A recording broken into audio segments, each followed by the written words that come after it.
Hello, Sheri Beery. We haven't been here in a long, long time. I missed you. I missed you all too, and of course you. How have you been? I'm good. I'm How like, has life treated you? huh? How has life been treating you? Life is good. So my hater got transferred. Oh, I did not know that. That just happened on Friday. The he or the she? The she. Oh. That freezer worked, don't it? That freezer worked well, don't it? Hey, Jared. That freezer. Especially when you Hey, do a double dose, Crystal. that freezer worked. That freezer Hi, worked. Jaden. Hi, Terry T. Hi, Carrie. Hi, Crystal. Happy Sunday. All is well. Hi, Crystal, where you been? You everybody. been MIA. What you been doing? Yeah, Crystal, where have you been? Happy Sunday. She ain't even been in class. What you been doing? Like, we want to know. The link is the same. Just pop in and tell us now. Oh my Happy God. I am ready to get Sunday. started on some readings because I just feel the energy. The energy is hot, hot, hot. So I'm ready for it. Is that a new deck? Oh, what'd you get? Let me see. No, I'm just looking at you. Is that a new deck? Oh no, this is just the Modern Witch Tarot deck. This is the So one Tina bought me for my birthday.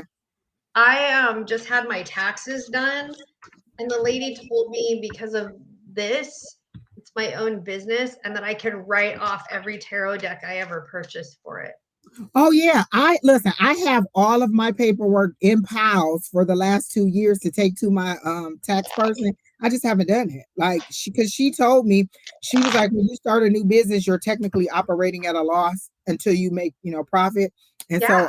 a lot of my stuff should be able to go through, and I shouldn't have to pay any taxes, or I shouldn't have to pay anything, and or just a small amount. So I just am too lazy to get all my stuff together. Hi, Jack Mac. Oh, Keena said her lady just had to reschedule. Hello, Miriam. Hello, Louis. Oh my God, that Hello, grown ass man that made it to the live. What up, though, Louis?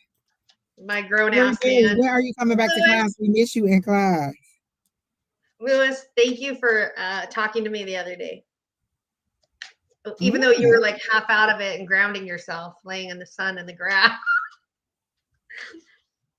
He like, I can hear you. My guides are talking directly to you. Yeah, we were talking about he got bit by something, and it turns out it was a spider. And I was Oh like, yeah, he told us. yeah, have you ever thought about it being your totem or what the spiders are trying to tell you? And it was, Oh. oh, didn't think of it like that. So, um, Oh, let me tell my guy something. Don't do that. Don't bite me. Don't send no animals around me. None of that. Because we go totally miss the message. You send an ant. Look, it was a spider here the other day. He almost had this whole room. I don't do animals. you almost like just lit a match and threw it in the room. Just I almost moved out. Just grabbed my keys and left. Just gotta go. I don't do it. We are good, Sherry L. If you have questions, people post your questions so Keena can tag your questions, or and then when we get a couple people in there, then we'll go ahead and start doing the readings. I have a lot of energy tonight. My guys are just chatty Cathy's tonight. I think Samuel's back around. Irene is here. I don't know that they'll be in the readings, but my higher source energy is up pretty good today. I'm heavily medicated, so y'all just go get what y'all get. Heavily medicated. Heavily And not medicated. look, and not even a good kind, just regular old medication.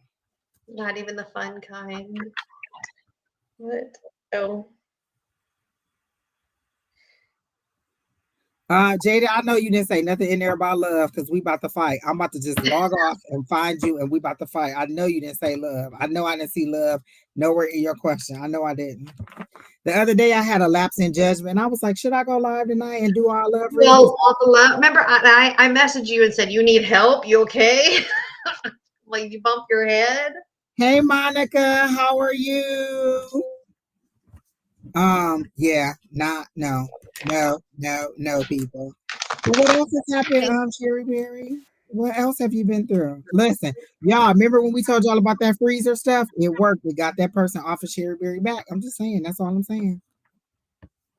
Yeah. I will even show you her in my freezer. Hold up. All right now, Terry T. Listen, we told you about the freezer spell. All them people who bothering you, you ain't even got to put their name on there. You could just put the name of the hospital and put staff or whoever it is that's bothering you and put them in the freezer, and that'll get them off of you. Again, it does not harm them. See, I don't even go through all that. I put their name on a piece of paper, fold it, and put it in a bag and put it in the freezer and get them right off of you. It don't even have to bother you. This name is in the bag here somewhere, but there's a lot of other things that I put in here, like cinnamon and cayenne pepper and oregano, like hot spices. I spit in it. I put cat fecal matter in it. I was like, Listen, if y'all really want to get somebody off of y'all, we just giving y'all simple stuff. Y'all can keep coming back here saying he said, she said, we said, what said, or you could do exactly what we said and just get rid of these people. I don't have time to keep going back and forth with you and put my guides against your guides, because if I just let the full fury of my guides go, I ain't got nothing to do with what they do to you. But if I put you in a freezer, that just means back up off me. You may have a reading, Alfonso. Is that your like? Just post your question. Don't ask, can you have a reading? Just put your question in the chat, and then Kina will pin your question when it's a question that you want us to ask. I would prefer you not ask me. Well, you can ask me about how somebody else feels, but I'm not going to. I'm not going to tell you how that person feels. I'll give you a general love reading, but I won't tell you how somebody else feels about you because I haven't been given the permission to tap into that energy. I keep telling y'all that. If imagine the person that you like coming to me and saying, hey, can you tell me how this person feels about me? So then I go into your energy and tell them all your secret thoughts. So that's what you're asking me. So oh, she said, sorry, what is that you have in a bag? When you have somebody that is bothering you, spreading rumors about you, causing you some kind of negative energy, you can take their name and put it on a piece of paper and fold the piece of paper away from you and then put it in a plastic bag or a jar or whatever and put it in the freezer. And then that will freeze the person out and get them off of you. It doesn't hurt them. It just makes them leave you alone. Sheri also has some other things in her bag, and she could tell you what else was in the bag. So I put water, vinegar, spit, my own spit, because I'm a hoodoo practitioner. So I do practice magic daily, but I'm more hoodoo. So I put things in there that were gonna sting and repel and keep her away. So there was pins, like I put like stick pins in it, cinnamon, cayenne pepper, red chili flake pepper that you get from the pizza man. Like utilize that stuff.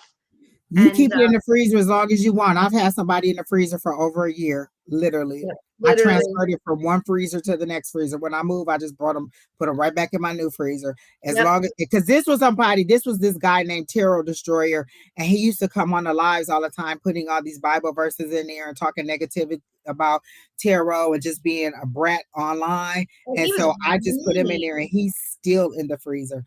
He was very, very, very active at that one time, but at this time, it's just he's been in there the longest time. I've never taken anybody out and not. Like I've put I think I have him on there and somebody else, but it may just been a general thing that I put in there, like racism or violence or something like that, just to make sure it stays away from me. So I don't necessarily put a specific I haven't had to put a lot of people on there. My guys are usually good about protecting me. Like I call them in and I'll be like, have at it, do what you want to do. So and I'm all about making the other person hurt. I don't give two fucks. Well, you know what? To some degree, I try not to. Like I try to be amicable at first, but after that, after the freezer thing doesn't work, I just be like telling my guys, have at it, do whatever you want to do, whatever their demise is. And then also like some of the people that come into our chat and be trying to scam y'all, I do ask my guides, or I do ask the universe to destroy their computer, like whatever device it is that they're using to try to scam y'all. I ask that they overwhelm their device energetically and destroy that. Now I do ask for that, because if you're going to come on here and try to scam my people, then I do ask that they energetically try to destroy, like just shut your system down where you can't use it while I'm on here. And I do put a bubble around it. Like Don and I talk about the bubble all the time. And so I do put the bubble on there. When is the eclipse? Is that this week? The eclipse? I don't know. I think it's this, isn't it this week, Keena, like the 20th or the 21st or something? There's a solar eclipse. But we won't be able to see it. It's mostly in like Australia and the Asian areas over there. So we won't get to see it. Put your question in the chat. You do not have to say, can I join the queue? You don't have to say, can I put a question? Just put your question in there. Keena will tag your question and then she will let you know. So you're not on the list until Keena tells you that you're on the list, but you need to pay attention on your platform as to whether Keena responds to you or not. Okay? You're welcome, Miss Bree. Again, I would prefer you have a question. If you don't have a question, then I'm just going to do a general. I'm just going to ask the higher power what is for your best and greatest and highest good. I do note, I do have Keena note, if you're asking for generals every single week, that means you don't really have a question, and then I'm not going to keep reading you every week. So I do prefer you have a question. For me, and this is just my understanding, when you say general, that means that you don't really have anything pressing in your life that you want to know about. Because when I go to a psychic, I want to know, what is my financial situation going to look like? What is my health going to look like? What does my career look like? What is my next steps? I have a specific question. I don't just ask general, because general means, well, I don't have anything pressing. I just want to know what you can find or what you can do. So I prefer a question, and that's just how I am, because I am literally going. So like if the Lord God was in front of you, or whoever your higher power is, and you were able to talk to them, and they just like, what do you want to know? And you just be like, oh, just tell me in general what's going on. I would prefer you to have some kind of specific question. You can even just say career, finance, love, blah, blah, blah. So, okay. And so we can have some idea as to what direction we're going in. That's just it. I mean, if you don't have anything, then that's fine. I'll just, again, give you a general, but I prefer a question. Do you have anything good coming up for you? We have 9 people in the 9 questions. So if you're trying to get on the list, there's already 9 people ahead of you. We're not going to be on that long, because I have been up since 12:30 a.m. and I have not been asleep. So when I get off of here, I'm wiping this face down and I am getting in the bed, and I'm sleeping like it's an Olympic sport. Like, good night, Angie got the gold medal and sleep, and she is out for the count for tomorrow till 6 a.m. tomorrow. But I like your earrings. I always love when you wear those earrings. I think they need to be a lighter color because my hair is so dark. Silver would probably look good. Silver or gold. Anybody can find these in a lighter color. Me and Keena had to buy a cauldron the other day, and I thought of you. I said, look at us turning into Sheri Beery, because the little the little shells that you have when you do the when you light the sage and stuff. Well, I bought those little charcoal tabs that you told me about, and so all I do is put the sage or whatever in there, and then put the charcoal tab on top of it, or sprinkle it on top of the tab, and the shell gets really hot, and then it burns the surface of whatever you're sitting on. So Keena found us a cauldron the other day, and it's so cute, and which it's like that, but ours don't have a top. Yeah, ours don't have a top. I bought this. My daughter bought this for me for Christmas when she was here 3 years ago. We bought it at Karma's shop, but I want a bigger one. I want a bigger one. Yeah. No, I don't need a bigger one, because if I get a bigger one, I'm sorry, put a piece of hair in there and eyelashes and skin cells and making a whole nother person, or getting rid of a whole nother person. I know exactly why I don't have that kind of magical power where you could be like, boop, because I told you I'll be smiting people all over the place, just like, oh, you cut me off in traffic, boop, flat tire, boop. Oh my gosh, you are so right. So I'm walking in Walmart the other day, and the Walmart employee, she's pulling 2 carts, and she looks right at me and cuts me off. Like, I almost ran into her, And I was like, what the fuck? That is so rude. And all of a sudden her cart hooks on something, she trips and stumbles, and I walk off like, that's what you get. Exactly. I'm not opposed to that. That's why I don't have no kind of powers or none that could actually instantly harm you. I can like call in some stuff on you, but you know what I'm saying? I try to be peaceful, people. Don't make me upset. You don't like me when I'm angry. Ain't that what the Incredible Hulk said? You wouldn't like me when I'm angry. You don't like me when I'm angry. Sheri Beery, I haven't talked to you since we went to Vegas. Oh my God, we had such a good time in Vegas. You saw only won $50. And I don't know how much I put in there to get that $50, so it wasn't that great. What? I got like cat hair in my eye. All right, people. I guess we're ready. Keena, remember, people, like, share, comment, subscribe. Let people know that you are listening to us. Like, share.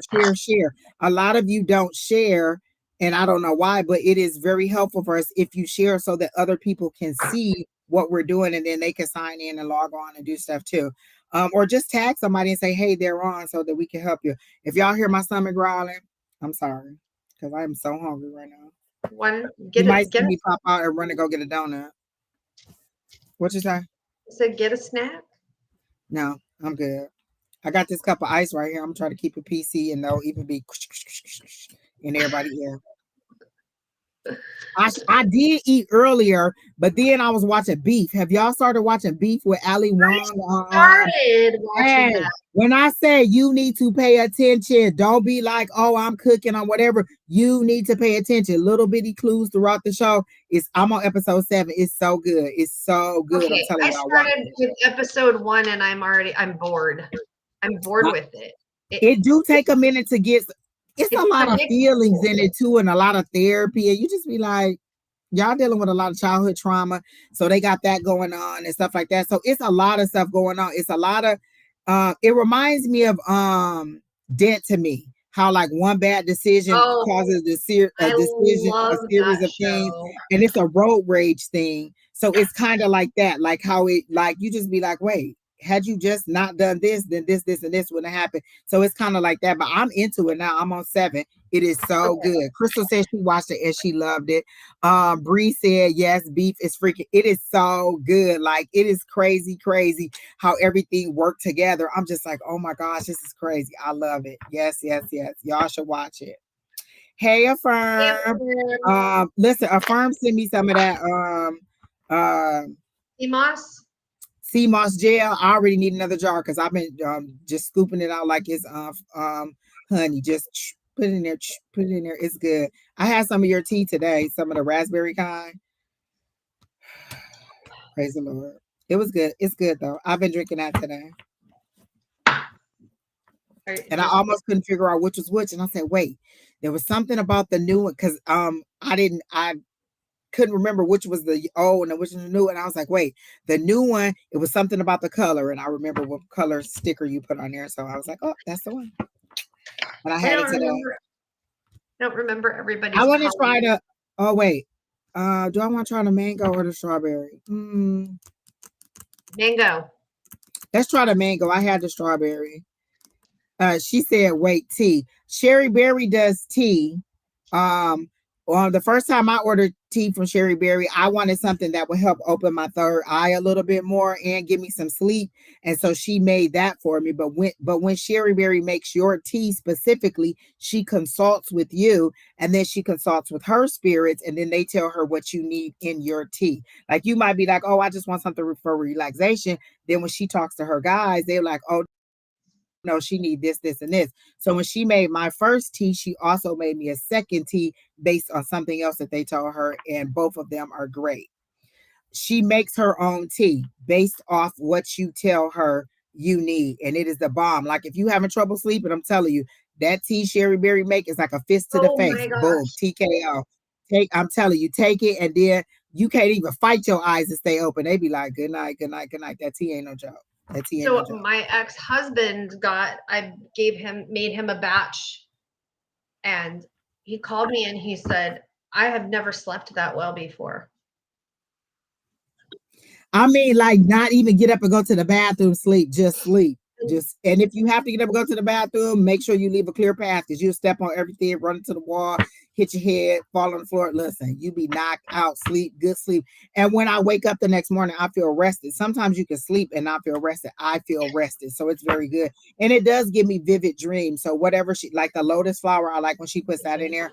And it helps. Like No, I'll I be didn't knocked poison out. it. Like, She's like, did you poison it? I did not poison it. He's not a bad. You did not poison it, but it is so. When I say sleep, I'll be sleep Yeah. really good. I like it. So And I'm down to my last smoothie. I'm drinking that today. Tomorrow. Affirm. And then but I do want see, some more sea moss gel. Definitely. I'm waiting for the mega knees. All right, Keena. All right, here's the first person, Lord. Oh, wait. You put your stuff up. Okay, now put the first person up because everybody tired of us talking. Y'all so rude. No, I'm just kidding. Y'all know I ain't seen Sheri Beery in a long time. We could talk. Yeah, we need to go. Isn't there that thing that we're supposed to go to? Like, oh, the women's expo thing. yes. When is it? Didn't I send that? I sent that to Yeah. you, right? Yes, that's coming up. Is that this weekend or next weekend? The 24th or wait? I don't know.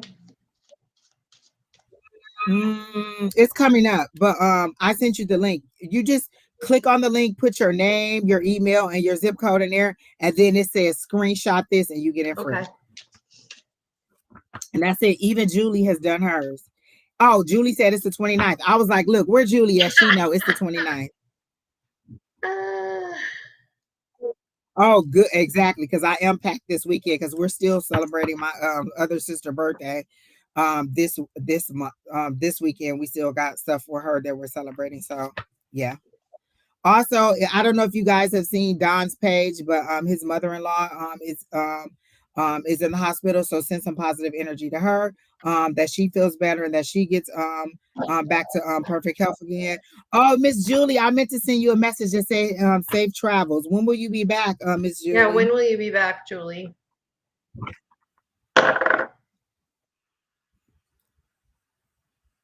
So I'm also, for anybody who is interested, I'm making like ointments. This is like a pain ointment. This is for bruising.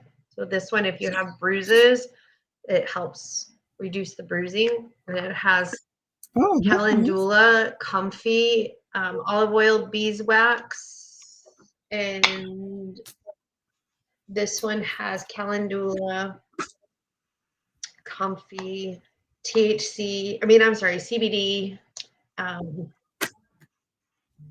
some other things in it. Then I'm doing tinctures right now. So echinacea, y'all don't know. Echinacea is an herb that helps when you're sick. It has a lot of vitamin C and zinc in it. Oh yeah, you showed us that. Tincturing this. So no, not THC, CBD. I screwed that up. I was about to be like, oh, she's a new pharmacologist. She's an herbologist, people. Miss Carrie, are you still here? Because I immediately got messages for you when I said what I read that was general, and I said, what information do you have for her?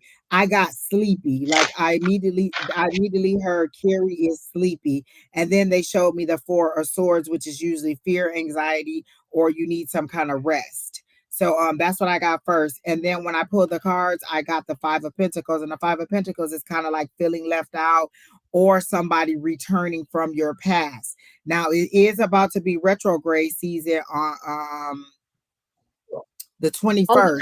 So people from your past come back. It could be past issues, past relationships. It does not have to be romantic, but people from the past who you may have thought you have ended it with or that's gone but I'm getting this more of you're feeling left out, you're feeling like you don't have any help, you're feeling like there's nobody there to help you or to assist you or to show you the way. And then I got the 10 of Cups, but it's in the reverse. And I normally don't get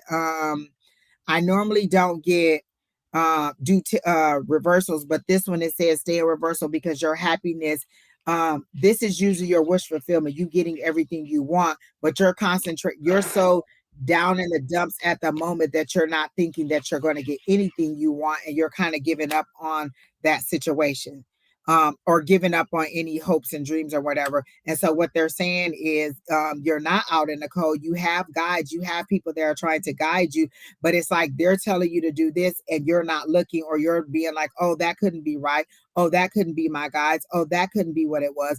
Oh, that couldn't be my higher power. And they're saying it's as simple as someone saying, hey, go to the store and get a gallon of milk. And then when you go to the store and get a gallon of milk, you find $50 on the floor. And it was the $50 that you need to buy the groceries to do blah, blah, blah. So what they're saying is sometimes it's a series of steps that you have to take. And we don't show you the whole long drawn out timeline. Just do what we say.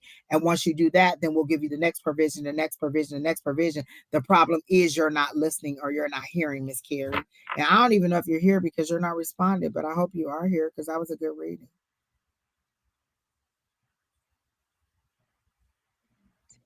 Oh, do you know how to undo that, Keena? Parking lot.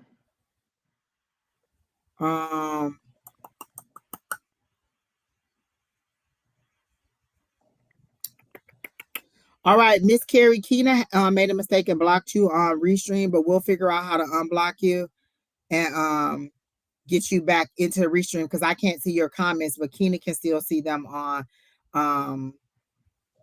Facebook. So you can go ahead and keep commenting. I just don't know how. Oh wait, let me go into settings. Nope, that don't wait. Push virtual background. Blah, blah, blah. Participant. Yeah, I don't see how to unblock you.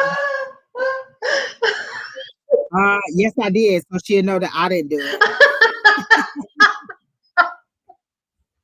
Sorry, they need comments in the background. It's actually a way in here. You can't do it. I just had to come on here like, dang, this should be like that. You so far under the bus. I'm like, the parking lot will come on here to defend herself. In private to let you know why you couldn't see her comments in Restream. Jeez, it was a mistake because the chat was going so fast. I clicked it and then it was like blocked on Restream. I said, fuck, it does that. I can't figure it out. I've been researching it forever, Angie, so don't waste your time trying to look. I've been looking for weeks. Even on Don's page, I think I blocked people, but I just ain't said nothing. Oh. Because it's only on Restream. You can see their comments on Facebook, but they're not coming through to us on Restream. But hey, she ain't. What's up? Some sister you are. I'm getting out of here. Bye, y'all. I'm just saying.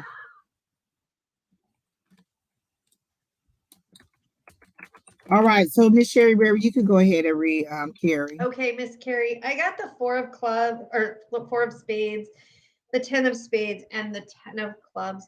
And the 4 of spades says that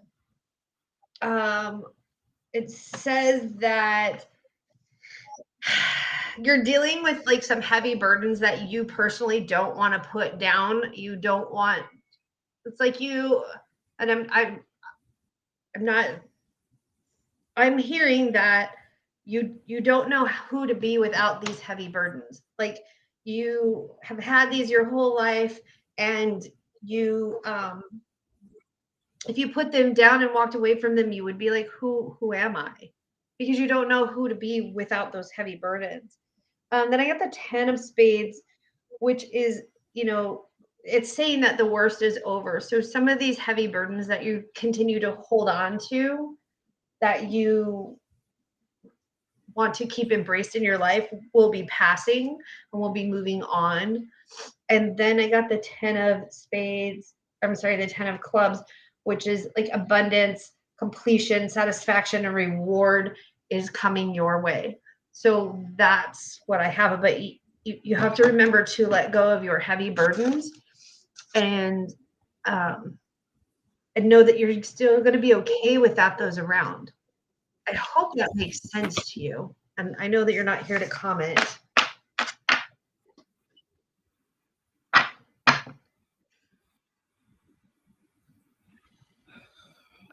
Keena is checking on Facebook to get her updates. I was looking for something in the chat, type, but oh, she said she was listening. Okay. All right. Well, I guess that's it. Who's next, Keena? Sorry, Miss Carey.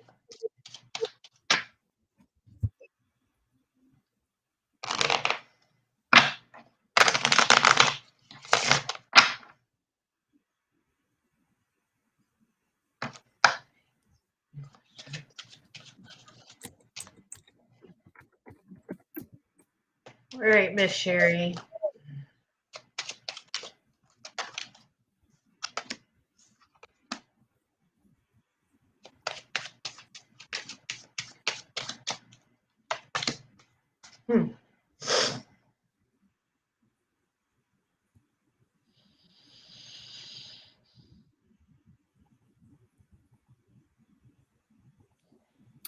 Okay, Sheri L has a comment. He's coming toward me in love. So, I think, I mean, I'm going to be very, very honest, and it might seem very cruel and blunt, but these cards are telling me that you have somebody coming toward you who's not forthright in what they're telling you. Like, there's a lot of deceit, deception, a lot of I just don't see, like, whoever this person is that's coming and are coming rapidly, they're not the person for you. So don't change your red flags to pink or yellow. When you hear the red flags or you see the red flags, understand that they are there for your protection. That's the person that I see immediately, or I get the feeling that it's immediate. I got it as a cruel, a criminal, a violent male, with vicious and vengeful person. So I don't know if you have somebody currently in mind, but I don't think that what they're showing you or their true selves are exposed to you. Sorry. Were you just in a long-term committed relationship? Because I got the 4 of Wands, and that's community, that's reunion, that's celebration. But before I could do that, I keep trying to get a message, and they said that I have to say this before. I wish you would, and this is spirit, this isn't me. I wish you would sweep around somebody else's door before you sweep around your own door. So what they're saying is you need to clean up your business before you bring somebody else into your business. And I don't know you like that, so I'm just going by what they said. But literally what I heard, the very first thing was, I wish you, and this is from spirit saying, I wish you would sweep around somebody else's door before you sweep around your own. And so they're saying there's some baggage and some things that you need to clean up and get your situation in decency and order before you try to bring somebody else in there, because you're not fully ready for love, and that's why you haven't gotten love yet. But I'm wondering if you just had a messy breakup or something that has to do with a breakup, because I'm not getting this as new love coming in. I'm getting this as an ending. Like when I saw it, I was like, oh, the marriage card. And it was like, oh, I'm not going to marry this person because of A, B, C, and D. And it's like you're wanting them to be the king of Zamunda, the prince of Wales, the billionaire yacht in the billionaire yacht club. And then you're over here just, working every day at your regular job, just making blah, blah, blah. But you want this person to be here because you want them to elevate your life. This is how it's being shown to me. I'm not judging you. I'm not saying anything like that. I'm just saying this is how they're saying it to me. The expectation that you put out there on them, can you supply that expectation for yourself? Can you bring to the table everything that you want them to bring to the table? If you met you, would you date you? I would most definitely date me. I love me. And I think I'm a nice person. I am a lot to deal with. Most I would definitely. date you. But I wouldn't date me. And so you have to know, are you capable of giving? Like if this person doesn't text you, if you text this person at 6 o'clock and be like, hey, what you doing? And they don't text you back till 9 o'clock and they tell you were asleep, are you going to believe them, or are you going to crucify them and say, hey, well, I think you're lying. My last boyfriend cheated on me, so I think that you're cheating on me. Like, have you gotten rid of all that baggage, or are you still carrying it? Because they're showing me the 10 of wands, which is a whole bunch of baggage that you're carrying. So you're at the 10, but you're carrying too much. You are, and it could be that you're just at your full capacity. Like, you have too many things on your plate to even consider love. Like, you have a lot of other things that are taking precedence over this. And if you want to, you need to organize it. You need to decide, where does love fall on my timeline? Is it money? Is it family? Is it health and then love? Or is it love and then all these things? You need to decide where you want love to fall in there so that they can send you the right person. I've said this so many times. 10 or 20 years ago, Angie would have destroyed her husband. Had I met my husband 20 years ago, I would have been we probably would have been going round for round. You might have even saw us on World Star. You might have saw us like in a parking lot somewhere just fighting and beefing. Like 10, 20 years ago, Angie is not the Angie that she is now, the evolved, genteel person that you see in front of you. 10 years ago, Angie we might have squared up toe to toe. I'm just saying, you have to be what you want everybody else, what you want. You have to be able to give what you want to receive. And I do know that there are some things that are my deal breaker. I'm just not going to change. And that's just it. Either you're going to deal with it or move on. And I'm pretty sure that at this age, at the age that I am now, there's not a lot of changing that's going to go on. So you have to know, what are your deal breakers? What is it that you're not going to put up with? Also have to give the universe something to work with. I told you guys I started online dating, and I noticed that when I meet people, they're checking off the boxes that I created. I created the spreadsheet, I created the list, and I said, I want this, this, and this. So when I meet these people, I'm like, check, check, check. That's the universe giving me what I asked for. But I had to give them something to ask for. If you just keep saying, well, what do you see for me for love? What do you see for me love? I see a whole bunch of people who love you, but are you ready for romantic love? When you say, what do you see for me in love? I know that you mean romantic love, but does your guides know? Does the universe know? Does your Lord know? Does your higher power know that you're ready for love? Have you said that I'm ready for love? I think I deserve love. I've said those things to my guides over and over again. I'm ready to be loved. I'm ready for love. I'm ready to be married. And if you don't think that I am, how do I get from where I am now to where you, spirit, my guides, my group of people who are here energetically to help me, to where I am ready to be loved, receive love, give love, exchange that kind of energy perfectly. So you can ask over and over and over again, what do you see for me in love? But if you haven't told your guides what you want, or you haven't told the universe what you want, or you haven't made it known that you're ready, I can tell you a whole bunch of stuff like, oh, I see this person, this person, this person, but they're going to keep passing by until you get to where you're supposed to be. And they're just saying, right now, you have a lot going on, because the only thing they're showing me is that 10 of wands. And that's a lot of burdens that you're carrying, or a lot of responsibilities that you're carrying. And if you get into a relationship, like say you met the guy of your dreams right now today, would you be able to commit and give them the time that you want? Would you be able to give them, like I've met people before and our schedules just did not sync. So if you met that person, would you be able to give them the attention that you want to receive from them? So what they're saying is, make sure your list is clean, or your front door is clean, so it is inviting to other people. That doesn't necessarily mean your physical appearance. Like sometimes we think that we're looking nice and we think that we're smiling, and this is what we look like.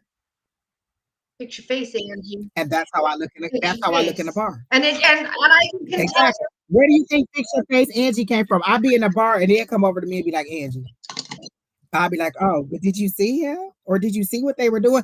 And so you have to make sure that you're spiritually, emotionally, physically, and ready to, meet somebody. And it takes a while sometimes, because we may think that we're okay. I'm not even lying, Bree or Jada. I'm serious. I'd have been in the club and it'll be something going on, and this would be me drinking my drink. Like, yep, I've been there with her. Exactly. And they be, Fix Your Face Angie. I'd be like, but did you see that? Mm-mm. Yes. Or somebody would be walking toward me and I'd be like, yes. Don't do it. Oh my God. I'm not the one. I'm just not the one. Listen, so I can see bullshit. Listen, but I'll be telling them, y'all do know I'm psychic, right? You know what I'm saying? I'm psychic. That's why people be looking. I'll be in a bar and they literally, and this one guy told my friend, he was like, you and your girls always have resting bitch face. Well, first of all, it be some bitches that I'll be needing to rest my eye contact on. I'll be in there looking like, that ain't right. So when you see resting bitch face, it's resting on the person who needs it to be rested on. Like, you ain't right in here, and I'm keeping my eye on you. All three of them. See what you doing. That's all I'm just trying to say. Exactly. If your mouth don't say it, your face will. And that's all I'm saying. You have to be ready for what you're asking for. All right. So who's next, Keena? So Miss Sheri L, I before I finish, I did hear 6 months. Like, you really need 6 months to fully clear out your closet and get yourself ready. So I heard 6 months before you're even ready. Not that somebody's coming, but before spirit thinks that you're ready. You can speed that time up by asking them what you need to do. What's your next step? How do you get from where you are now to where they think you're ready? But I clearly heard 6 months before you're even ready. Like, that's how long it'll take to clear out all of the things that they need. This is spirit. This is your guys. This is your higher power telling me, not me telling you. I don't know you. I think you're ready to be loved right now, if that's what you say. Oh, she says she loves your makeup, Sheri. I'm trying not to. All right. So who's next, Tina?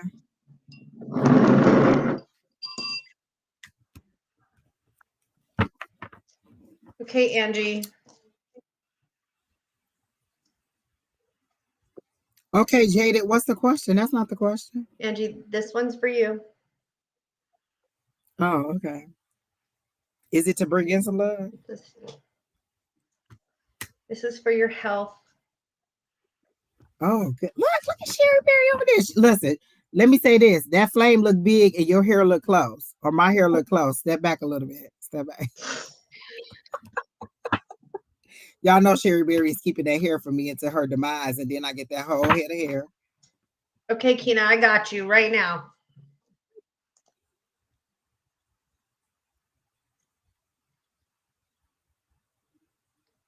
Right here, Keena.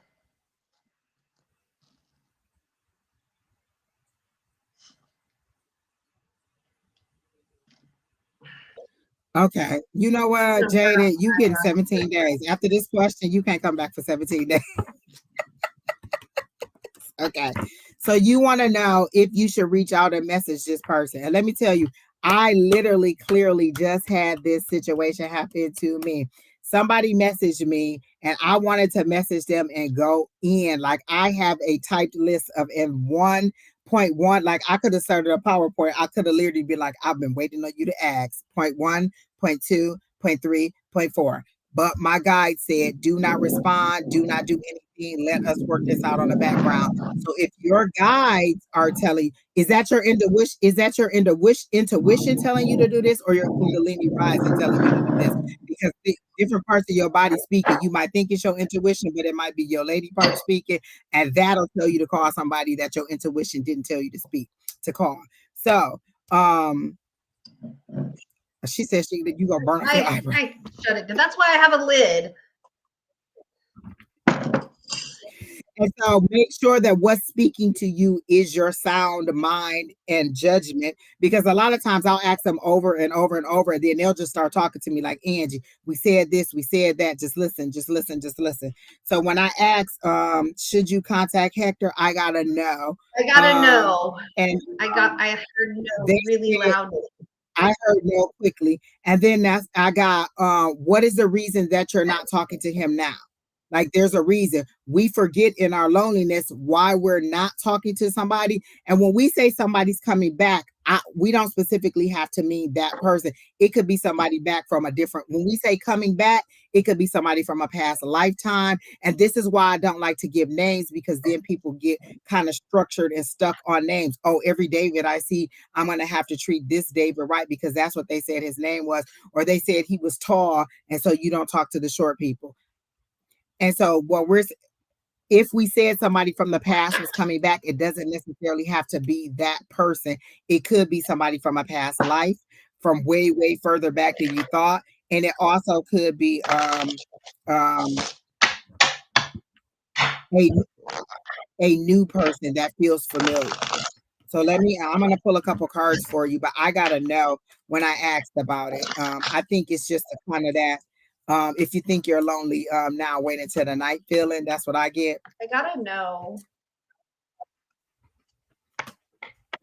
The card I got was you're holding on too tight to the memories. You got the Four of Pentacles, and I got you're holding on too tight. Yeah. You're holding on too tight of what you wanted it to be. You saw it in your eyes. Well, it was this, this, and this, or maybe I didn't look at this situation. You're second guessing the reason that you two are either no longer or whatever reason. That's what tends to happen. We forget the reason that we walked away. There was a reason that we said, you know what, this ain't gonna work out right now, and just move on. And remember those reasons when you decide to come back. And remember, it's retrograde, so people are gonna come back. Those feelings are gonna come back. Those unresolved emotions haven't been settled. And so what I'm getting is that you're holding on just a little bit too tight. So I got the four of Pentacles in there. All right, so let me try one more card to see about this this person.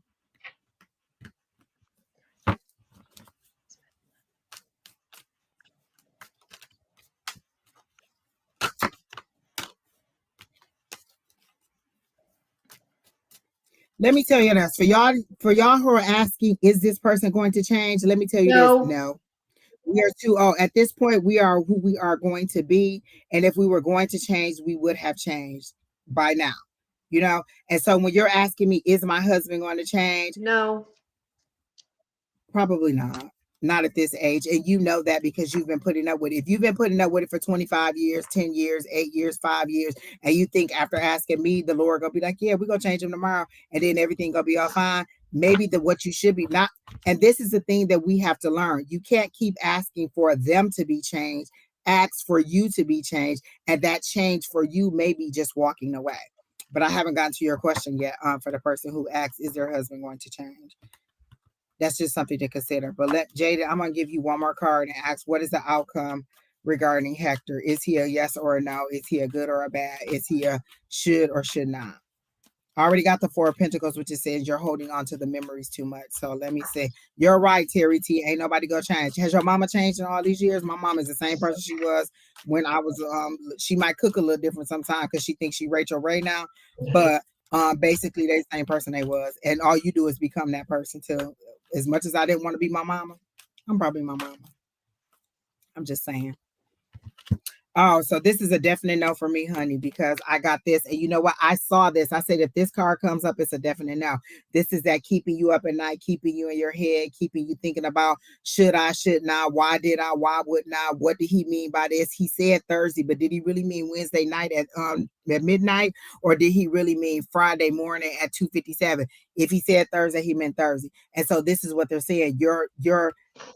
You're putting rose-colored glasses on to see it different in hopes that it'll be different, knowing in your heart and soul that it's not going to be, but in your lady parts wanting it to be different. So if you just want a little fling fling and you just want to go ahead and start on that baby making, you can go ahead and do that. But unequivocally, the answer is no for me, because I got one, that you're holding on to something, and two, that you're that is keeping you up and it's bad karma for you. And then this right here, this is your transformation. This is that achievement. This is that success. This is what they're telling you should be focused on: your achievement, your success, your recognition, your business moving forward. Once you get to the point where you don't have to think about, oh, I miss, I want, it'll just boom, boom, run right into you. It won't keep passing by you. It'll run right into you because mentally you're not harping on it and you're not going to take everything, any and everything.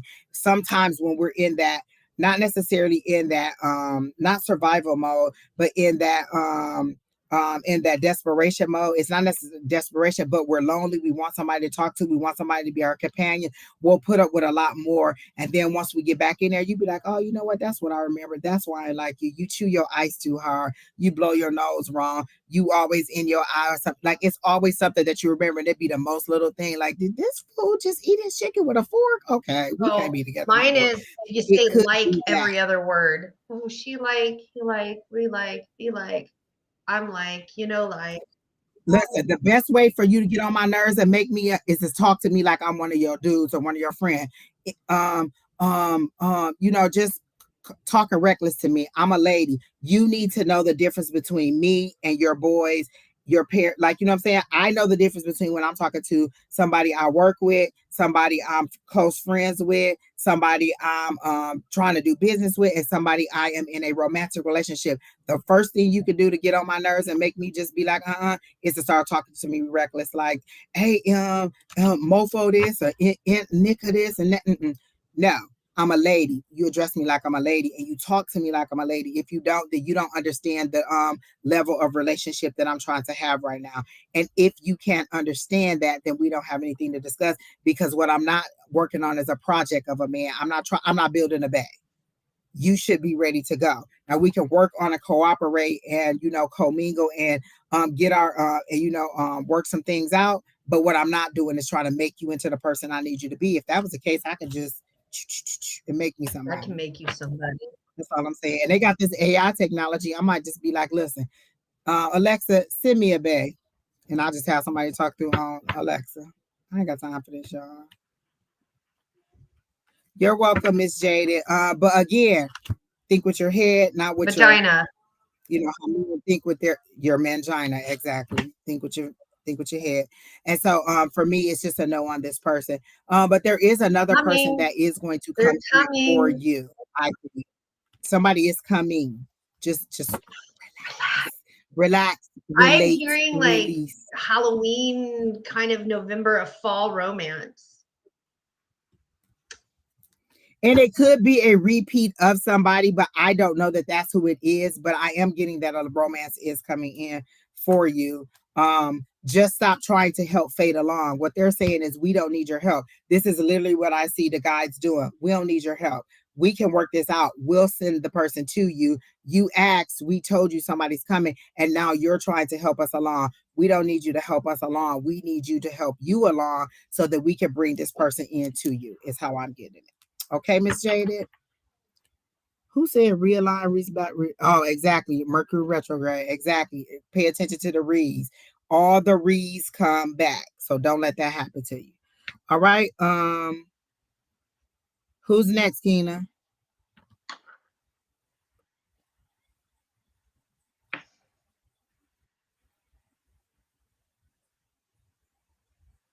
Yes. Is it Mary helping them? Yeah, exactly. They said they don't need your help. Literally, this is what I heard. We don't need your help. We got it. Like, we'll get it together. We're building now. They in the process of building a bay. They'll sew that person together, pour all the characteristics in there that you want. So they'll build you a bay, but they don't need you to build you a bay, because you might put all the wrong stuff in there. You like, listen, if I build my own bay, he gonna be too much mouth for me to deal with, and we ain't gonna be able to get along because he gonna have too much mouth.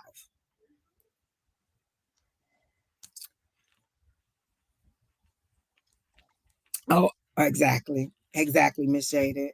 Okay, would love a message from my spirit guides, please. Okay.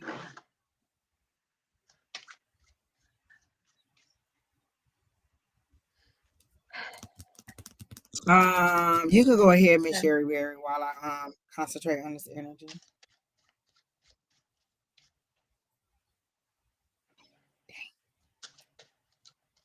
So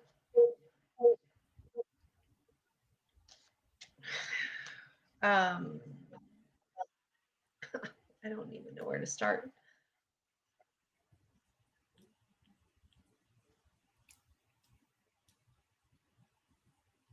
They're telling me that you don't listen to them anyway. I mean, like, they'll show you and they'll give you like imageries or signs, or like I'm seeing feathers or pennies or dimes or stuff. Like, they are trying to talk to you themselves, but you're not really listening, because they're sitting there shaking their heads going, she don't listen, she just don't listen. And you know what, Sheri Beery, that's correct, because they showed me clouds passing by, and instead of you looking for the message in the clouds, you're just looking at it and all like, oh, look at that cloud, look at that cloud. And your messages are literally passing by. Because when someone says, can you tell me a message from my spirit guides? if my spirit guides had something into, like most of us in the spirit world, we're a little bit offended when our guides have to go to somebody else. Like, why could you come to me and tell me I'm open, I'm receptive to receiving? Why are you going to somebody else? That's how we got I'm a grown ass man. She our friend's guy went to Sheri and was like, hey, can you tell him blah blah blah? He said, I'm a grown ass man. You can tell me whatever you want to tell me. And that's the thing. If my guide has something intimate to tell me, I don't want them to go through somebody else. And so what your guides are saying is you're in la la land, not listening or receiving what they're saying. So you want it to come from somebody else. This is what my guides tell me all the time when they tell me something, and then I pull these little cards out and think I'm gonna clarify, and they say, how dare you go to somebody, to an inferior source than what I gave you? I am the highest power. I am the source. I am the God. I am the the center of it all. I gave you a direct message, and you're going to your cards, you're going to a reader, you're going to somebody else to get confirmation on something that I told you. My guys don't like that. And you know why my guys don't like that? Because I don't like that. I can't stand to tell somebody like, oh, you should do blah, blah, blah. Then somebody else tell them to go do blah, blah, blah. And then they go do blah, blah, blah. But they forgot that I told them to go do blah, blah, blah. That's my guys. Like, didn't I just tell you to do that? Oh, okay. You don't want no more messages from me. And my guides will stop giving you messages. So what I'm getting is that you need to tune in a little bit more to their frequency. Like they're showing me a radio dial and you keep passing it because you're going too fast. You're turning the frequency too fast. Like you want to get into meditation or you want to get into all these modes to receive it, but you want it to be fast. And I understand that because that's how I wanted it. I had to find the frequency or the modality that allowed me to receive. And then once I got that one, then they gave me another one and another one and another one. But the first time that I really understood that I was receiving, I was on a walk. I literally was just walking down the street, and then I heard something. I'm looking around like, who's talking to me? Wait, who is that? And it was my guys talking to me. That was when I recognized that they were actually talking to me. And I was like, oh, and this was during the pandemic. And so what they're saying is we have to know that you're receiving the information so that we can give it to you. They don't always want to go through somebody else. And that is one of the things that my guides are working on me with is moving in silence. Sometimes they want to tell you directly and they don't want you to tell somebody else, or they don't want to filter through somebody else. If I tell you about to get a dude with big hands, maybe you don't want Sally Susie to know, because Sally Susie might try to intercept and get them big hands on her, to touch her body instead of touch your body. So sometimes they need you to just receive personally. And so one, I'm getting that you need to tune in more. But then they're showing me the Seven of Pentacles, and they're saying the seeds that you have planted are almost ready to be harvested. Like whatever seeds you've planted financially, this is a financial reading that they're giving me. They're not whatever seeds you've planted is ready to be harvested. And what they're showing me is when you pull it up, the root of it is a money bag. So it's a tree, and then when you pull it up, the root of it is a money bag. And so you have money that is about to come to you. You just need to tune in a little bit more and follow the series of steps that they have for you, or the things that they want you to do, or just to be a little bit more patient, because there's a financial blessing they're saying it's a blessing, but it's just basically your wish fulfillment, because they're showing me the star card, you wishing upon a star, you hoping, you asking. So it's about to come. Did you ask for something specific in February? Because they're showing me February. So did you ask for something specific in February? Because they're showing me February 2022. Did you ask for something specific? Because that's what you're about to receive. And they're not showing it to me because it may not be something that I need to know. It could be a baby. It could be, a clean bill of health. It could be more money. It could be a husband. It could be a side piece. It could be whatever. They're not showing it to me because it's something intimate between you. But what they're showing me is when you harvest this, it's a bag of money. So that's abundance. And just because they're showing me a bag of money doesn't mean that it's necessarily going to be a bag of money. Financial blessings come in many ways. It could be an inheritance. It could be a house. It could be a car. It could be, better opportunities at work. It could be advancement at work. It could be a title change. And so whatever it is that you're asking for from February, and they're showing me 2022, that's what you're about to receive in May of 2023. So was there an eclipse season back then? Because it seems to be something specific that they're showing me, and they're showing me moon phases. You had to go through this many moon phases to get through it. And so now it's about to come, and you'll recognize it, and you'll know what it is that you asked for. And that's what you're about to get. Whatever you asked for in February 2022, you're going to get in May of 2023. And they're showing me the 19th. So I don't know if that's the exact date, but that's what they're showing me, 5/19. Does 5/19 mean something to you? Because that's what they're showing me, a 19 and a 5. So that's what you're about to receive. That's what they want you to know. But they also, and they gave me goosebumps on that. So that 5/19 might be right because I just got goosebumps on it. But what they want you to know is that, and then they show you moving kind of fast in a car. So let me see if they want you to slow down or they want you to speed up. Okay, so the pace that you're going is fine in this vehicle. They're showing me you in like a race car, trying to get to some place. There was a goal that you were trying to reach and you needed it to get there fast. What they're saying is, you like, you know how you have that little visor, your visor's too big and it's blocking your way. You can't see.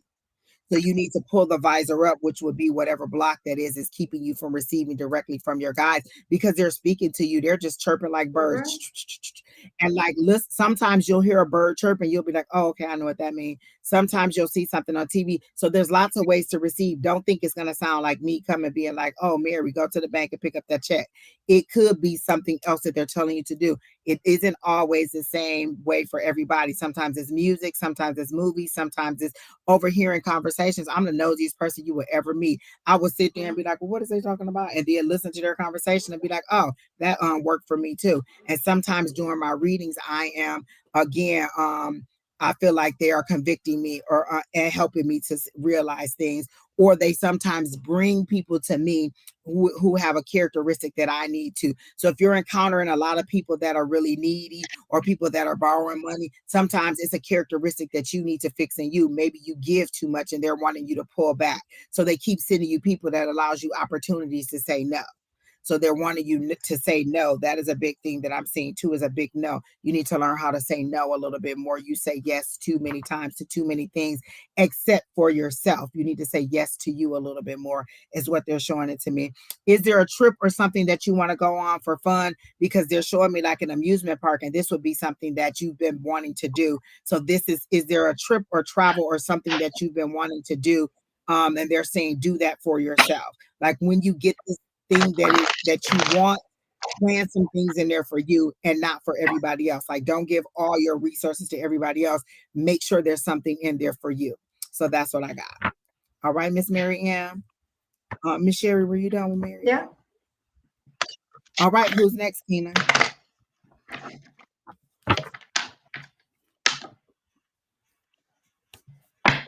Oh, okay. That's the trip. Gonna be successful then. You already planned it. They're showing it to me that it's gonna be good. You're straight. You're good. You're gonna have the money that you need, and you're gonna have more than it. Is that what's happening on the 19th, Miriam?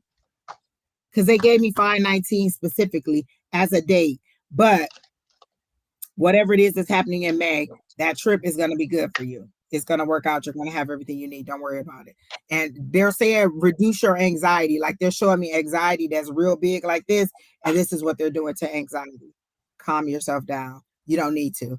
Anytime that I have a situation where I'm not believing in my guys, I just say, I believe in infinite abundance. All my wants and needs are met. And that I use it like a mantra sometimes. Sometimes I can't always just say it one time. I have to say it over and over and over. So you'll see me doing that too. I believe in infinite abundance and all my wants and needs are met. And so I'll just say that over and over and over and over again until that disbelief passes. So remember that too, Miss Marianne. All right, Marie, can you give me a message on my spiritual path? Immediately, Marie, when I saw your when I got to your question, I hope you're still here. Please let us know if you're here. When I got it, your path was like this. It was a whole bunch of different paths that were going like this. They were all intersecting, and you had nowhere to go because it's like you started here, and then you were like, nope, I don't like that. And then you went back here, you started over here, and you got a little bit further, and then you went back to this one, then you went to that one, you did this. And so your spiritual path is a little crisscross, not because they made it that way, but because you seem to be trying out a whole bunch of different things. Like, are you like, oh, I kind of like religion. Oh, I kind of like spirituality. Oh, I kind of like atheism. Oh, I kind of like this. So your spiritual path seems to be not even exploratory, because exploratory would be for me, a fork in a road, and there's different paths you could take, or there's all these umbrellas of things that you could do. They're saying you're just kind of going in any path, anything that piques your eye, that's what you're doing, but you're not getting enough information, enough honest and truthful information on this path in order to make a sound decision and decide which way you want to go. So as soon as something pricks you the wrong way, you want to quit. And believe me, I know, because I quit being a psychic every day. I'll be like, you know what, I just ain't gonna do it no more again. I quit, and I quit again all the time. My guys be like, oh, okay, y'all, she quit. And then they go and have a drink, and then they come back and they be like, you ready to act right now? And I'll be like, I guess so. That's all I'm saying. Go ahead, Miss Sheri Beery. She does. I promise you, she does. I quit every day. She's like, no, I'm done. Every day I'll be like, oh, okay, I do it. I quit. I quit right now. So I did your path and your potential. And so I got the death card in reverse for you. So what that's telling me is that, like, the death card is a change, but this tells me that you're afraid of the change. And that would explain why you go in and out of these dualities or these modalities, because you get into it and then you're like, oh wait, that may not be for me, without continuing to explore them all. However, I also got the Knight of Wands, and the Knight is charging in. So it's like anytime you pick one of your paths, you charge in, but then you stop. And then I got the Moon card. The Moon card for me is like an amazing card, because come on, I'm a daughter of Hecate and Lilith. What can I say? So the Moon card has, for me, that means if you see that they're on a path, like this is a path and it's a winding path, but you have all of this stuff to gain if you continue, even though the path is windy, you're still getting to the end. You're still getting to the glory. And for me, like, the moon it runs almost everything. Like, we all work off of a moon cycle, regardless, the energies of the moon pulling and pushing. And so you just, they're saying, like, stick on a path, pick it, and just keep moving forward, and that you're charging it, but you're afraid of the commitment of it. Miss Angie? I just want to tell Kay, Elam, K, the one who has a little dog picture, your question has been pinned. You are on the list. I don't have anything else. I gave her everything I had. So. Or did I read her? I did read her, right? Oh, you know what? I had a card and I put it back. Lord help the child. Lord help the child. Lord help the child. I am the child that needs the help today. Is it you? Listen, when I tell y'all I woke up at 12:30 and I ain't been to sleep since. Praise the Lord, people. And I'm under medical. That's okay. While you were reading her, I got the Two of Pentacles, which is balance. You need to balance your resources. Like, you have a lot of things that are coming in, like you said, a lot of information, but you need to balance. You need to have discernment. The word that they're showing me is discernment. You need to be able to go through and be like, well, is this right? Is that right? Is this right? Is that right? If somebody tells you that you can eat, you can drink Dracula's, you can drink serpent blood and be okay, and that's the next, and that'll cure all your sickness. You need to have some level of discernment to know that what's good and what's bad, what makes sense and what doesn't make sense. And so that's what they're saying. You need to balance all the information you're giving. You're receiving, you're consuming at a rate that is too fast for you to be able to process in a way that is useful for you. So pick something and stick to it. And then ask your guides how you can use this in your life. So say you like, oh, I like tarot, I like receiving readings. What do I need to do in order to make this something that is possible, that is good for me?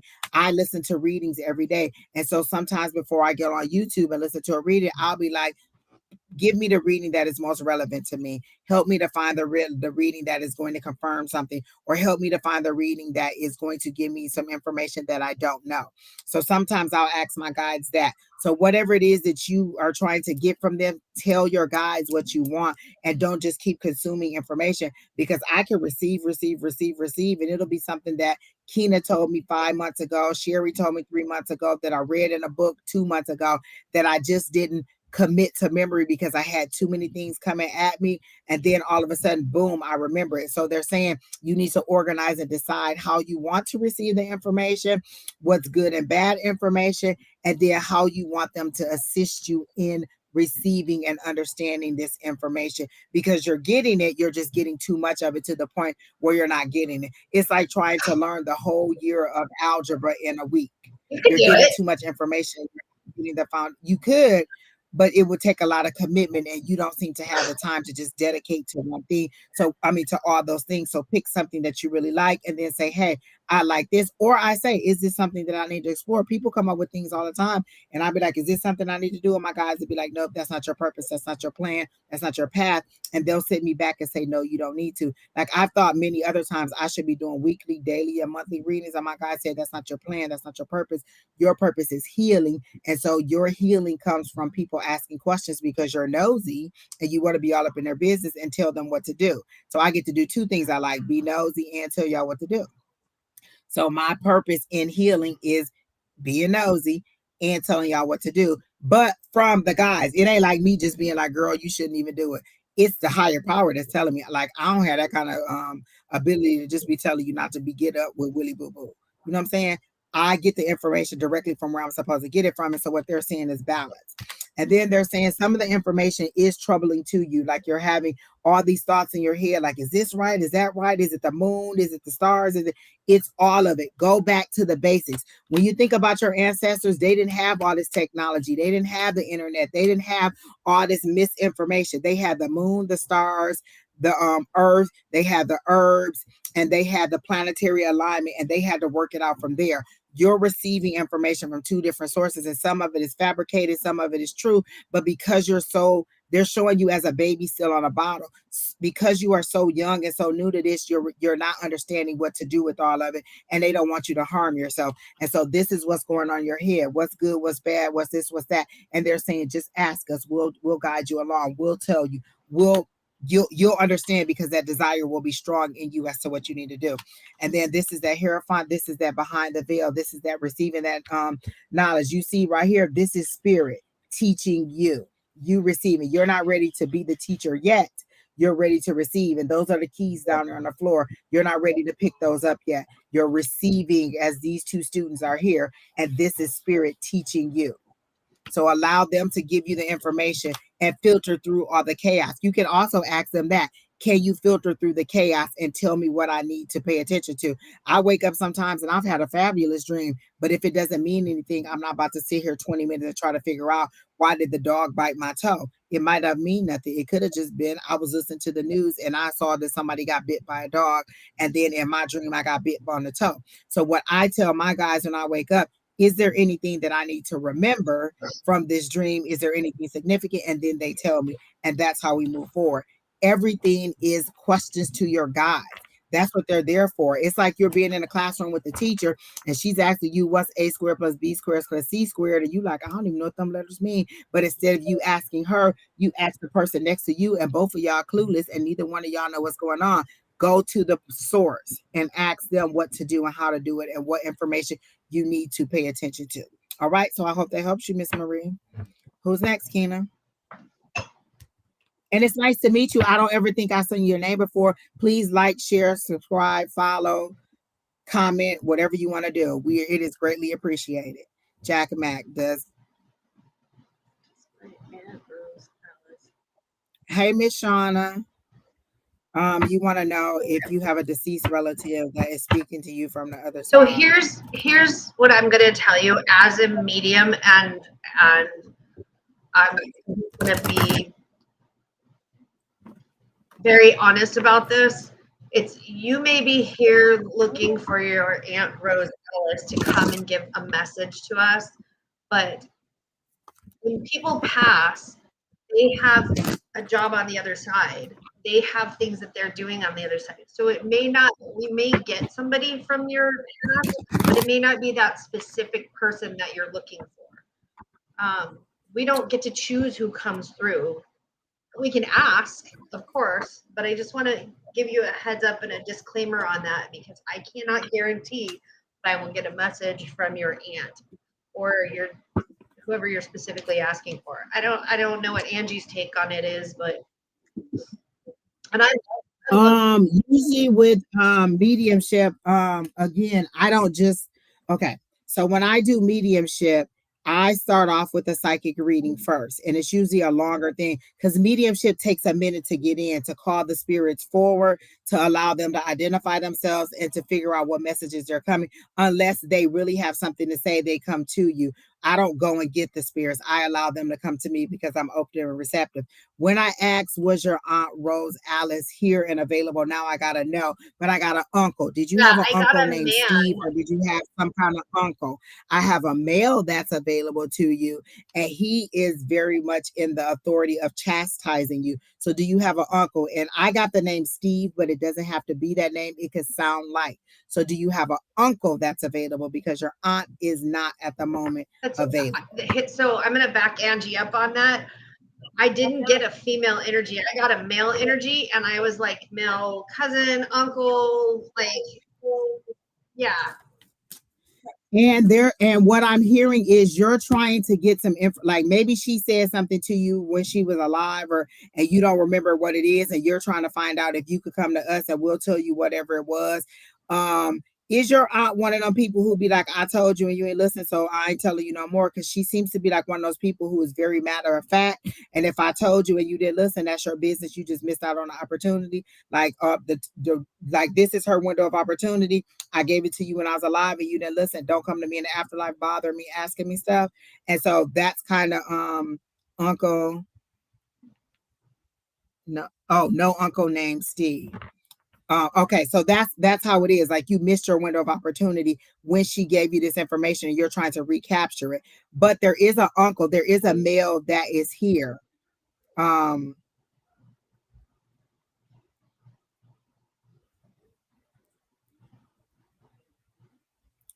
If you have anything, Sheri, you can go ahead. So I just got it as a male figure, a male energy. I think it's on your dad's side, or it's the dad's side of your family. And he's just kind of sitting back and not really pushing himself forward to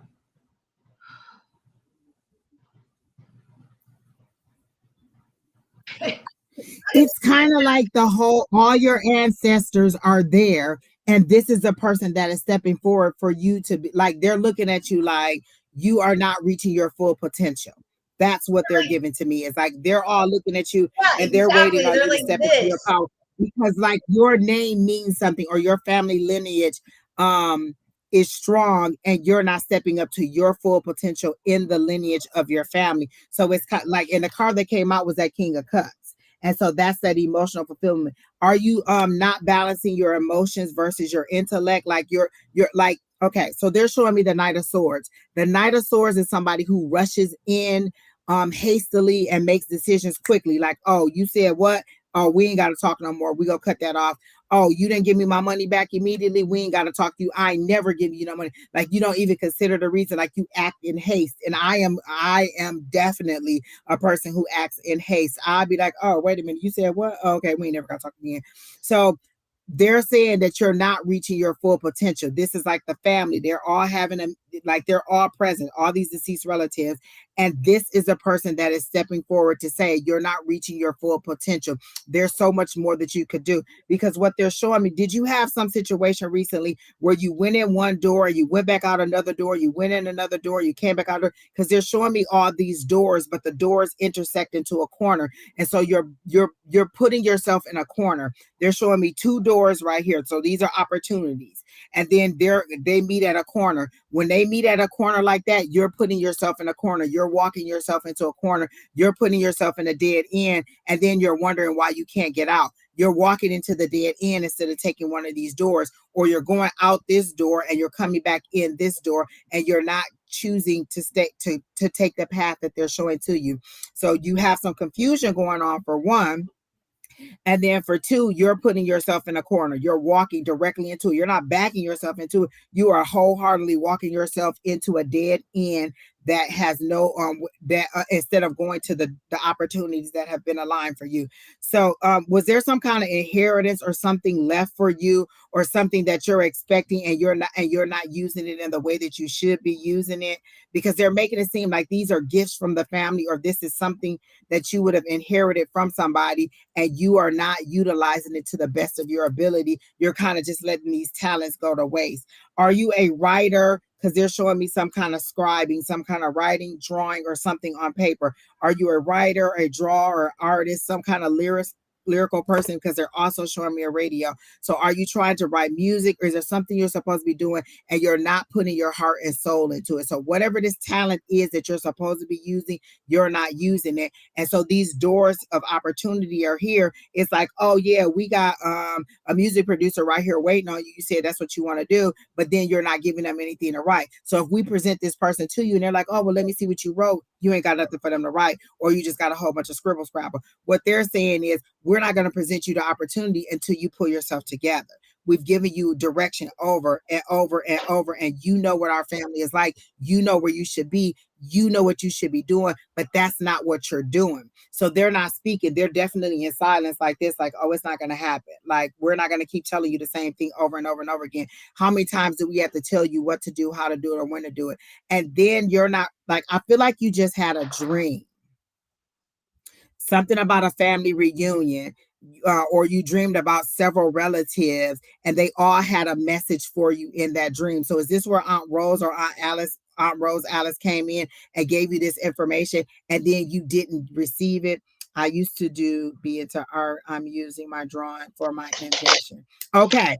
So they're saying you're not putting enough concentration on it, because they're showing me like squirrel moments, like you'll be doing something, then somebody will call and you'll step off and you're not into it, or you'll do this, or you're not getting the training. They're showing me CAD, CAD. So are you supposed to be doing something in computer aided design, or would computer aided design help you a little bit? Because they're showing me CAD. They're showing me that maybe you need a little bit more instruction or a little bit more teaching in order to help you with this, and you could be the star, because then they show me a crown of stars on your head.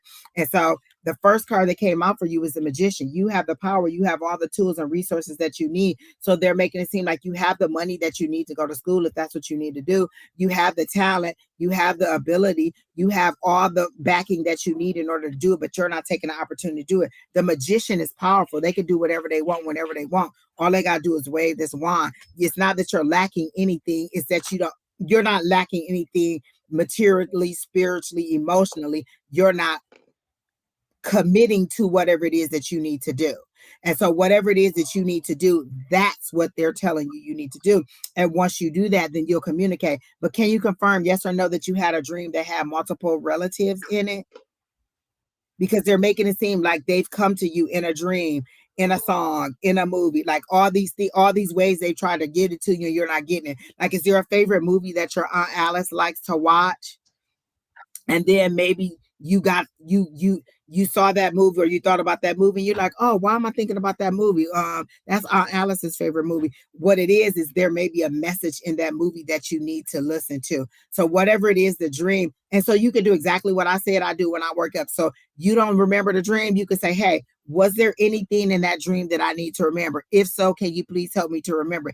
Can you help me to utilize those options in there? When I wake up, I don't play games. I used to be in there Googling, what does a red car mean? What does a stop sign mean? What does a dog mean? Now I just say, is there anything in that dream that I need to remember? And then they tell me yes or no, or they show me what it is I need to remember. So you can go back to your guides or go back and say, hey, is there anything in this dream that I need to remember? Before you go to sleep tonight, you can say, hey, can you bring back the significant part of that dream that I need to remember?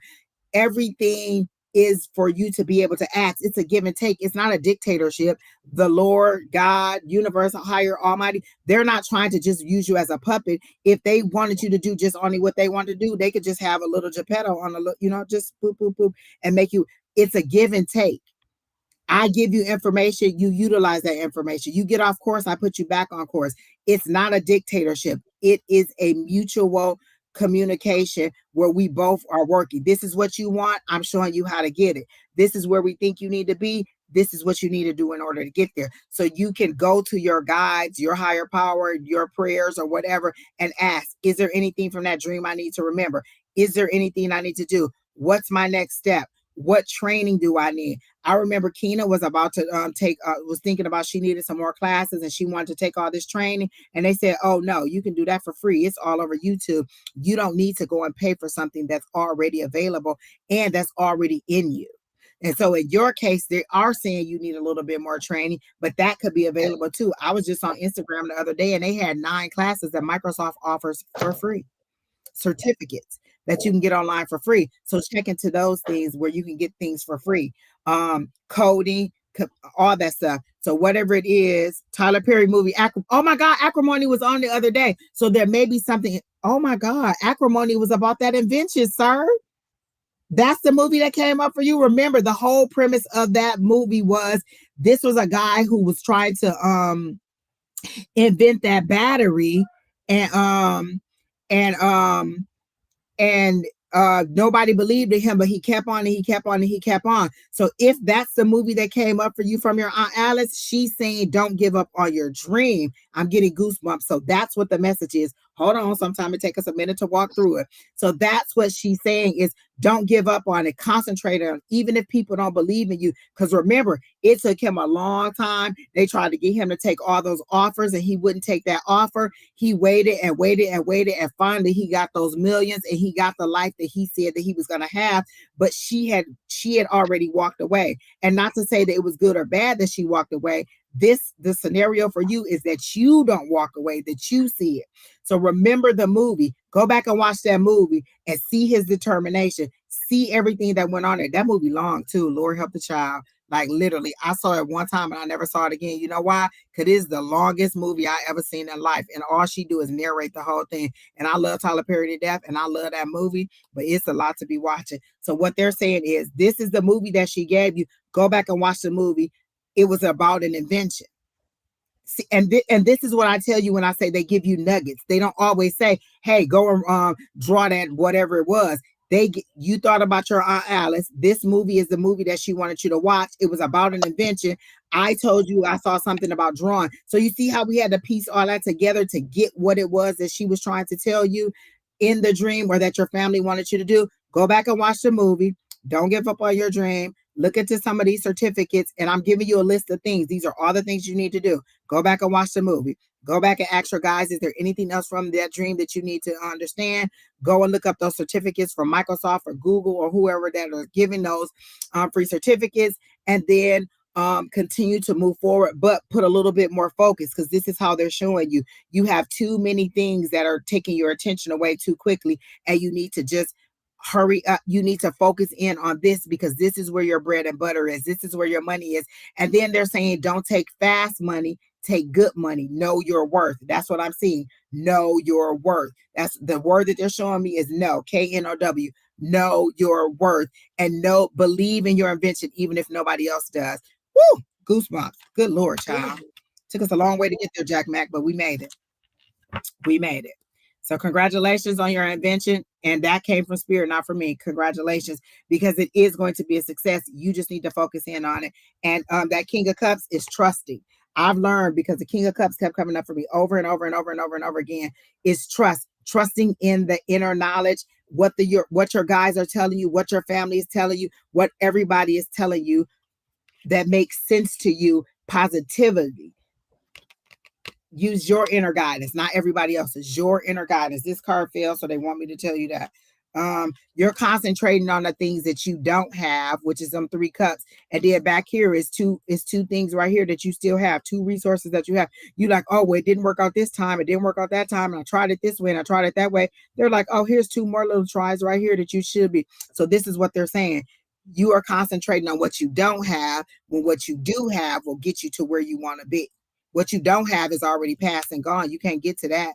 What you need to do is concentrate on what you have and how to move forward. So that's what I got for you. Oh, she said, and I'm still your favorite aunt. I did hear that. You said was my favorite aunt. She said, and I'm still your favorite aunt. Remember, people, energy um is not destroyed or created. It just changes form. Your Aunt Alice didn't cease to be Aunt Alice. Her physical body ceased to be. So it's just like they put me in the ground and this physical body went away. All this Angie up in here is still floating around out there. So Aunt Alice is still there. She's still talking to you. She gave you a movie. She gave you encouragement. She told you how to do. Again, exactly, Don. Transition. She just transitioned from one form to another form. She's still talking to you. You can still talk to her. You can still communicate with her. You could write a letter to her. You could do an appreciation to her. The one thing that I've heard from this one medium is people don't want you coming back to their gravesite. They're not in that gravesite. That's where the bones was of the body that used to be there. They want you to honor them at the dinner. Oh, this is Aunt Alice's favorite food. This is her favorite cake. This is her birthday. I'm going to have a cupcake. Even if I don't do a big grand celebration online, I may just go and get like this year, me and each one of my sisters went and got the cupcake that my grandmother liked. We each went and got a cupcake to celebrate her birthday, and we each went and got the food or something that she wanted for her birthday. It wasn't a big acknowledgement. It wasn't for everybody else to know. It was us personally acknowledging how we felt about her. So you can have personal celebrations where you acknowledge them and they still speak to you. They're not leaving your life. Their physical body just isn't here. They never leave you. She's still your favorite Aunt Alice. And she said, and I better be. I heard, and I better be your favorite Aunt Alice. Your Aunt Alice didn't play. I like her. She was really snappy. She didn't play with the kids either. Oh, and that's what Don said. Always give them thanks because it's a blessing to have them watching over you. Exactly. You can have nobody. So Don is saying, always give them thanks. Give your Aunt Alice thanks. And like she said, I better be. Like, she's giving me so many goosebumps. Your Aunt Alice does not play. Were you kind of like her little favorite for some kind of way? Like maybe she didn't say you was her favorite, but you got a lot more attention or a lot more resources from people than everybody else got. And that's what she says. We do the same thing for my tata, but we make pozole and big giant cake. Exactly. So honor those people. Like, I'll say, oh, this is my grandmother's favorite cake, or she used to like this, or when I see pink, I know that's my grandmother. She doesn't have to say anything, but if people be like, oh, I see pink, that's my grandmother. She's in the mix.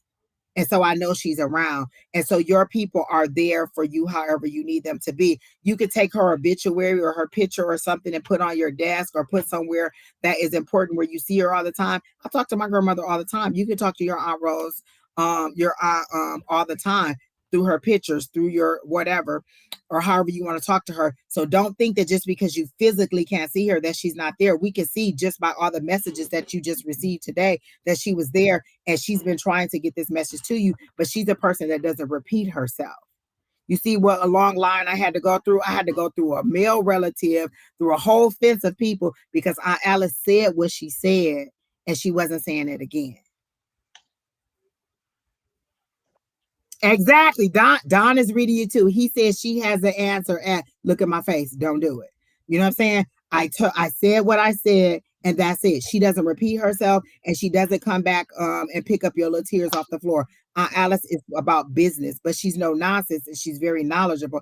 And so when she says something, you better be paying attention because she don't have time to repeat herself.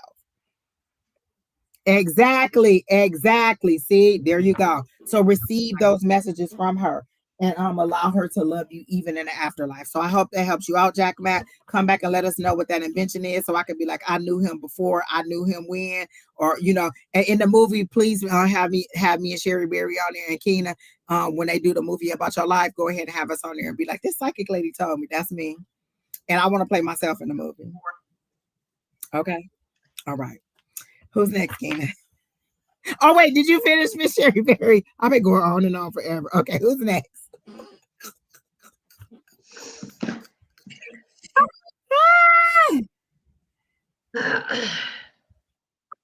Okay, you can go first on that, Sheri. I'm gonna see if they're telling me to use some other cards. Oh, I got some good cards I'm about to use. Hold on.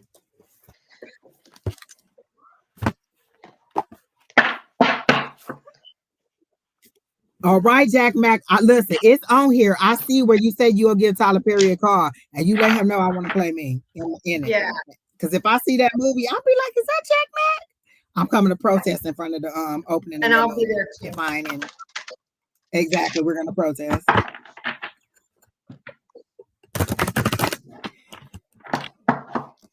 Multi-dimensional 777. Why are you putting 47 in there? Is that the number? Is that the number of likes and shares and subscribes you think I need? Oh, go ahead, Miss Sheri. I'm sorry. This is for Lewis.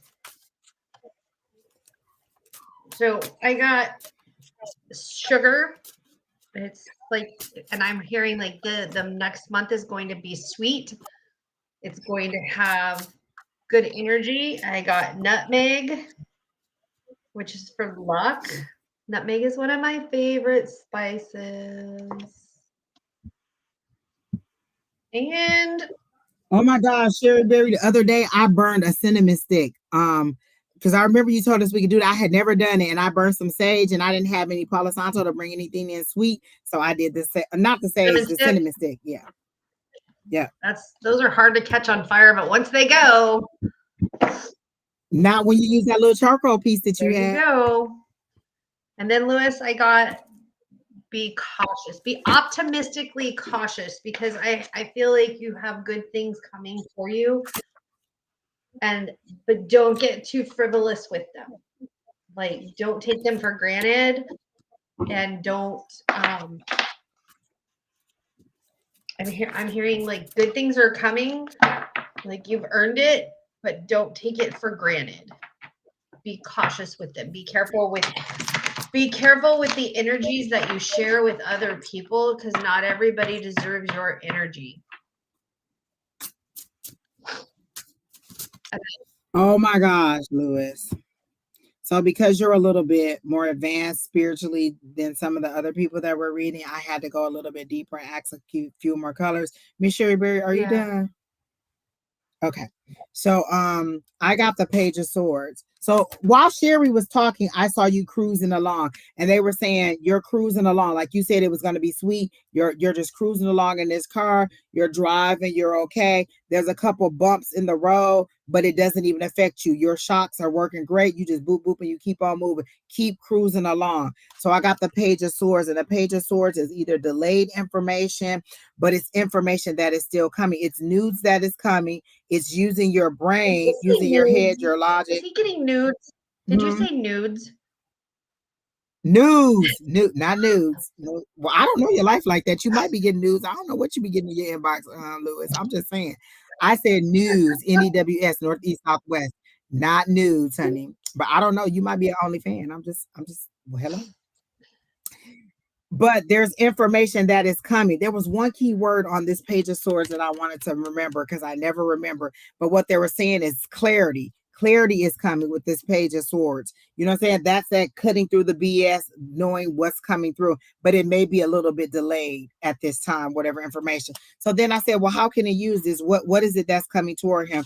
And I got the Queen of Pentacles. And I was like, okay, that's abundance, that's growth, that's, nourishing energy. That's good. I said, okay, well, how does he use this Queen of Pentacles to get the abundance, or what is the abundance that is coming in for him? And they gave me the Ten of Cups, which is that wish, that emotional wish fulfillment. Not necessarily that it's going to be a monetary thing, but it's going to be that emotional thing. And I said, well, what is this emotional thing, or what is this wish fulfillment that is coming in for him? And they said it's not. And then there's a rainbow on here. Rainbow for me, and I love that they have a rainbow on here. For me, that's sunshine and lollipops. There's a pot of gold at the end of it. So there definitely is going to be some money tied to it. But for me, and then they have fish. Oh, I like this one because it has fish in there. It has the emotions in there. You see all that fish in there. That's prosperity for me. And I like that. And then that they're a couple. So I don't know if you're looking for love too. But when I said, what is the wish fulfillment? It said it's not something that you want. It's something that you were called to do. So you're about to take action on something that you were called to do. And again, they showed me you speaking. You about to be talking nonstop. You're about to be getting the word out, but they're about to expand your platform. It's not going to be like me or Sheri or this or that. It's going to be a larger step. And I feel like somebody's asking you to come speak somewhere to some men, like mentor some men. You're about to be asked to come speak somewhere, and they want you to tell your story naturally, not clean it up and be like, oh, well, blah, blah, blah. They want you to tell it like it is, because people need to know that even though you have these things that happen in your life, these setbacks, these things that you don't think right. Oh, that's what they said. When I said, what is it that your legacy? You ask for legacy, that's what you're about to get, but your legacy is going to be in the number of people that you touch. So they show me your arms spanning out. Like, remember that tree I told you were a tree, but you hadn't really found your water source yet. And so now they're pulling you to that water source, and then your branches are going out, and so you're about to be that person. And I don't know if I asked for the rest of the month. I did ask for the rest of the month. So this should be happening before the end of April. And if not by the end of April, then it should be in motion. But you're about to be asked to speak. And I feel like somebody's going to ask you from a church group to be like, hey, can you come in and talk to these boys and just let them know what real life is like? And so they could think like maybe people are like, maybe these kids are romanticized and selling drugs. And you like, hey, I know firsthand, I got a couple partners who done did this, or I had a couple people who done went to jail for that. And you could give them the real story and not the romanticized version of it. But what they're saying is your words are going to speak to the future in a way that other people's words couldn't speak to the future, because they don't have the credibility. You're honest. You have nothing to lose. You have no reason to lie to these kids. You have no reason to butter it up. And so this is what you're going to exactly. So this is your truth. You telling your story and helping the future generations. And so they specifically told me to go to these cards, and I like that they did, because I love that 10 of cups and how they do the 10 of cups. That is beautiful, with half of them under the water, the school of fish down there, which is prosperity for me, that lush green abundance, and then you're still above water. The water isn't cutting you off. You're in control of whatever happens. You see how they changed to your body to be able to move in that. You don't have legs. You have what you need to be able to move in water, to move through those emotions. So you're going to get that wish fulfillment, but you're going to get it in a way. You're going to get the legacy that you wanted, but in the purpose that they wanted to give it to you in. So that's what I got for you, Lewis. And I hope that helps you. Happy April. Who's next, Keena? Bye, grown-ass man. Exactly. And like Pam said, when Lewis talks, people listen, because you also have that command in your voice, that voice that just makes people listen. And so they just want you to be confident in what you're saying. Don't second guess yourself. Just get out there and speak truly and naturally as who you are, and you'll be fine. All right. So Alfonso, are you still here? No. Alfonso, let me say this. I am going to the highest power of the world, and that's what you want to know. Like, you don't want to know what's the cure for cancer or nothing like that. You want to know if Lisa likes you. Right. I say Lisa does not like you. Hi, Karma. Hi, Karma. Lord Jesus. Will Lisa and I become a romantic couple?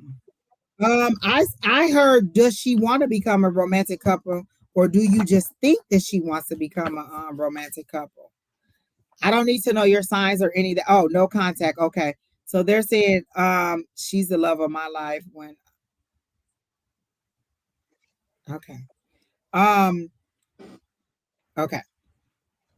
So what they're saying is, does she want to become a romantic couple, or do you? Because I have male friends that are cool, but we have fun when we're out, or when we're in each other's presence, but that doesn't mean that I romantically want to be with them. We can laugh, we can giggle. People can say that you make a good couple, but that don't mean anything. I used to date this guy who had a son, and I would have his son all the time. And I used to be like, oh my God, he looked just like you. Really? Because we don't share no kind of lineage at all. At least I hope we didn't, because that would have been like we country cousins, and I don't want it to be like that. Or kissing cousins. But I'm getting a no from this situation, because I just don't think that she feels like that about you. I'll ask my pendulum and see what they say. And I'm going to have to go to my tried and true one, because my new one, I don't think it's ready yet. Oh, yes, you can get in. It will Lisa and Alfonso ever become a romantic couple? Look, before I could even finish the question, it just started saying no, you will not. And they said don't break the friendship. Like they showed me the word friendship and breaking it in half. They're saying don't break the friendship. Like maybe you two have been, off, like you're in a good place. Don't break the friendship. But I don't get a yes on the romance for you. Like she really does like you as a friend, but I don't see that she romantically wants to be with you in that way. And if you don't think that I'm right, then that's fine. But that's how they're showing it to me. I did the pendulum, I asked my guides, and then the first question that I got was I thought, is that the pendulum where you put the stuff down in there? Hold on. Did you hear me and Don talking about you the other day? He was talking about one of them pendulums, and I told him that you used it the last time me and you were live. You got the pendulum and you put something that you put like a stone down in it and you did it. Yeah, that was the pendulum we were talking about. Yeah, I've got several stones in it. So let me say this, Alfonso. If she left you to date a narcissist and you two were that inseparable, why would you want to be with somebody who dropped you to go with somebody else? I'm not going back to somebody else who, you know what I'm saying? We were in a relationship, we dating around, and then they're like, oh, well, this person is better, this narcissist. And is that and truly understand what a narcissist is, because I think we throw the word narcissist around all the time and people don't necessarily know what that is. So when you say that this person is a narcissist, I want you to look up what narcissists mean, and then I want you to find 3 instances that meet that definition. 3 things that this person did that convinced you that this person is a narcissist, and that you have a true understanding of what a narcissist is. A lot of times people say, oh, he's a narcissist. It might not be a narcissist. It may just mean that this person just didn't like you in that way. That's all I'm just trying to say. But what I am saying is, this person, if this person left you to be with this other person who you are claiming is a narcissist, why would you want to be with that person? Because I'm nobody's second choice. You know what I'm saying? We're dating and you decide, oh, blah, blah, blah, I want to be with you. Oh, well, now I'm not your second choice. This is why I'm the only one, or I'm not at all. I'm not going to be your second choice. Either you want me or you don't. So if you drop me to be with that person and it didn't turn out right, oh well, that's just too bad for you. You lost it and move on. I'm not going to be sitting here pining and waiting over on you. So for this, even if she does come back, is this a person that you will want? Because the next time the next Willy Boo Boo come by and be like, hey baby, what's up? Is she gonna drop you again? And then you're back here again saying, is she gonna come back? So think about your own worth. That's what I'm seeing, right? In really big letters. It's self-worth, self-worth. What is your self-worth in this situation? Why are you willing to cling to somebody who left you to be with a narcissist? Is this person a narcissist? So maybe you need to do a list side by side. This is what a narcissist is. These are the situations. Is she one and he one? Is that why they attracted? So maybe she's a narcissist and not this person. And I'm not saying anything bad about her because I don't know, but they're saying know your self-worth before you put yourself back in a situation where you allow somebody who just walked away from you to then come back in your life because you deserve more than that. That's all I'm getting. I'm seeing somebody with dark hair that may be a little bit younger than you, and it may be not necessarily a coworker, but somebody in your social circle who may be a little bit more interesting for you and a little bit more down to earth for you. She does have she does look appealing to the eye, but she may not be appealing to you in the way that this person is. But there is a young lady that you already know, and you may not know her intimately, or you may not know her in close relation, who has darker hair. Like, not, I don't know if she's like a brunette or if she just has like maybe a blonde that's growing out, but her hair's a little bit darker. She's a little bit petite. She's a little bit shorter than you, and you know her in your social circle. And I keep hearing the word Mary over and over and over again, and I don't know if that's really what her name is, but this person may be the person that they want you to steer yourself to, and you can't see her because you have on your Lisa glasses. So that's what I got for you, sir. All right, Miss Sheri, do you have anything else for this person? I definitely think that you really need to look up the definition of what a narcissist is. And if you have been a victim of a narcissistic relationship, you could be chasing the dopamine of Lisa. And yeah, it really does change the chemicals in your brain and how you behave and act towards other people. I'm only saying that out of pure experience. And I've had to do a lot of work in the last year on myself because of what happened. And mine was a true narcissist. True. And the trauma bond sucks. Yes, it does, Miss Karma, immensely. So when you say this person is a narcissist, the person that she left you to be with is a person who just wants all the attention on themselves. First of all, then maybe I'm a narcissist because I You want are the attention not to a be on me too. Hold narcissist. on. You do not love Based you do on not what it's saying love right here, bomb like it people. says, You don't degrade them. it says an unreasonably high sense of self-importance. Actually, narcissists have a really tiny, tiny self-esteem. And they have to build everybody up. And they see the other person as Just say, perfect. And then once that image of perfection is gone, then the narcissist is an evil motherfucker. so make sure you know what it means. And all y'all out here diagnosing people with narcissist personality disorder, I didn't know y'all was qualified to do that. Dang, y'all pretty talented out here in the regular world to be just diagnosing people as narcissists. But I mean, however you do that, that's what you do. I don't have that ability to do that. And if narcissist mean asshole, that's what I call them. Oh, my mom was a narcissist. My therapist is like, hey, did you know that your mom is your first narcissist? And I'm like, what? What?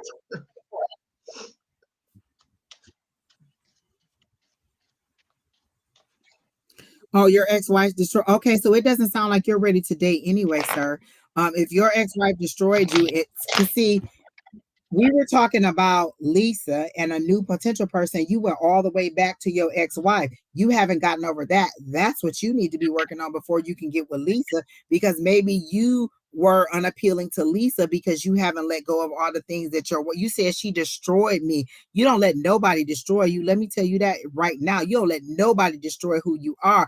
You are who you are. You stand in who you are. If you let somebody destroy you, what does that say about you and how much you love yourself? Do you not have self-care for yourself? You don't let nobody take away who you are and become something else. When that is happening, then that's when you need to break apart away from them. So if you went all the way back to your ex-wife and we were talking about Lisa and a new person, then you're not ready to date.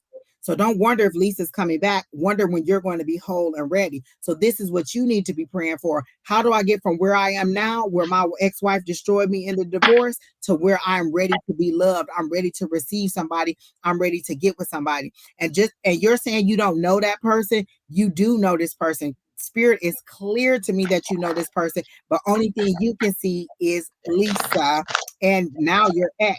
So they're saying clearly you do know this person that I am describing, and you're not paying attention to them. You've interacted with them on multiple times, they're telling me, in a social setting, but you did not pay attention to them because you were stuck on this other person who was very flashy and who piqued your interest. So they're saying you do know this person clearly. And I don't know you personally, so I can't tell you that you do, but when my guys tell, when the Holy Spirit, the higher power, tell me that you do know this person, they do. So you may just want to sit and be like, hey, who is this person? Bring this person to mind. Help me to understand who this person is. Help me to find this person. Help me to prepare myself to be this person. And if that means that this relationship with Lisa or with somebody else breaks off, then you allow it to break. Don't hold on, because they're also showing me the Four of Pentacles, where you hold on to things too tight in lieu of something else that you could be receiving. Like if they want to give me a big old bag of money and I'm holding on to all this hurt and pain, I'm gonna get the bag of money. It's just gonna fall out of my hands like this, because you know why? I let all of the hurt and pain take over, and it wouldn't allow me to receive. So allow yourself to be received.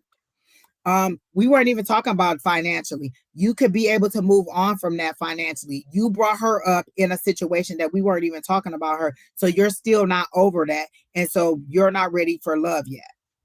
You're still trying to build that back up. We didn't even need to know about your ex-wife. We didn't even need to know anything about that. We were talking about Lisa and the person that's coming to you, and you went all the way back to say that I'm still living in that hurt. I'm still being pricked by it. I'm still feeling the pain of it. Regardless of when it was, you just really haven't moved on from it. Oh, and Don said, did she destroy you, or did she present you with an opportunity to rebuild on a stronger foundation? I love that. Oh my gosh. Okay, so now that that's over, you get a chance to rebuild and have a stronger foundation than what you have. It's not superficial. I love what Don just said. Did she destroy you, or did she present you with an opportunity to rebuild stronger foundation? So think about that. This is your opportunity to become who you want to be and forget all about her. You shouldn't have to keep saying, oh, she destroyed me financially. Oh, she did this to me financially. You haven't really dealt with that. You haven't really gotten forward with that. So work on that. And all you have to do is say, hey, how do I get from where I am now to where I'm ready to receive love? You don't even have to have the right question. I want to be in love. Listen, this is why I tell my guys all the time. I want to be loved. I deserve to be loved. I want this kind of love. I want that. I want that. And so then they help me to get to the place where I'm able to receive those things. Like I said, 20 years ago, Angie wasn't ready for it. 20 years ago, Angie, if they'd have gave her all those things that I'm asking for now, it would have blown right out the window with a whole bag of money, and I wouldn't even knew about it because I wasn't ready. You have to be ready here and here. Just because you think that you're ready here, that's loneliness, that's hurt, that's needing somebody to soothe that pain and be some aloe on that wound. What you need is to heal that wound and then go to somebody, because what I don't want is somebody that I got to put back together and that I got to nurse together. I am not an ICU nurse. I'm a healer, but I don't want that to be my relationship all the time. So decide how you want to move forward and present yourself as such. I assume you want to be a strong, determined leader, head of the family who can take care of your family emotionally, physically, financially, and spiritually. And so get yourself right in all those arenas, and then you can present that and be that for your family. Because you don't want to be a half a person meeting another half a person. Y'all ain't ready. Y'all just two halves. Y'all ain't gonna ever be a whole. You need to be two wholes coming together as a unit. So that's what I got for you. All right, who's next, Keena? Exactly, Don, the rear view mirror. May I have a general reading? Miss Bree, are you still here, honey? You can go ahead and go first. Sorry, I have an emergency work email I'm doing. So all right. All right, I'll go ahead. Also, Keena said you are still here. So let me go ahead and see. Miss Bree, may I have a general reading, please?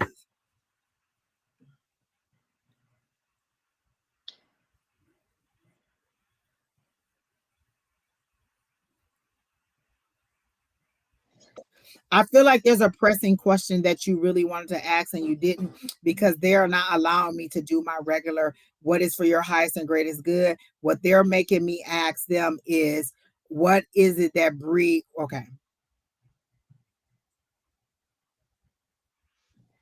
What is it that Bree really needs to know at this time? Not necessarily what's for your highest and greatest good, but what is it that is pressing on Bree at this time? And they showed me a big heart. Are you, like, I feel like everybody in here wants to be in love. Okay, it's more of a connection. Everybody wants this love, and that's what's pressing for you. So I'm gonna pull a couple cards because I don't want to. I'm not the most favorable for love people. They would have threw me off a Flavor of Love or any of them dating shows in a minute, because I'd have been like, excuse me, you got 27 people. You think I'm about to stay around that way? Absolutely not, sir. I'm going to leave. I am the only one. You need to take all the flowers and give them to me, because I am the one. We're not about to compete. I don't compete. If you have other options, then you need to choose those options, because those are more suitable for you than me. I am not the one. But let's see what it is that Miss Bree needs to know. Oh, sometimes I fucking hate my job. Okay, what are we doing? Sorry. Okay, okay, so I heard, and listen, I don't know you personally, Miss Bree. I got Flavor of Love. Exactly, Crystal. Well, first of all, I wouldn't have been on Flavor of Love because Flavor Flav looked like a roach. I'm just saying, like, whew, actually, he looked like a raisin. You know what? Scratch that. I just wouldn't have been on Flavor of Love because I ain't swapping spit with somebody who done swap spit with like 17 other people in my presence. That's just not gonna happen. But Miss Bree, I got the first thing that came out was the Knight of Pentacles. And I got you. I'm sorry, not the Knight of Pentacles, the Knight of Cups. You want a cup of love. You want that romantic connection, but they said you want it in Daddy Warbucks. So you want somebody to come in and be that daddy who provides all of those things for you. And so I don't know if it was something in your childhood or you just want that feeling from your childhood of somebody who's being accepted by daddy, who's being loved by daddy, who's been protected by daddy, who's been nourished and spoiled by their dad. You want to be spoiled. Like they really want you to feel like you're being spoiled. And so they're saying this is a cup of love that you want, but you want a daddy Warbucks type, somebody who comes in and rescues you from the situation that you're in. And so let me see what else they have to tell you about this situation, because that's what you want. That's you in this relationship.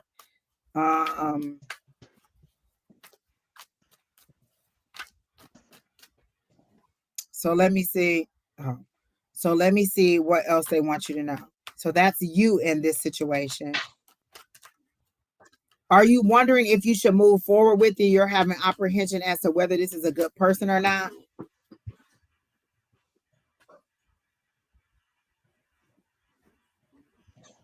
And so I heard, no, he's not, but I heard, no, he's not a bad guy. He's not a bad guy. This is you. This is that pessimism that you're holding on to, that disbelief, you not knowing whether he should or should not. And so they're saying, this is you. This is that disbelief that you have. This is what you want, but this is that disbelief that you're holding on to. And they're saying this is that cup of love that you asked for. God, this is all emotions, honey. You are all up in your head. Yes, no, should I, maybe. Like, I feel like you decide that, oh, I want to go look for a dress, but I don't want to go look for a dress. I want to go look for some shoes. I want to go look for a venue. Like, you're hopping in and out of it because you kind of want to, and you're letting the ghost of your relationship past kind of linger into this relationship, and you won't let them go. It's like every now and then a little ghost comes through and you'll be like, oh my God, did he just leave that cup on the counter? My ex-boyfriend Derek used to leave a cup on the counter, and one day I just wanted to take that cup and smash it to the center of his forehead, but I didn't. And so you're letting them.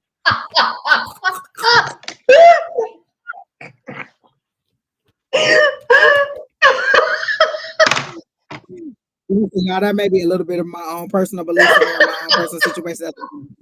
That was the example that I got with the child. I'm just saying.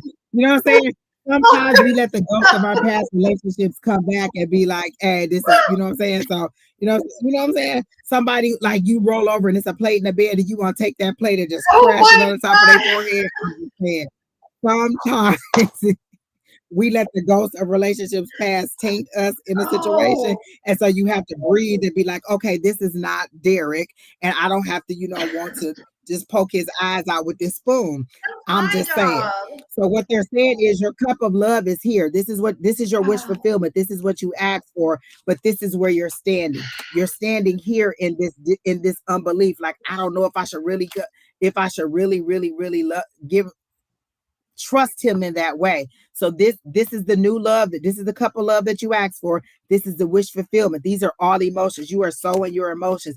We know what you want. You want this love to be true. You want this love to be real, because that's what they're showing me to the word is true. And then it's in red, and then there's a heart behind it. True love. That's what you want this to be. And so you're saying he doesn't appreciate you in the way that he should appreciate you. Give me an example of how you want to be appreciated. Like, if I cook you dinner, you get your ass up and you come eat the dinner when it's done. If the dinner's done at 6, you don't come in here at 7 talking about, oh, I'm just not about to eat. No, because now I'm mad because I done been in here for 2 hours cooking. I done put all the food away, and when you ready to eat, oh, it's put away. Kitchen's closed. So that's how you appreciate. You receive the gifts that I'm giving to you. If I'm trying to care for you, you go let me love you, or you're not gonna be loved. Exactly. My sister just said now she understands why my mama used to get mad. My mama would cook dinner and we ain't eat. My mama would have a whole attitude. She'd get to putting that food up and you'll be like, I'm gonna come eat. No, food was done at 6 o'clock. It's 8 o'clock. You just not eating. I've been in there cooking since 3 o'clock. You ain't never got to eat again. I don't care if your stomach ever be full. So you need to know what it is that he's not doing to appreciate you, and then let him know that, but not in the situation where you're not being appreciated. Don't wait till the dinner don't wait until you wash all his clothes and then put them all away, and then he go in there and pull the shirt out and tear everything up and you don't like it, and then you come in there with this sock that you ready to tie around his neck and choke the life out of him. What I'm saying is, speak to him now and be like, I just don't feel like you appreciated me. Like I did this, this, and this, and you didn't receive my love. Like you can tell them you didn't receive. I've told people, listen, if you don't want my love, then I ain't gonna give it to you. I'm not gonna force my love upon you because there's somebody else who will take my kindness and my love and my joy. So what you need to do is figure out how he's not appreciating you, and then find a way to say, you know what I'm saying? Or just ask, like, did you not like the food that I cooked? Did you not like the way that I washed your clothes? Did you not like this?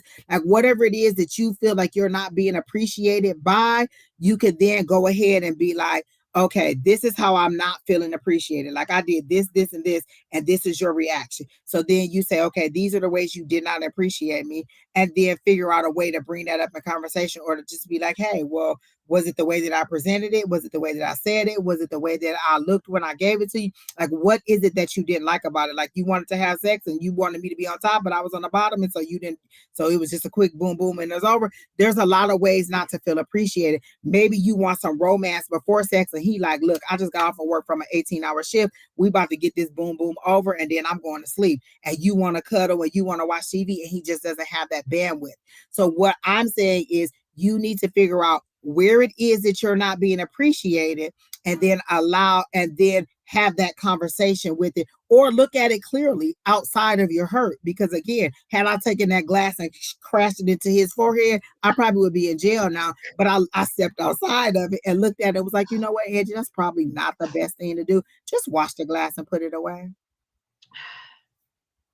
So there you go. So again, you want that, you want all those things, but you're not receiving it because you have this pessimism, and you may be very well what you're feeling about him not appreciating you may be true, but you need to walk it through in a way that is clear to you. How am I not being appreciated? I worked all day, came home, did the laundry, did my workout, cooked dinner. You didn't eat. You didn't acknowledge that I still look good. First of all, you know what I'm saying? Maybe that's it. I don't.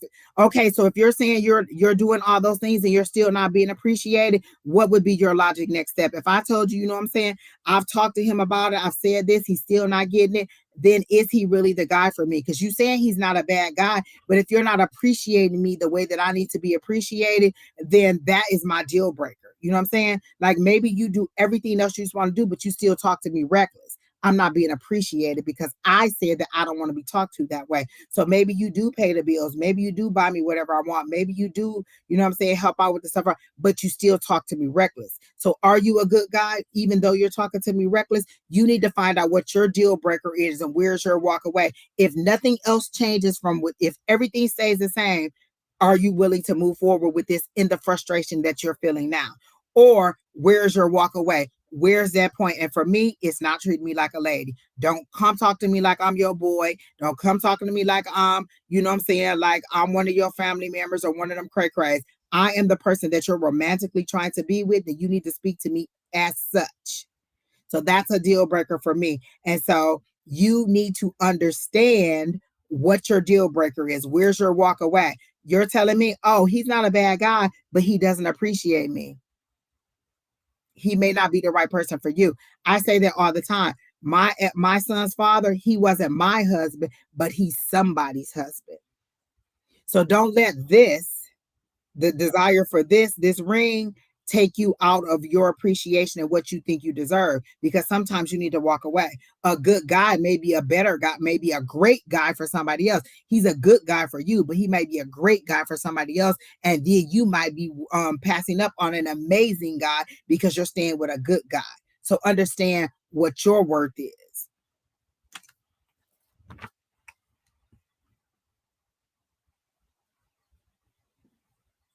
I always say I may not be somebody's cup of tea, but I am somebody's shot of tequila.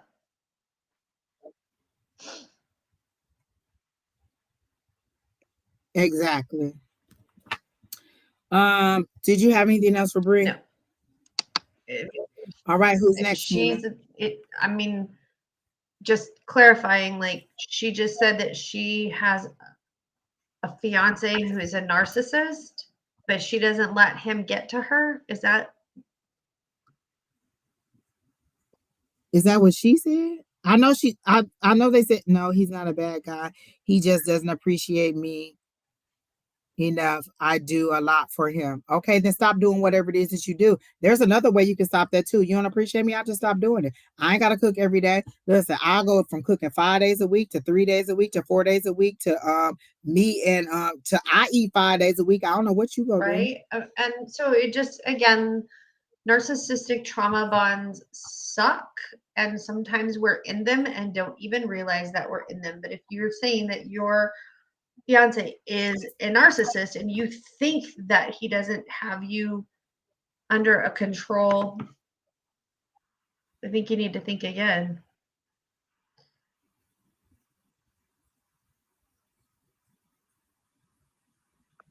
Oh, okay. So your fiance thinks that he is your fiance has narcissist personality disorder. See, y'all throw that word around like y'all throw the word soulmate around. I would never tell somebody that my person is a narcissist. That's not a good trait to have. I would never be like, oh, my person thinks that the world rises and shines on his ass and that he's the center of the universe and that everything needs to wrap around. I would never say that. That's not a good quality for somebody to have. And so I would never speak those words over my spouse or over my husband. My husband is exactly what I want him to be, or he is perfect for me. So I would never say that he's a narcissist. I would never tell anybody that my spouse is a narcissist. First of all, I don't think I'm qualified to determine what a narcissist is. So I really want y'all to understand what a narcissist is. Like when I put the word narcissist personality disorder comes up. Are you sure that that's what you mean? Or is he just somebody who just doesn't pay enough attention to you? That doesn't mean he's a narcissist. It could mean he's a businessman. Well, wait a minute. He So sounds like understand what you're saying when you say that he somebody's a somewhat calls me narcissist. names when he's angry. So that's abuse. That's not a narcissist. That's That's abuse. abuse. See, this is what I'm saying. Okay, let me say, okay, you know what? Praise the Lord, Jesus. I can't take it. I can't do it. I can't do it. I can't do it. Like I said, what is your walk away? Because you're not, listen, you're not going to call me a name. Even calling me Nigga. No, I'm not your little friends. What your mama say? I'm not your little friends. You're not going to address me in the way that you address your boys. Respect who I am or move on. I will drop you in a minute if you don't respect who I am. And name calling is something that I do. I don't call you out your name, and you don't. Even if you hear me calling my friends a bitch, a bitch this, a bitch that, I don't address you in that way, so you don't approach me in that way. Because as soon as you do, it's done. Bottom line, I don't care if you pay all the bills. We get along. That is something that you don't do. So what is your bottom line? And respect is my bottom line. You're going to respect me as a lady. So decide what your bottom line is. Somebody calling you names when they're angry isn't nice. I get angry all the time, but I get mad at my son all the time, but you damn for sure know I'm not about to be in there calling him out of his name. I don't have family. Literally, I do not have a biological family here in the state of Arizona, except for my 22-year-old son. Period. And if you can step out and be comfortable with yourself and I don't have my biological family. I have my tribe. I have. So in this case, instead of going to your higher power, your ancestors, some people who really truly looking out for you, you going to somebody like this to help you deal with your family. Let me tell you this. You don't have much family that helps you. Then what you need to say is, how do I get to a point where I don't need anybody to help me? How do I get to the point where I can independently take care of myself? That's why Daddy Warbucks came up. That was the very first thing that they showed me was that Knight of Cups and then Daddy Warbucks, because you want somebody to rescue you. You have that princess syndrome. You want somebody to make you a princess, and so you'll deal with whatever. Like you said, he helped me because I don't have anybody else. That's why Daddy Warbucks was the first thing that they showed me when that night came up. You want somebody to rescue you and make you a princess, and he's a little crude in how he does that. Let me tell you, Ike helped Tina financially, but he whooped her ass every single time he felt like it. So is that what you want this to be? And I'm not saying that that's where this is leading to, but let me tell you, you need to know where your bottom line is, and I'm not telling you to leave this person. I'm not telling you not to not marry this person. What I'm telling you is to ask their guides, how can you become the person who doesn't need somebody to you know what I'm saying, who doesn't need that. How am I able to stand on my own? So I'm not telling you to leave this person at all. I'm never going to tell you that, but know your worth. That's all I'm saying is know your worth. And under my table, you will not be calling me names. I don't give a damn if you pay every bill in there. What you will be doing is paying them bills in the house by yourself, because there's a bottom line for me. You don't hit me because this face right here, I only get one of them. And if you about to be banging on it and hitting on it, you don't appreciate it and you don't get to see it every day. And second, you're not about to be talking to me reckless. I don't play that at all. You're not about to talk to me reckless. You're not about to talk to my child reckless. And so those are my walkaways. Those are my deal breakers.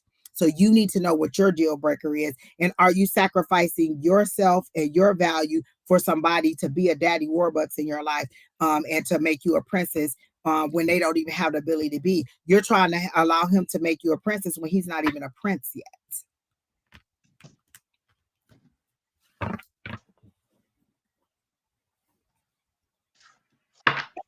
Okay, you know what? Okay, what you need is beyond this conversation, Miss Bree. You need a little bit more. Maybe you need a little bit more like a therapist one-on-one to talk to you. Because what I'm only giving you what I am seeing in the stars, and these are the questions that are coming up for me. I don't know you personally, but what they're keep reiterating to me is know your self-worth, know what you need. Are you sacrificing your personal happiness to be at home as a stay-at-home mom? So you decide what your worth is. But let me tell you this, if you had to come here and ask, but not really ask because you really wanted to know, because literally I know when I get a question, you said general, and the first thing I said was, I went to my normal thing, what is for her highest and greatest good? And they said, no, that's not the question. She has another question that she doesn't want to ask. And so they brought it out in this situation. So all I'm saying is know your worth. That's the best I can give it to you.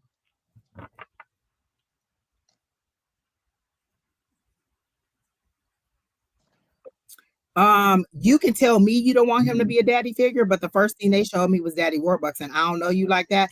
And if you said that the Almighty is lying, then that's your business for calling the Almighty a liar. But I'm telling you what they showed me. They showed me that Knight of Cups, which means you want somebody to come in with that cup of love, and you want him to be Daddy Warbucks. You want him to come in and rescue you from your situation. You want him to take care of you, and that doesn't necessarily mean that you want him to be your daddy, but you want him to rescue you and bring you to a higher place. But in that rescuing you, is he sacrificing your self-worth with it? So you can say that you don't want him to be your daddy, but what they showed me was Daddy Warbucks. And I about to question the spirit. So if you don't think what they said is right, I believe you, but I'm telling you what they showed me. All right, next. Who's next, Keena?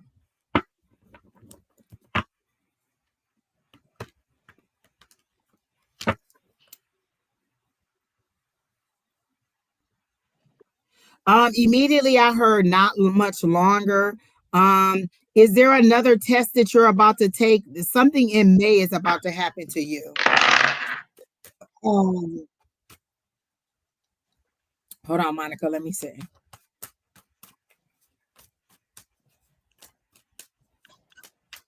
Is it an anxiety thing that is creeping up from too many responsibilities, or from you holding in too much? Like, I feel like there's a lot that you want to say and you haven't been doing it, and so now it's manifesting as an anxiety or some kind of a twitch. Like, I feel like there's something emotionally that is happening to you because you're not expressing yourself to your full degree.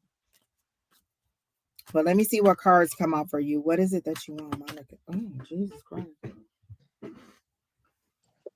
So the first thing that came up for me was celebration, reunions, party, because the Four of Wands came up. Wands are passion, community, celebration, reunions. So when I say reunions, they show me you reuniting with you. Like, you let a part of you break off and you left her back there to become what you thought was the new you, and they're reuniting you with you. They're reuniting you with who you were, who you have always been, but who you've kind of left in the background to be this new, kinder, nicer person. So the celebration is you returning to you. They literally show me a you over here and a you here. And so that fire of your younger you, because I feel like you were just like a spitfire back in the day. And what they're saying is that fire that was in that old you, they're putting it back in you because you let it, like they're showing me smoke. And so you were squashing some of your fire, like you were smothering it and putting it out. But they're saying, okay, so it says health, mental and physical health. Ouch. And then wish upon a star, and I'm going to cover her up because she is stark raven naked, baby, in this star card. The star card came up, and that's wishing. That's you, your prayers being answered, your wishes being out there. Like, I feel like you are very intentional in what you put out there, but then you're a little bit surprised at how that's manifesting in your life. So yeah, I'm praying and wishing for it, but it's not. It's coming out in a way that you thought was different than what it was before. You've done a lot of work on yourself, but in doing all that work, you became what the textbook wanted you, or what the textbook said you should be. A family is a two-parent household, a mother, a father, the children, a dog, instead of, oh, maybe a two-parent household is two mothers or two fathers or a dog or a cat or a fish or a mother and a son. You had to bring her to you became the textbook version of you and not the true version of you, is what they're saying. And so any issues that you're having are manifesting because you're holding you down. You're like a volcano ready to explode. And because you're suppressing who you are, you are receiving, you're having all these other issues. Like I had a medical issue that I've been dealing with for the last couple of weeks. And so I thought, oh, you know what? I'm fine. I'm going to stay positive. I'm going to keep seeing my manifestations. I'm going to keep being okay with it. And then I got a pain that ran through the back of my neck all the way down my arm over here and down my back. That was me internalizing and not wanting to deal with emotion, just hiding the emotion, saying, I'm okay, nothing's wrong. I don't care about it. I'm great. And then my body said, you're not great. You're not functioning at full capacity because you're trying to not express these emotions. You're trying not to allow the emotions to come through because you might manifest something that is negative. But what they're saying is you need to work through those emotions so that they can flee.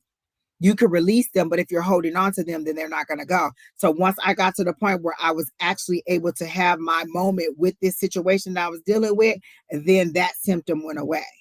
And so now I'm moving forward and I can clearly hear my guides and what they're telling me to do and how they're telling me to do it and what methods I need to change and how I need to move forward. Because once I went to the doctor and they started telling me I need this, this, and this, I said, wait a minute, I could have just took some heroin and been fine with it. Like, you know what I'm saying? Some pain medicine and been good. Like, really, people, I wouldn't have really took heroin, but you know what I'm saying? It's like, Angie.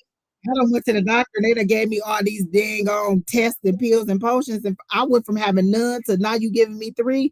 You know, I could have just took some heroin. It would have got rid of all the pains that I was having.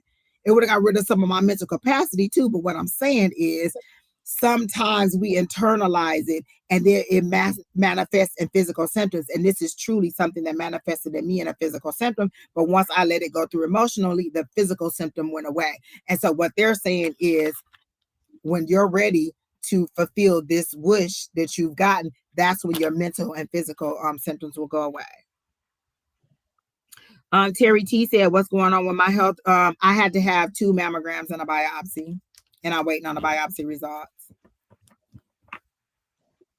All right, Ms. Bree, you're welcome. Have a wonderful day. Well, thank you for coming back, and I hope everything works out for you. But again,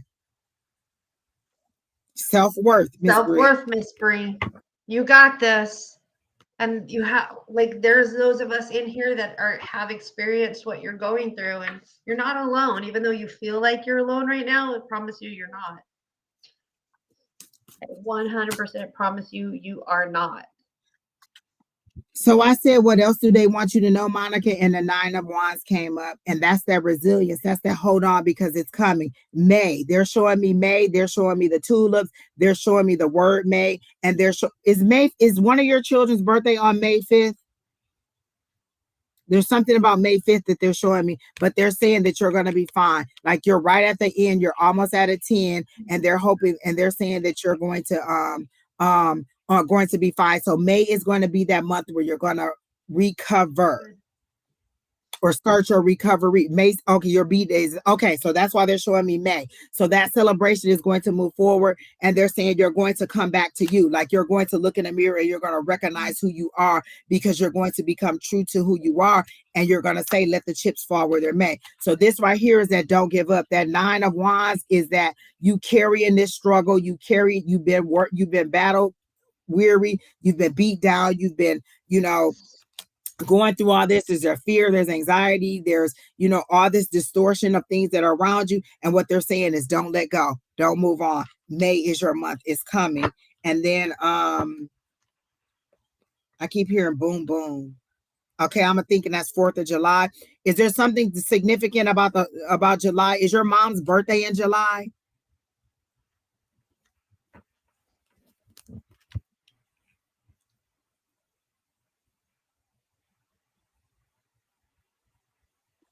Your birthday used to be the 5th.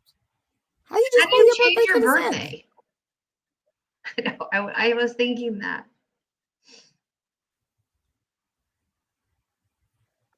I will, Terry T. Thank you.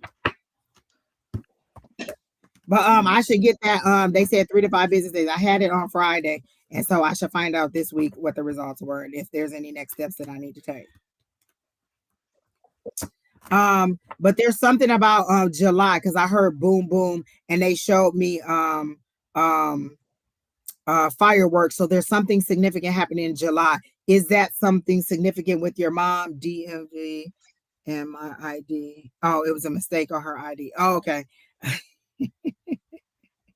Okay, that's why they're showing me the 5th. And then okay. So by your birthday, you'll be fine. So it feels like you're going to have 2 birthdays and you're going to become who you used to be. You're going to go back to who you used to be and love who that is. But what is this about July? They're showing me something about July, because I see boom boom, I hear red, white, and blue, I see fireworks. So there's something significant about July, and it has to do with your mom. You can go ahead, Miss Sheri Beery, if you have anything. Okay. So I pulled my pendulum and I asked about your mental and physical health, and I asked for a timeline. So I asked, is this going to get better in the next 6 months? And I was told yes. So then I said, is it going to get better in the next 3 months? And I was told no. So then I asked, is this going to be better in 5 months? And I was told yes. So I'm feeling in 4 to 5, 6 months, the healing process that you need will be starting. That you're just gonna, one day you're gonna be like, oh my gosh, I don't this anymore, I don't that anymore. The other thing I got thrown at me was the word mother's wort. And I think it's kind of interesting and significant because mother's wort is an herb that helps with physical and body emotions, specifically anxiety. So right before Angie said, do you have anxiety? I was hearing mother's wort. So to me, that's saying that you do have a type of anxiety and this anxious feeling. So I would suggest that you use mother's wort to help with those those anxieties and stuff. You can get mother's wort in a tincture, and you can drink it in a tea. But when you have it in a tincture, when you start feeling those anxious feelings, you can have a dropper. So you already have mother's wort. You just see, maybe that's why mother came up to me, because I kept saying it's something about mother and it's something about July. So maybe that's it. Like, maybe by July that'll be the relief. Because in May, that may be when it actually starts. Like boom, you recognize that, okay, I need to do this, and then by the 6 months, all those things will start to disappear. So I'm suggesting that you carry a tincture of mother's wort with you. I'm not a physician. I'm not a doctor. I can just tell you what herbs help for certain things. And I'm just, mother's wort just keeps coming up. So, like I said, you drink it, you can have it in a tincture, and you can take it. And there's not there's no such thing as too much. I mean, the plants are going to do what the plants want to do. Like, there's this, like, there's no written documentation that's saying that chamomile can help somebody with cancer. But there are people that will drink chamomile tea every day and come back and tell you my cancer is gone because I have chamomile tea. So the plants are going to do what the plants are meant to do. So go ahead. That she has a tincture of mother's-wort. I'm actually making a tincture of mother's-wort for my daughter. What is a tincture? The tincture is where the herbs or the plants or the roots are in a carrier. So I'm using 100% vodka, 100 proof vodka there, Angie. And then you separate the plant material and you have what's left of the essence of the plant and with all of the nutrients and the minerals and all of the goodness of it. And then you take that. So you can make a tincture with alcohol. You can make a tincture with oils. You can make a tincture with glycerin. So my tinctures are. So when it's all done, what do you do with it? You drink the alcohol? You put it in, I have it. Hold on. Just hold that thought. All I'm concerned with is, do I get to drink this alcohol?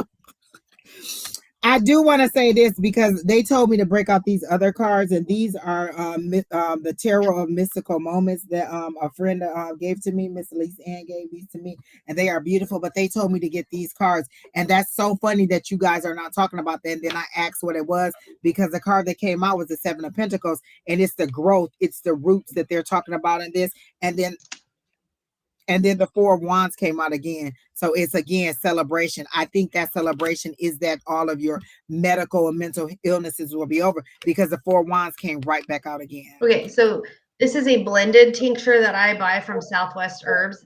It is for cholesterol because I want to get off of my cholesterol medication. And it is, so you just do this. That's it. And let me tell you, it tastes just like vodka. So you know I'm struggling with this. Wait, that what you just took in your mouth? This tastes like vodka. 100% tastes like vodka. Like for me, I'm just like, but this is a tincture. I'm just thinking about that, like it tastes like vodka, huh? Okay. One of the other things, is there something that you're doing with apple cider or apple cider vinegar? They're telling me something about that. Like, are you doing some kind of thing? Is there something that you can do with apple cider vinegar? Because this has apples on it. And when I saw it, I immediately thought apple cider vinegar or something to do with apples and the benefits of using apples. And again, that would take you back to that mother, because they're always like, make sure the apple cider vinegar has a mother in it. So whatever it is, it's natural. It seems to be natural things that you can do to get rid of this, and not so much medication that is prescribed by the pharmacy or the doctors. And so celebration is coming. You got that twice. Hang in there, it's coming. And then this apple came up. They're literally telling me something about this apple or apple cider vinegar or something that have to do with apples. And they specifically wanted me to use these cards, and these are the two that came out again. So that Seven of Pentacles, and that Seven of Pentacles is waiting for the seeds that you planted. So whatever herbs and things that you've been doing naturally, those things are about to, maybe you're about to start seeing the fruition of those things working in your life, where you, again, like Sheri Beery says, she wants to get off her cholesterol medicine. She's been taking this for a while, so eventually she's going to be off of it. So this is just to kind of confirm that all the things that you've been doing are working, but you still need to do that spiritual part. So you've been doing the physical part with the herbs and things like that. You've been doing the spiritual healing, and you've been consulting with your higher power. You've been mentally working on yourself, but they're saying you also need to reintegrate that old you, that you put on the shelf to become the textbook you, because that fire that was in her, sometimes you need just a little piece of that. Like, we don't totally want to kill the ego, but we do want to let it know that it's not completely in control. And so what they're saying is you still need a little piece of that fire of who that person was, and she should be back by your birthday for you to go ahead and move forward. But again, I'm getting celebrations on both sides with it. So I'm saying, yes, you will be fine shortly. You'll get indication in May that it's already starting to happen. And then, like Sheri Beery said, over the next 6 months, you'll see these things fade away. You'll be like, oh, you know what? I don't have no sleepless nights no more. Oh, I don't have that twitch in my eye no more. Oh, I don't want to just hit the gas or run this person over for cutting me off no more. I like do. all those things will start to go away. I'm just saying. Lord, let me tell y'all this. So me and Sheri Beery supposed to go to the women's fair, and she said, I'll drive. Pray for me, Lord, y'all, on the 29th, because let me tell you, Sheri Beery drive like ain't no other cars on the street. That reminded me, like I went out with Megan yesterday. We went to the Japanese Friendship Garden, and I'm like, man, we have not gone to Sedona or done anything like we've said that we were going to do. But yes, we were going to go to Prescott, but I have a nail in my tire right now, so we chose not to. But Megan was willing to get in my car and allow me to drive her to Prescott. I think I'll let Stevie Wonder drive me.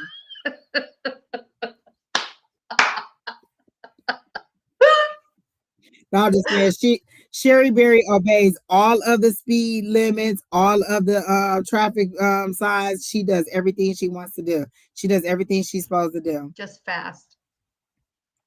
Exactly. So, Miss Monica, I hope that helped you out. I hope that gave you the insight that you needed. But basically, it's just saying, clearly what I'm hearing is that we were just confirming everything that you already know. Like you've already doing the herbs and all the things that you needed to do. And so this is just confirming what you already knew and helping you to move forward. And then you know that in May you'll see that you'll see something. July you'll see something, and over the next 6 months all those things should be off. And so you don't have much longer. That 9 was to say, hey, I am getting there. Don't do what? Somebody said, remember I was motion sick from that's Amanda Lean that is talking. Okay. Exactly, Amanda Lean. I remember. I had to break out some medicinal while she was driving. And then it was nighttime too. The Lord, listen, I called down every archangel I had ever heard of and was like, just surround the vehicle. People. I still drive though. Still got us. Still got us there. Got us there safe. She did get us there. And in one piece. Just one piece. Physically, emotionally, and spiritually, I was all over the place. My soul left my body 3 times.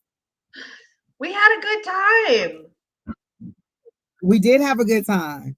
And remember we went to that place and they had them bomb ass pickles. Do you know I've been eating them damn pickles ever since them Clausen pickles? They was so good. Listen, we went to some burger place up in Sedona, and the best part of the meal to me was that pickle. I was like, hey, can you bring none of them pickles out? She brought the whole table some more pickles because them bad boys was good. That was good. We need to do that again. All right, so who's next, Keena? Thank you for tuning in, Miss Monica. I miss you.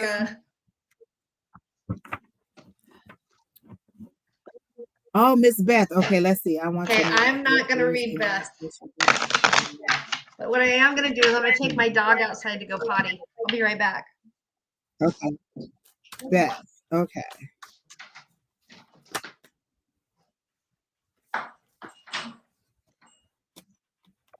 Okay.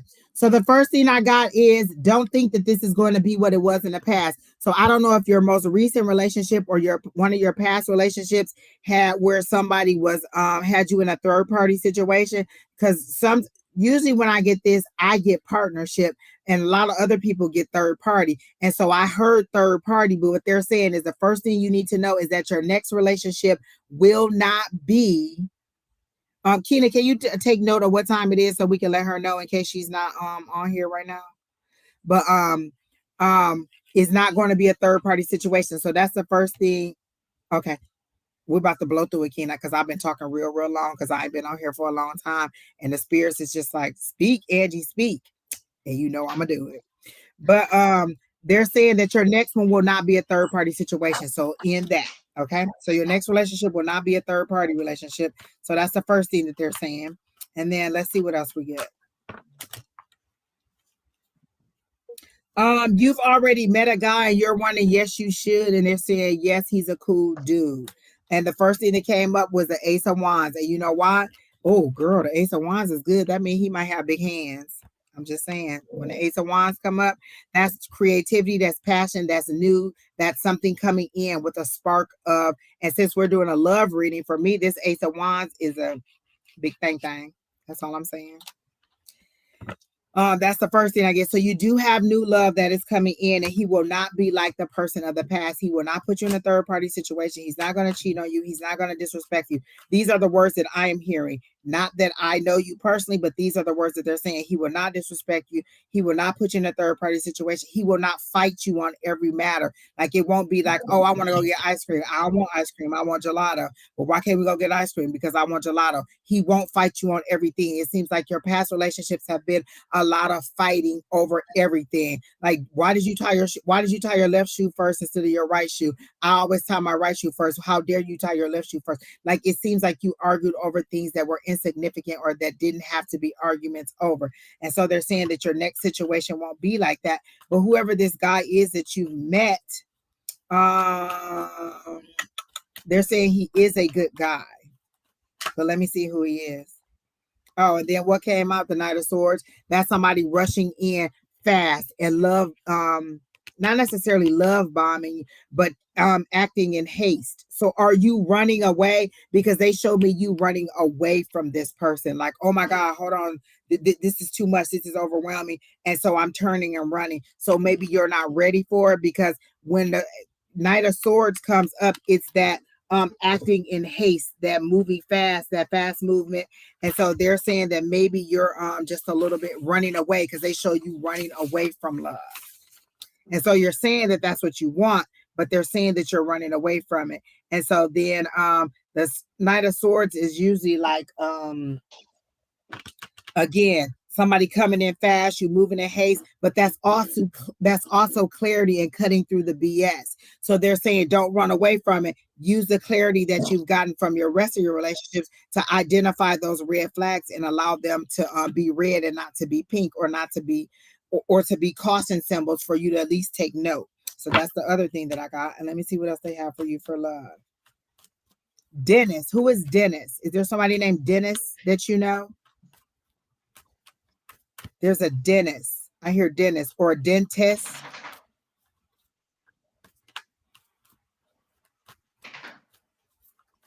They're saying Dennis the Menace, so I'm assuming that they're clarifying that the name is Dennis, not dentist. So they're showing me Dennis the Menace. So his name is Dennis. And then this is Ten of Wands. You're carrying around baggage from previous relationships that you need to let go. You're at the end of the rope. You're carrying too many burdens. So let me see, is this from her past relationships, or is this that she just has too many responsibilities? They said both. You have a little bit of baggage that you're carrying from your past because you've had some really, really hard relationships, but you also have a lot that you're dealing with in this situation. Like, you have a lot of responsibilities and you may be a little bit short with people. Like, look, these are the responsibilities I have. You either accept them or I move on. And so you're a little bit moving short. Like, I can't let anything take my focus away from these main things that I have. And so in you trying to stay focused on the things and not necessarily burdens, but all the responsibilities that you have, you're using your past burdens in a relationship to push people away, or to weed people out, or to say, you know, he's not the one and I can just move on. You are, before I say that, I have to make sure that they're clear that you are ready to receive love. You are ready spiritually, but mentally, have you gotten over those hurdles? Because you changed your focus, which is what's bringing in the love. So the love is coming, and there's Dennis. I keep hearing something about Dennis. So let me see who Dennis is. Oh my gosh, I wasn't going to take these, but these are really good cards, so I'm going to take it. Page of Pentacles.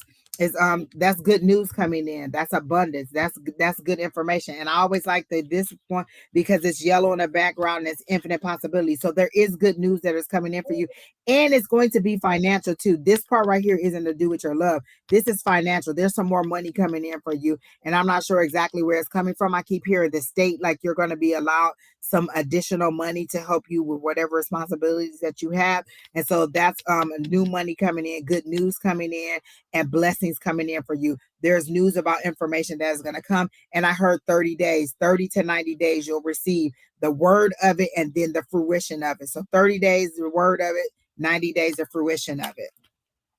Then I got the King of Cups. Trust the inner knowledge that you're receiving. Trust the information that you're receiving from spirit, not those things that you're having.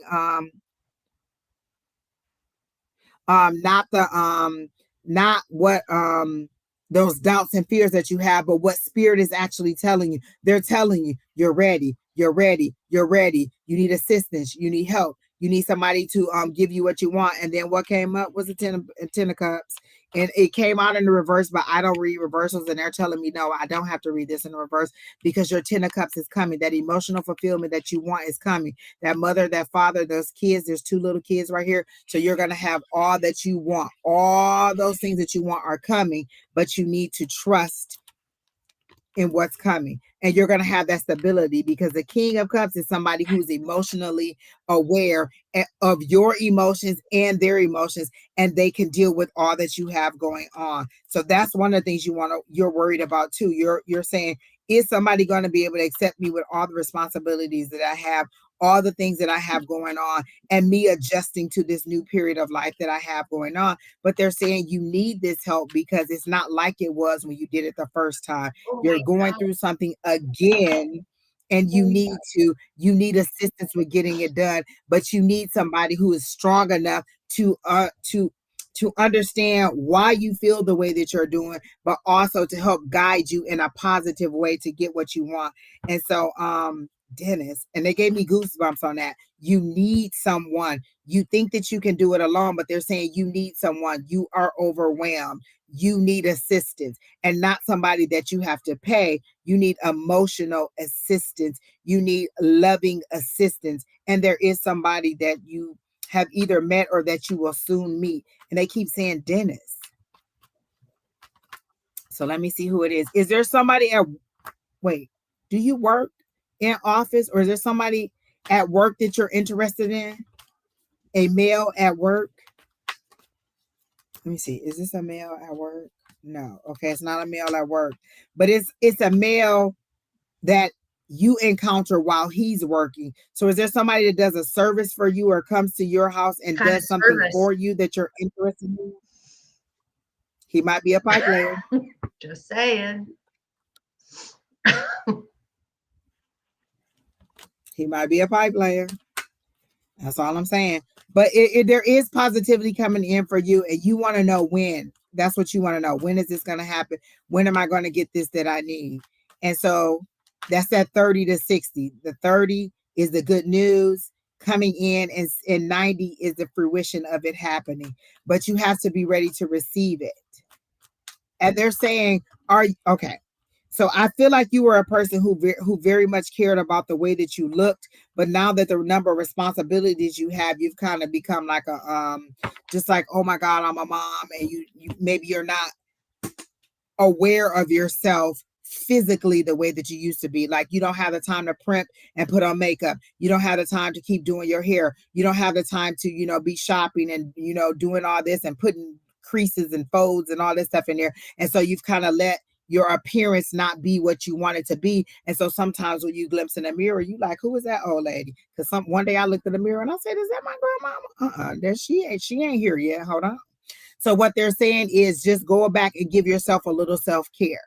Like if you want to go get your hair cut and dyed and and things like that, give yourself a little self-care to make you feel whole and wholesome the way that you used to feel, so you can feel more like yourself and you can get used to who you are now. Because like I said, the way you did it the first time, because they're clearly showing you are repeating something that you've already done before, but this time you're going to need a different level of assistance because you're past that stage and you are mentally not in that mode anymore, and they're taking you back to some place that you used to be.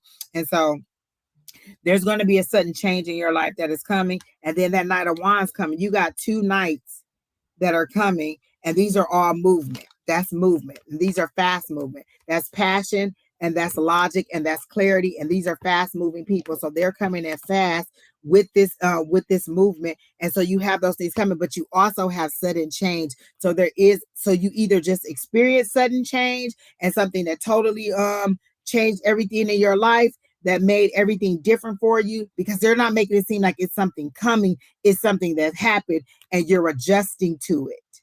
You're adjusting to something that already happened. So this is done. So we're going to take this out because the sudden upheaval already came, or the sudden change came.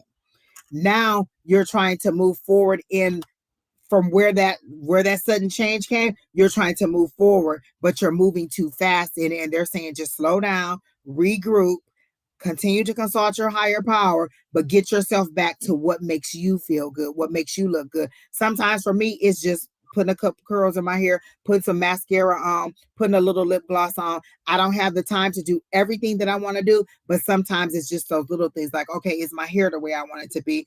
And then I can put some eyeliner on and put some little oil on my face, and then I'm ready. I can't do a full face of makeup, but I can do a couple little things. And so what they're saying is whatever makes you feel like you, that's what you need to do. But love is definitely coming. And I keep hearing the name Dennis, and that is somebody who does a service for you, or you see in some kind of social circle where they're doing their job but you're not at work.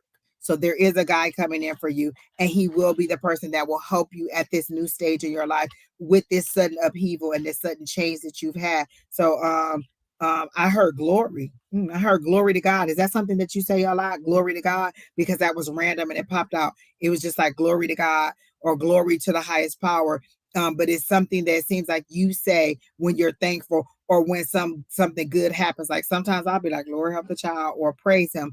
And those are little phrases that I would use. And so glory to God or glory to the highest, or something that has to do with glory, is something that you're saying. And that's what they gave me to let you know that your celebration is coming, your ease is coming, and everything that you need is about to happen for you.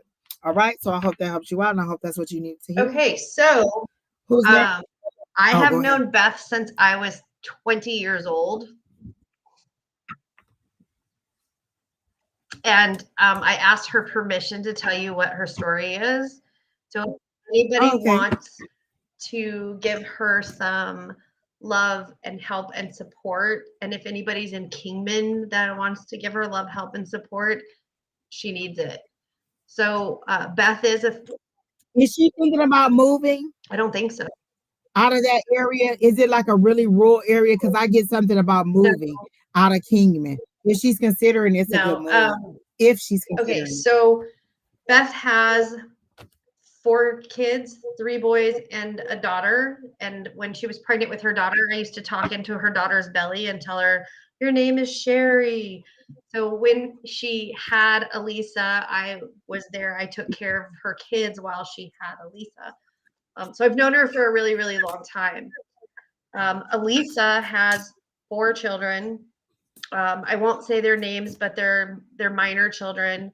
And Elisa recently had given birth to twins and then moved in with the father of her twins. About a year ago, CPS got involved and took all of the children out of the home immediately. It wasn't even an investigation. It was they were gone. One of the children, and I refer to him as Volcano, I don't even remember how old he was when this happened, but Elisa and her boyfriend physically and emotionally and mentally abused Volcano, would punish him by making him kneel on bags of rice, like would throw rice on the ground and put and then beat him and do other things. And I was pretty. Okay, so that's why I heard for the better when you said CPS, for the better. Okay, keep going. So CPS jumped in and took all of the kids, and Elisa, her daughter, just got the case was so severe in Kingman that it was pretty traumatizing. It was very, very severe. I mean, it's I think she said it's right below like a child molestation kind of case. It's so bad. So her daughter just got. Is that why God she wants to escape the shame? She wants to leave the shame or the like Heman seems to be a very close, tight knit, you know what I'm saying, area or like not a lot of people. And so it's kind of leaving all of the shame of the situation behind and getting a fresh start. It's kind of pretty brutal. It really is. So Elisa got 10 years in prison. Her daughter got 10 years in prison. And the boyfriend just got sentenced. They got their parental rights severed. And Beth, at 50 fucking something years old, 55 years old, ended up with 4 children, 2 of which are twins that were a year old. Okay. So. Okay. That's why they told me redoing it over again. Okay. So Volcano went back with his dad, and she ended up with the older child. He's 15. He's 15 now. And then she has the twins who are now 2. And Volcano moved back in with Beth while Volcano's dad moves back down from Washington. So Beth is under a lot of stress because she's the only person there, and she's dealing at 55 years old, 56 years old, all of a sudden having twins. Like, you know, when she was ready to go out and you know, live her. So are there not enough resources there to help her and give her? Okay, so first of all, the 15-year-old I heard has seen a lot more than he should have seen by now. He's seen a lot more. I hope that he is in therapy because he needed. He's also, you know, at that stage where he's not necessarily questioning his manhood, but trying to learn how to step into his manhood. He very much does not want to be like anybody, anything that he's seen. He wants to be totally different. He has seen and witnessed a lot, and his parent, his mom, and this boyfriend tried to tell the police that he was the one that did the abuse to the child. Okay. The parents, like I said, they both got their parental rights taken away. The dad of the twins is still out. I mean, he just got sentenced, but they haven't done his, like, he's not in prison yet. So right now Beth is working with CPS. Are there 3 dads? There's 3 dads involved. Okay, but the older child's dad is not around. So so she's in the process of adopting, but the abuser's family is back east, and they're trying to put an injunction to prevent Beth from adopting the babies. So okay, so I heard the answer is no on the injunction. They're not gonna get they're not gonna be able to stop it. And like, she called me the other day and she goes, I wish you were closer. I just need a break. Like, she just needs somebody to go and sit and watch the kids so she can take a bath, so she can take time for herself, so she can, you know, do her hair and her makeup. And that's why I see her relocating. She's too far away from the resources that she needs up there. There's a lot more resources she needs. For one, the children need therapy, structure, and that 15-year-old one is battling a lot. Has he run away before? I don't know. Hold on, maybe. He wants to escape it all too, because like when you're in a small area like that, word gets around. You're that family. So she may need a fresh start, because they do show me the world card, and that's travel, that's relocation. So I feel like she's going to be moving to some other place, but that's the resources that I feel like is going to come. And that could be what I saw on the 30th, where well, I mean, in 30 days, that could be that answer that I saw. Because remember, I said good news is coming in. That could be that no, that they're not going to be able to stop it. So Volcano's dad is supposed to move back down from Washington, so all of the boys can be together as a family. Those kids have been through a lot. And Volcano's dad, he's an okay guy. I mean, he came in and got his kid, and was willing to take the older child too, but the older child was like, no, I'm starting high school. I want to stay here in Kingman and I want to go to school. So the dad has actually decided to move back down from Washington to Kingman just so the boys can stay together. Just so it may have been a better thing to leave. And that's just how spirit is presenting it to me. Sometimes it's just better to have a fresh Beth is start. in here, so if she wants to clarify anything that I said, she can. But if anybody wants to give her love, prayer, support, and if anybody's in Kingman and you want to get a hold of me and just say, hey, let me go in and take the babies so you can go get your hair cut or go do something, like, let me know, because I mean, I love this lady to death. She's gonna get the financial resources that she needs to help to make a lot of this a lot easier. I do see like hitching. I literally see them hitching a house to the back of a truck and pulling it and moving on. And that could be just like her belongings in there, but I do see her relocating. Right now, I don't think she's at the stage where she's ready to receive that cup that she needs to relocate, but I do see her eventually leaving. She could decide that she doesn't want to do that, but I do see them saying that this may be a better opportunity for her.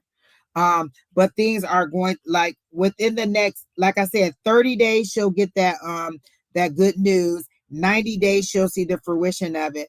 And before the next school year, she'll have some more permanent plans or some more solid plans as to where she's going to be, whether she's going to stay there or whether she's going to go. But they're showing me the two pentacles, and she's going to have to make that decision either way as to what she's going to do. And then they want her to get out. They want her to see it in the light of what's best for everybody, not just what's best for the kids, but what's best for her. If what's best for her is staying there, then that's fine. But if what's best for her is moving to where there's a bigger support group, then that's what she may need to do also, because sometimes that isolation prevents people from being able to come because they may not just be able to drive up there and do all those things. And so just consider all of your options without because this is a divine offering you a cup. So consider all the options that are coming to you, but you are about to receive some assistance divinely and in the reality that you're living in. Again, 30 days, that good news is coming in. 90 days to see the fruition of what that good news led to. And then this dad that's coming in, he really is going to be a good resource, but he may also take the other two and leave. Like, he may not stay. I just see relocation and them kind of moving around. And it's not necessarily tearing the family apart. It's providing the best for each group that is necessary. Because I see two here and I see two here. And I just don't feel like she's capable at this age of having to be able to take care of all of them on her own. And this may be the best option for her at this time. But there is assistance that's coming in, and there is going to be a male friend that is going to come in for her, romantic, not necessary, not like the dad that's coming in, but a romantic person that's going to come in and help her. What do you mean no? So I know that she's coming down to Avondale for one of the babies because they have an allergy thing. So she has to drive all the way down here from Kingman just to get the baby looked at for its allergies at Phoenix Children's. Oh, I think she might have been saying no, that she didn't need to clarify anything. Oh, like what you were saying was okay. Maybe that's what the no is.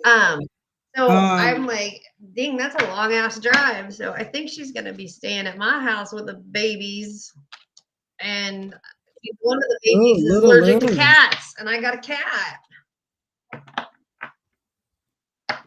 So see, and that's why I'm saying, that's why I see the relocation, because the resources she need may be too limited there, and she may need to have to relocate or make some adjustments. But what they're saying is consider all the options that you have available and not discount any of them. But all those things that you want are coming. You just have, like, it's a big upheaval. Like, I feel like this just happened.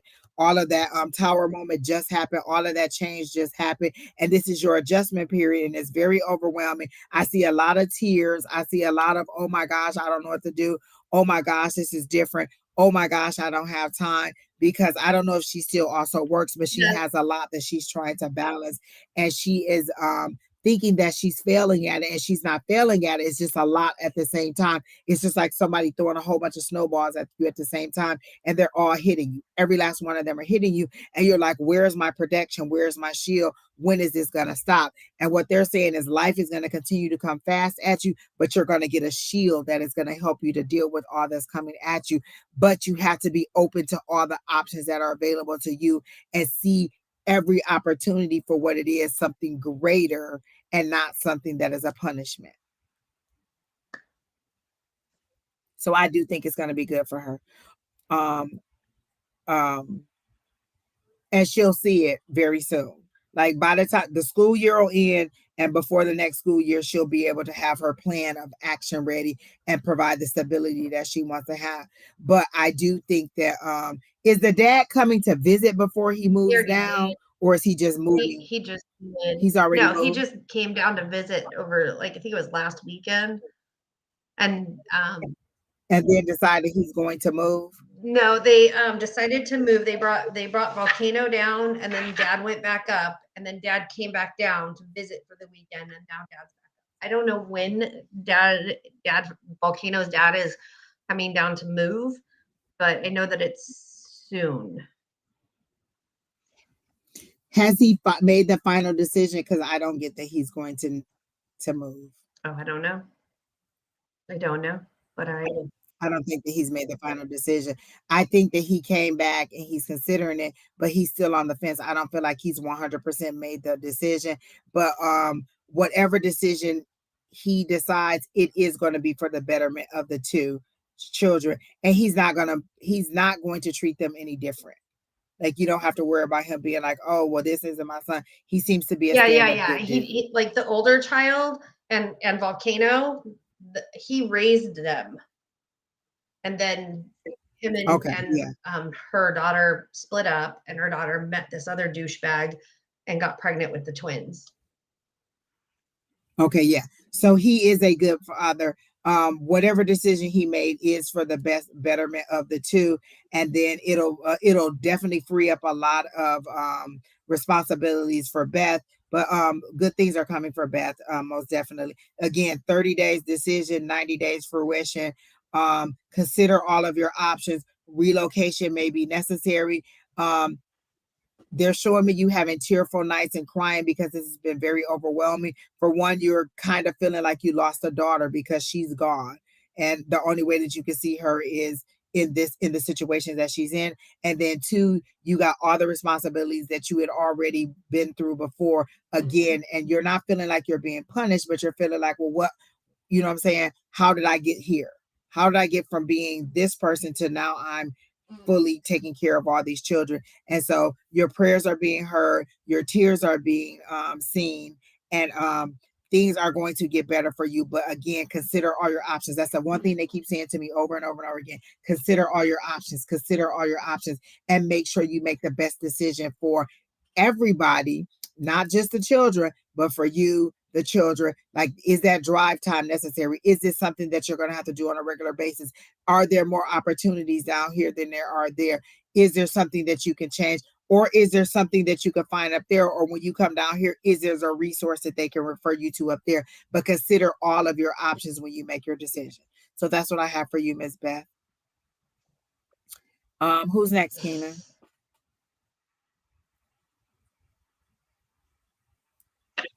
Okay, we're about to roll through it, Keena. Okay. I've been talking a lot. I have been talking a lot. Wait, so is Carolina here, Venus Flytrap here, Info Entertainment, or Divine ET? Are any of you people here? Because we got to roll through. We're at the 3-hour mark, and y'all know I've been up since 12:30 yesterday. And in a minute, anybody just about to come out. All kinds of spirits about to be talking to y'all. Okay, so Carolyn is here. All right, let's go ahead and work through that. You could go first. Okay. Kind of vague. Okay.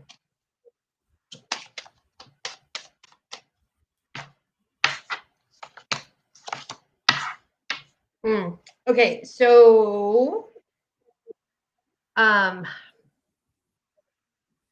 That's quite interesting. So I think that you currently have somebody in mind. It may not be like, how do I put this? A permanent partner, but there is somebody that you're currently engaging with, but it's kind of pushed off because there is another female in the puzzle, or this could be you, that is a jealous female or a female rival that you're fighting for this person's attention. So that is the Queen of Spades, which would be the like such a cruel mother, seductive, jealous woman, or female rival. So then I get the Two of Hearts, which means unity, sexual partner, and a deep intimacy. And then I get the Ace of Spades, which is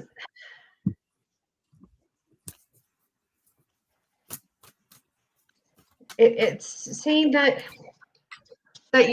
you're not always alone when you're alone, but when you're alone and by yourself, you wallow in your loneliness, and you need to make, how do I put this? You are the one that makes you lonely. So whoever this person is that you're wanting to be involved in, or you're involved with, and there's another rivalry going on, it's causing you to feel this lonely, empty feeling. But that's it. And I don't mean to sound shitty about this, but that is a you problem. And you are capable of changing and fixing that problem. Like, don't live your life around this person. Live your life for you. Love yourself. Love who you are. Do those things for yourself that make you happy, and not worry so much about making somebody else happy. Because this person that's the rivalry or the jealous female, whether it's yourself, which I'm thinking that it could be yourself. I don't think you're, how do I say this? I think you're jealous of the other person's time and what time they don't spend with you. And that's why it makes you feel so alone and lonely. But you're the one that can change that. When you learn to love yourself first and be successful in your own love, then this will go away. I'm sorry, that's about all I got. I'm not jealous. Okay, so you're not jealous at all. That's good. But somebody is. Let me tell you this. I'm not gonna believe that you're not jealous at all. I am a jealous person. I am jealous of things. May not be jealous of a specific person there, but there is some jealousy in me. Don't believe that. I will admit that too. I am not jealous of people. I'm jealous of, like, there are certain things that I am jealous of. You know what I'm saying? There are, like, you know what I'm saying? I might see somebody with a car I want. Wait a minute, you got the car that I want? So I know people be like, oh, I'm not a jealous type person. Exactly. You know what I'm saying? It's okay to say that you are, you know what I'm saying, that you know, I'm not gonna have a discussion. If you say you're not, then you're not, Miss Carolyn, I believe. And jealousy is not a bad emotion. People have such a negative connotation on it. But once you realize why you're jealous or why you have those envious feelings, you know, we're human. We're humans. We have human natures. We do those things. So, okay, Miss Angie. Okay. So, and when I looked up about your love life, oh my gosh, there is such a desperation on this question. Like, there is a deep seated, oh my God, when am I gonna be in love? When is this loneliness gonna end? So I got that you are in bloom, and then the first card that came out was the Seven of Pentacles, and then it came out again. So I got the Seven of Pentacles twice, which means that you are waiting on something to come to fruition. It says things coming to fruition, hard work, paying off, harvest, rewards, growing, patience, and planning. So patience, definitely. And then what's the next card that came out that even more said you need patience? This is that patience card. This is that routine. This is that dependability. This is you in love. You are dependable. You are routine. You are patient. you are tolerant, you allow things to happen, you allow people to walk all over you, you allow people to treat you in ways that are unkind for the love of love. This is you being too patient, allowing too much. Like you've planted these seeds, you really want to be in love. You've planted the seed that you want to be in love. So that's really what you've put out there. I want to be in love. You're in bloom. You've planted those seeds and you're ready to be in love. What they're saying is you need to pay you're going in, you're just jumping in like, oh, I don't see, oh, love is here. I'm just gonna jump in and take it. You're at that fool stage where you're not being aware of the things that you should be doing in a you just jump in into hell with the red flags. Like, oh, there's love on the horizon. Bet I'll take it. Whatever it is, however the love is, I'll take whatever abuse. I'll take whatever unkindness. I'll take however they treat me. And what they're saying, self-worth is coming up a whole lot in these readings today, is that a lot of people need to be aware of their self-worth. What is your bottom line? And for me, this is convicting me and it's saying that, listen, you're not wrong in making your self-worth a priority, in telling somebody, no, this is my bottom line. This is what I want. This is how I want it. I have determined that this is what my self-worth is, and this is the bottom line. I'm not taking nothing below that. And so the self-worth has come up several times in the relationship in my readings today. And not to say that I need to check my self-worth, but that I'm okay in the self-worth that I put out there, and to explain to you using the examples that I've given you that self-worth is important. Nobody's going to respect who you are or change their behavior until you demand that they do. If you're going to tell them, oh, I don't like the way you talk to me, I don't like the way you treat me, I don't like when you don't return my text, and then you continue to allow them to do that, what's their motivation for not doing it? If I say that I got to be to work at 6 o'clock in the morning and don't call me after 10 o'clock, and you routinely call me after 10 o'clock and I keep answering the phone after 10 o'clock, what's your motivation for changing? But if you start calling me at 10:01 and I don't answer the phone, I said what I said. I have to be up at 6 o'clock in the morning. Don't call me that late at night. That's what they're saying. That's what they're saying. You need to know your bottom line. You need to stop taking whatever you'll take for the sake of love. Yes, you're in bloom. Yes, you're attractive. Yes, you're ready to receive love. But in all that patience, you've been too patient and you've just gone in blindly like, oh, I'll take whatever happens to me. If he don't call me back, if he have a third party and he say, you need to be more aware of what your bottom line is. What is it that I want from love? What is it that I don't want from love? I know what I don't want, and as well as I know what I do want. So that's what you need. This is what I want in love. This is what I don't want to love. And this is what I absolutely will not take in love. What I absolutely will not take, what did I say? Being disrespected and being hit. You're not going to do any of those things to me at all.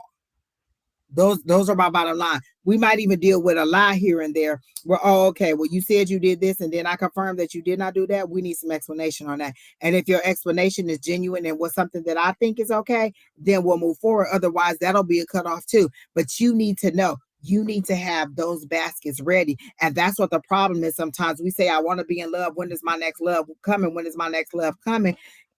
If it's going to be the same thing that came before, what difference is it going to make? You're going to end up exactly where you were in 3 months where we are now, or in a year where we are now, because you haven't changed anything. You haven't given anybody any accountability.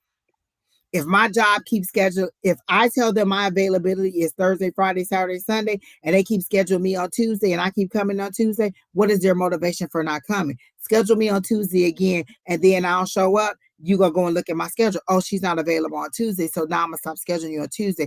What is the accountability that you're giving to these people? So your lesson in love, or what do you need to know about love life, is that you need to make people accountable to you and to respect you. Self-worth. Know your self-worth, know what you need, and know how you need to move forward on it. All this other stuff about when am I going to find love? Who am I going to find? You're going to find the same Willy Lump that you found the last time, the same person that was disrespecting you, because you haven't decided that's not acceptable for you. You haven't decided that you're ready to move on. You haven't decided, what did I get the heartbreak card? You're going to get the same cycle over and over and over again. So I can tell you that a man is coming. I can tell you that new love is coming, but where's your self-worth? where's your bottom line? Where do you stop taking this heartbreak and letting it happen? You just taking whatever. I'm gonna go in there blindly and just take whatever. I'm gonna take the heartbreak. I'm gonna take all the broken heart. No, what they're saying is we're offering you this Ace of Pentacles. We're offering you this blessing. We're offering you this new financial beginning, this new job, this new whatever.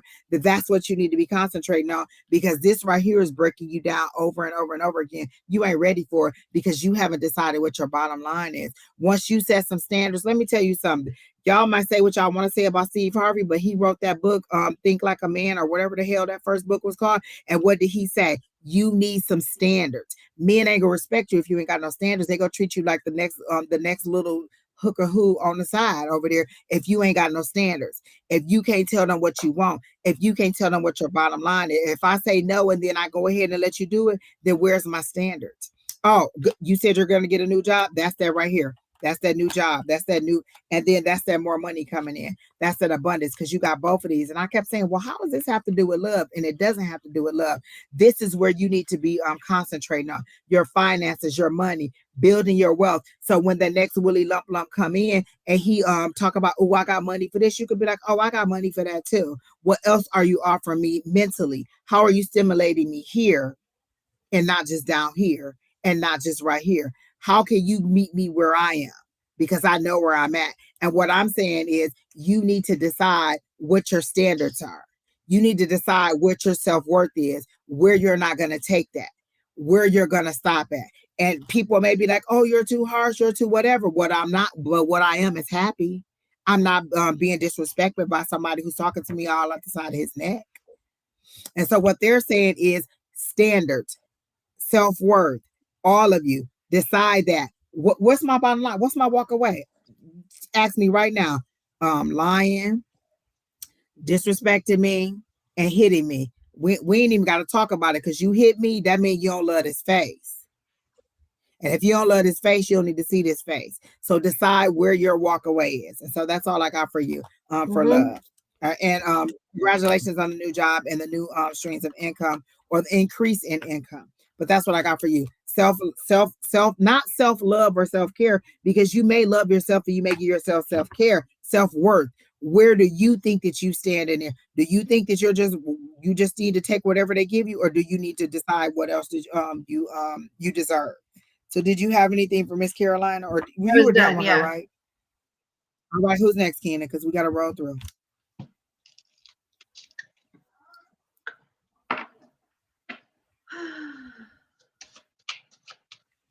Venus fire chart. Can I get a general reading? Yes, you can. I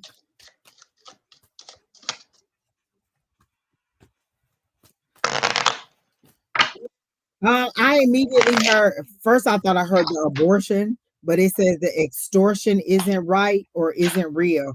Is somebody demanding something to you or making you give them something in exchange for not telling or doing something? Like there's an extortion, like they have something to wait to dangle over your head, and they're making you do something. And it seems to be job related, like, oh, okay, you're on your last write up. If you get wrote up again, then you're gonna get fired, or blah, blah, blah. So it seems to be like somebody's dangling something over your head in order to make you do something that they want to do. And they're saying you don't have to do that. That's one thing that I'm getting for you immediately, is that the extortion is not right, or the extortion is not real. You're allowing these people to treat you this way when you could just walk away from it, or you could find another opportunity that won't allow you to be extorted in this way. Or you could just tell that this is what's happening to you. I got stand your ground. I've heard this, but I don't have a job. And it doesn't necessarily have to be a job. It could just be that somebody knows a secret, or somebody knows some information about you, and they're holding it over your head to make you do whatever it is that they want you to do. It could be a family member. It could be your mom. Oh, I'm sick and I need you to come by every week and do blah, blah, blah, blah, blah. So it just means that they have something that they're using to control your behavior. So this is what they're doing. They're making you do something based on some information that they're holding over your head. So that's the first thing I got. And so they're saying stand your ground. You don't have to take this. That's the first card that came out, with stand your ground. And then I got the Four of Cups, which is the divine giving you a way out, or you not taking your way out. They're saying you're refusing the way out. They're giving you different options. And you like, well, no, I don't see that option. I don't see that option. Well, I don't see that option if I do this either. I don't see the screen on this computer, but that don't mean the computer ain't there because I cover my eyes. It means that I'm blinding myself to the screen. The screen is still here. It didn't cease to be there. The opportunity didn't cease to be there. The divine didn't stop giving you what it is. You just decided not to take it. They're giving you an out. You need to stand your ground and walk away. And then they're saying you're reminiscing on how something used to be, and it doesn't have to be that way. So this could also be a relationship where somebody's holding something over your head, or where you're reminiscing about something the way it used to be. You're thinking back. You're looking back, or somebody's coming back from the past. Also, that could be. Remember, it's Mercury retrograde, so things come back. Feelings, emotion, unresolved issues, unresolved exes, people that we want to go away that we thought was done with, all those things come back. And so you're in this return energy, but you're also in this I'm letting them do whatever they want to do to me energy. So they're saying don't do that. I feel like I'm trying to isolate me.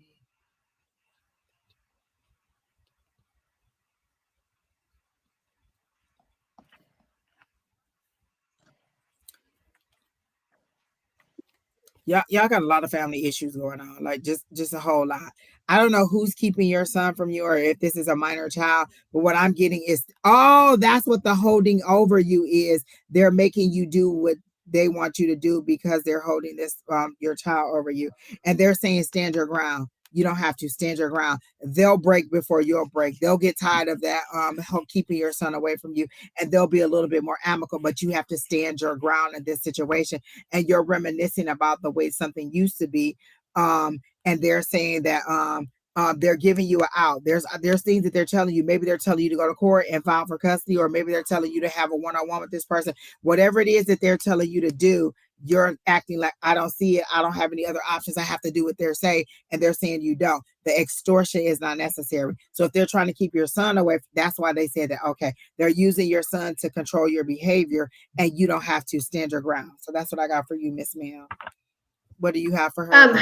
I've got that there's a sudden change coming. It's not necessarily a good change. I don't think it's for you, because it's just like a sudden change, like bam, it's coming, like this is gonna happen. And then I got like the Five of Hearts, which means healthy growth in relationship and family, and like there's a mending coming with somebody in your family. And then I got the Two of Hearts, which means a unity and a deeper sense of intimacy. Now, intimacy doesn't have to mean sex, people. Like, I have intimate relationships with my friends because we're very open with each other. So I'm seeing that there's a huge change and a huge shift coming. It's not going to feel comfortable. It's not going to be in a good place. But the changes that are coming are going to be healthy in the long run.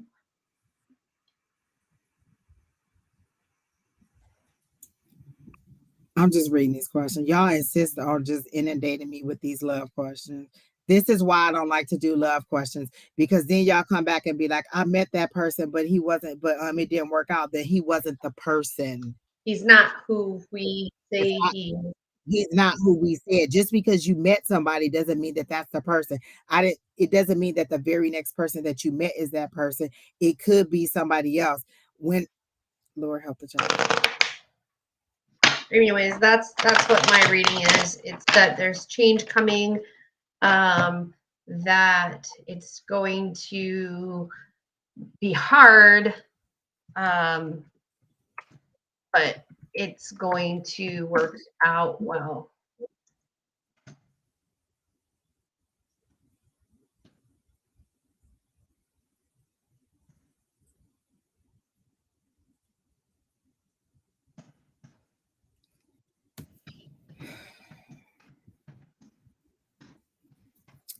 All right, Miss Venus, I hope that helped you with your situation. Stand your ground. Do not allow them to make you do what they want you to do based on them holding your son over your head. consider all the options that are coming. There seem like there are some court options that are available to you, and you will get the justice and the judgment that you want if you look into those options and stop being the victim. I think that's what somebody said. Stop playing. Stop playing the victim and allow yourself to move forward. You're coming to us for advice. You're getting their advice. You're just not looking at it. You're closing your face off. So, oh, exactly. And, oh, yeah. Info Entertainment 999. Let's go with that one. Kina, is this the next person? Is Info Entertainment with this thesis that he put on here? Thesis. Holy shit. Let's see. I don't know why I tried to read that.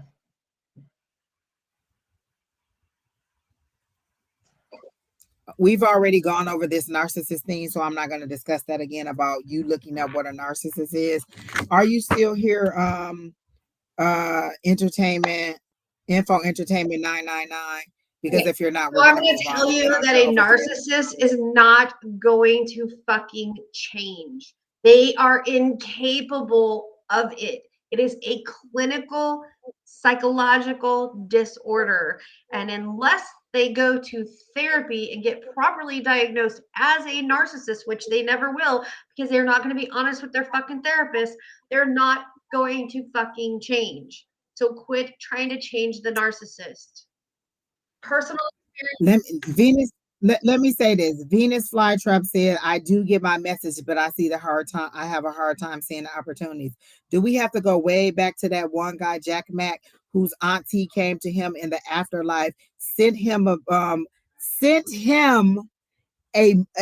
message about a movie that had to do exactly with what he's doing for his thing, and he couldn't figure it out, but we had to piece it together here. So you're receiving them, you can't see them because you're looking at them in the wrong way. How are you receiving messages but not seeing the opportunities? And let me tell you how that can happen. Let me use a better example than that, because that was about to tell too much. Let me roll it back a little bit. Where the opportunity is okay. So wait, I had this situation. Are we talking to this Venus person saying that she don't see the opportunities, and that other person is gone too? I thought we were done with Venus. Oh, we were, but she had put another comment about not seeing the opportunities. And you know what? I don't think it's gonna matter anyway, because if you don't see the opportunities, you're not gonna see the example that I'm giving you either. Who's the next? Is this? I thought we were doing the one with the narcissist. She didn't respond. Consolidate my debt. Okay, so that's yes or you no have question. Trouble seeing it from other perspectives. Then that's what your prayer needs to be, Venus Flytrap, is how do I see the opportunities that are available to me? How do I open up and receive the information that I need to see? That's your prayer. You don't need to keep coming and getting more messages. What you need to do is ask them, how do I understand and how do I see it from the correct perspective? How do I get outside of myself and see it from a higher level? How do I get to the next level to see it from the way that I need to see it? All right. So should I consolidate my debt? Yes. That's a yes, no question. Should I consolidate my debt now? Should Divine Empathic Tarot consolidate her debt? I'm getting a yes, but as long as you're not going to run it up again. Like, as long as you're not going to go and get it all consolidated and then be like, oh, all the credit cards are all paid off, let me go and do it again. They're saying as long as you're going to be mindful about the information that you're going to receive and the opportunity that you're going to receive, then fine. They're showing me the Queen of Pentacles, which is abundance coming in for you. But there's more money that's going to come in for you now. If you're going to consolidate, they're saying do it now while your income is what it is now, because once that increase comes, you may not be able to get the same level of opportunity to consolidate your debt. Make sure you read all of the information that is available to you regarding this debt consolidation, and make sure that you read the fine print and you understand each thing that they're saying in there about this consolidation. Do you have? No, I just got a yes, and I just got another yes. So, but all right, who's next? I do want to say, as far as when you do the consolidation, exactly what Angie said, you need to make your money work for you and not you work for your money. So we tend to spend badly, and even though if you consolidate your debt, You have to change your money habits. It's not going to work if you don't change your money habits. Exactly. Your spending habits. That's the word that they told me to tell you, your spending habits. You need to think about what got you into this situation and how you can get yourself out of this situation. Like when I got myself out of debt this time, I started doing things different. Like instead of paying my insurance monthly, I pay it in 6 months or in a year, because you get a premium, you get a reduction in the amount of money that you have to pay. So that's $200 to $400 that I'm saving annually by paying it in 6-month increments or year increments, because I get a discount. I shop around. I don't just be loyal to be like, oh, okay, well, you gonna keep raising my stuff. Nope, then I'm gonna find somebody else. And so then I go to somebody else. So shop around. I've learned how to make my money work for me and not always just go by, oh, well, I've been with Geico for 10 years. I'm gonna stay with them, even though they keep raising my stuff. After I had been literally with Geico for 10 years. And then I went to somebody else. It was like $200 to $300 less than what Geico was charging me for the same stuff. And so I decided to pay a 6-month premium. It may be a crunch when you have to pay that 6 months, but in that time frame in the middle, you don't have to pay that monthly payment. So just trying to get different options on how to make your money work for you. And then you may need to increase your income. Like I said, I have multiple jobs. I have 2-3 jobs, and they all bring me different streams of income. So ask for multiple streams of income and ask for residual streams of income. I made the mistake of asking for multiple streams of income. So what the spirit give me multiple jobs. What I now say is give me some residual income that I don't need all these multiple labor intensive jobs, but give me some residual income where my money is making money for me. And they've already showed me how that's coming in. So changing your wording, even though you get what you want, you can go back and tweak it and be like, okay, yeah, that's what I wanted. Because like sometimes people be like, oh, I need some more money. And then you end up getting like, oh, they offer overtime. I mean, overtime, I meant that I wanted some money that I ain't have to work for. So you have to be specific in what you're asking for. And even if you get what you want, how can you tweak that to make it even better if it wasn't quite exactly the way that you wanted it to be? So who's next, Keena?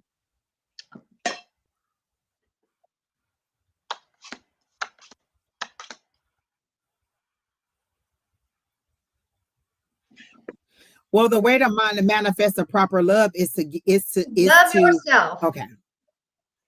Exactly. I was trying to think of a better way to say it, but that's it. If you don't emulate or you don't put off that kind of energy, you're going to attract what you're putting out there. If you're putting out, oh, I'm desperate, oh, I want something, that's what you're going to get. Desperate. You're going to get somebody who's going to fulfill those energetic vibes that you're putting out there. When they say like attract like, so if I'm down in the dumps and I don't think that I deserve love, you know what, I'm gonna get somebody else who don't think that I deserve love. But if I think that I deserve love and I think that I want something higher, then they either step up to where I am or they move on. So you have to decide what you want.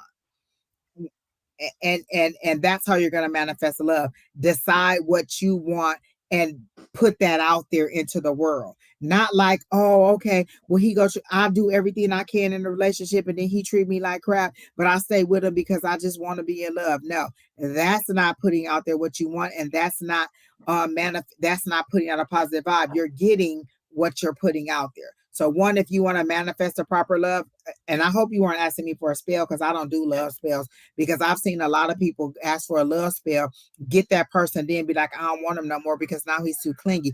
I never want to manipulate somebody's emotional attachment to me. I want you to like me for exactly who I am and naturally and unencumbered without me having to do anything and put any wishes and spells and potions out there. That is unfair because I don't want somebody to do that to me. I don't want to put a potion out there and then somebody else will put a potion out there and pull that on me, because the same thing that you can do to somebody else can do to you, or that person can do to you, or they can repel it and make it come back to you even worse. So be mindful of what you're asking for when you put these things out there. So then the other thing is, you said to increase your income. Well, what is it that you like doing? This is what I want to do. I want to do these readings. I want to be on this kind of platform. I want to heal people. I want to help people in this way, but I want a corporate sponsor to do it. So until I can get to where I want to be, I have 2 other jobs that pay for my wants and my needs. So there's one job that pays for all my bills, and then there's another job that pays for the wants and the frivolous things that I need. So until this thing right here that I want to do is able to take care of all of that, I have to do all those other things. So what you may need to do in order to have new ideas for income, get another job. What kind of skills and abilities and crafts you and what kind of things do you know DoorDash, how to do? You're asking Instacart, me a question that you could have asked your recruiter. DoorDash, Instacart.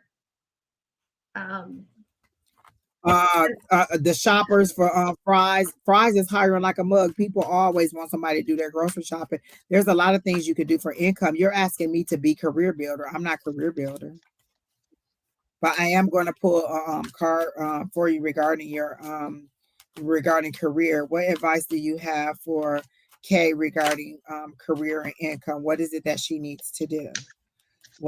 Or what is it that this person needs to do? Because I don't know. I get a female energy, but Yeah, it's female energy, and I get that I got the Jack of Diamonds, which tells me that good news is coming. Then I got the Choker, which is, you know, the unknown. I don't know what news you're waiting for.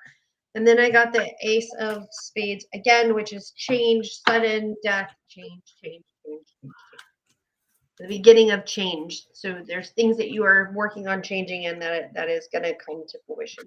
As far as, you know, getting some more income, you know, that's we can ask all we want, but we're not going to sit back on the couch and wait for the money to fall through the ceiling. You have to do something. You have to make effort.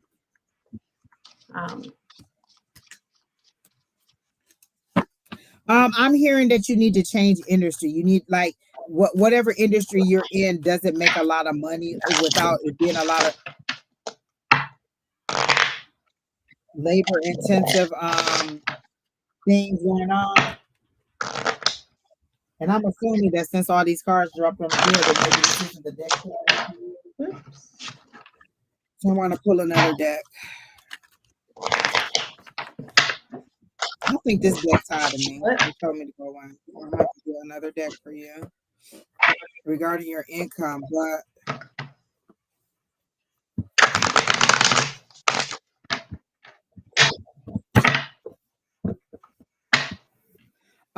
when I asked what you need to do in order for your career, or what is the best career advice for you, I heard that song by Beyonce, move. And they're saying you need to get moving, you need to get out and about and do and move. So let me get more information on what this movement needs to be. Or they also said you need to stop disregarding your creative whatever ideas you're coming up with. You're like, oh, won't nobody like that. Let me tell you this. What is the name of that place? Raising Cane's. This man failed over and over and over and over again until he got it exactly the way he wanted to. And let me tell you, all he served is chicken, coleslaw, bread, and French fries. And let me tell you, the line be wrapped around the line be wrapped around the building over some chicken. And people be like, I don't understand how y'all acting so crazy over some chicken. Have you ever had Raising Cane's chicken? So what they're saying is stop disregarding your ideas as something that doesn't work or doesn't make sense. Think about it. My sister said years ago she wished they had a delivery for fast food. She never did anything about it. Next thing you know, there's Uber Eats, there's DoorDash, and there's all these places that are doing it.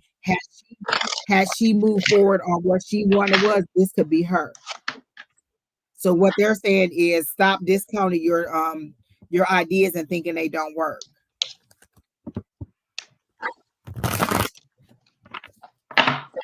So let me see what else they have for you for career. Oh, this popped out.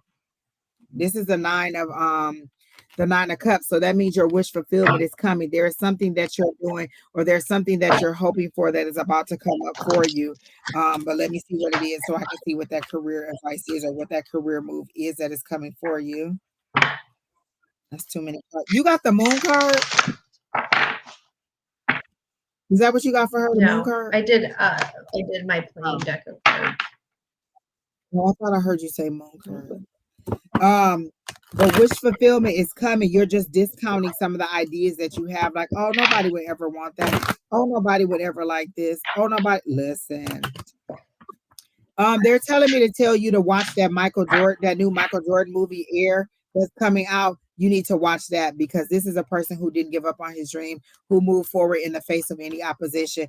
The guy who was trying to sign Was it Michael Jordan? I think it was. So they're saying you need to see that movie for one and get inspiration from that, because the thing that you think is crazy or the thing that has never been done is the thing that you exactly need to do. You don't need to do what somebody else is already doing. You don't need to do do it the way that everybody else is doing it. Like a lot of the people in our group have started online stores, and they've done this and they've done that, and they're making all these moves, and they're doing all these they're doing the weeklies and the monthlies. And I asked my guys, do I need to do this? They said no. Your talents, your purpose are specific, and we'll tell you when to move. We'll tell you how to move. Literally, they sent me a dream, and they said it was the blueprint. They showed me what products I was going to sell. They showed me how to set up my store. They showed me everything I need to do. And I said, is there anything I need to do? They said, no. Everything you need to do will come to you when you're supposed to do it. So what they're saying is stop discrediting and discounting the ideas that you have. Move forward on them and stop thinking them as stupid. But don't invest a lot of money in it. Most of the things that you can do could be inexpensive, and they'll build on your income and give you the money that you need. Let me see what this card is that fell on the floor, and then we're going to move on to the next person. I got the Knight of Wands, which is again moving too fast, but it's also ambition and passion. That's what you need right now. That's that movement, fast movement. What did I say? They said move, move, move, move, move.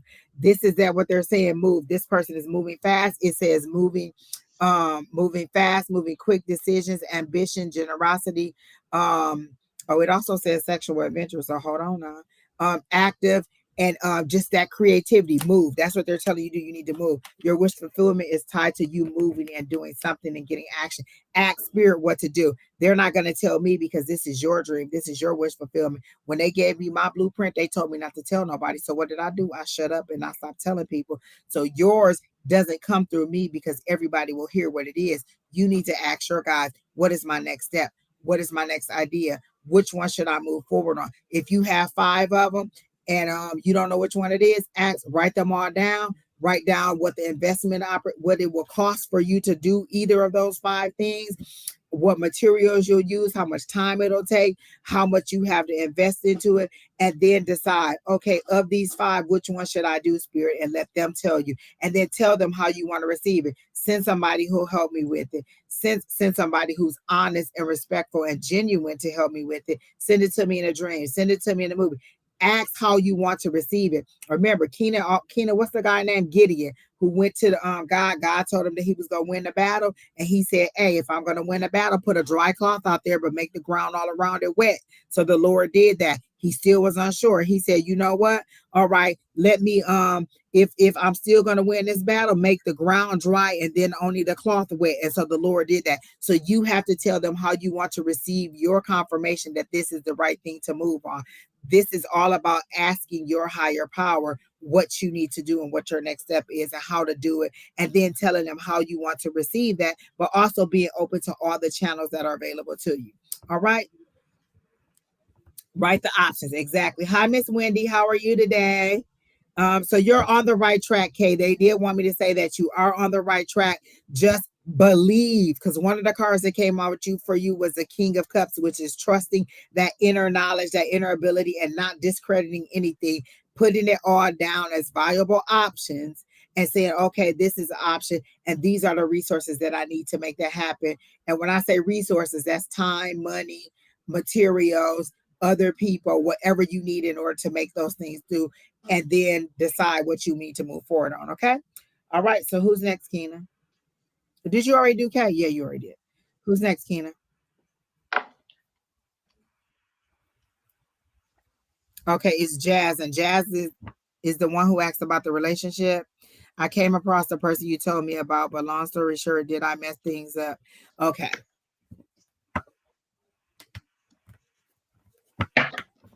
Did I mess this up between this? How do you know it's the person that it was supposed to be? I don't remember if I told you what he looked like or whatever. I do know that I told you new love was coming, and this person would have specific characteristics that you want. But this is what you need to do.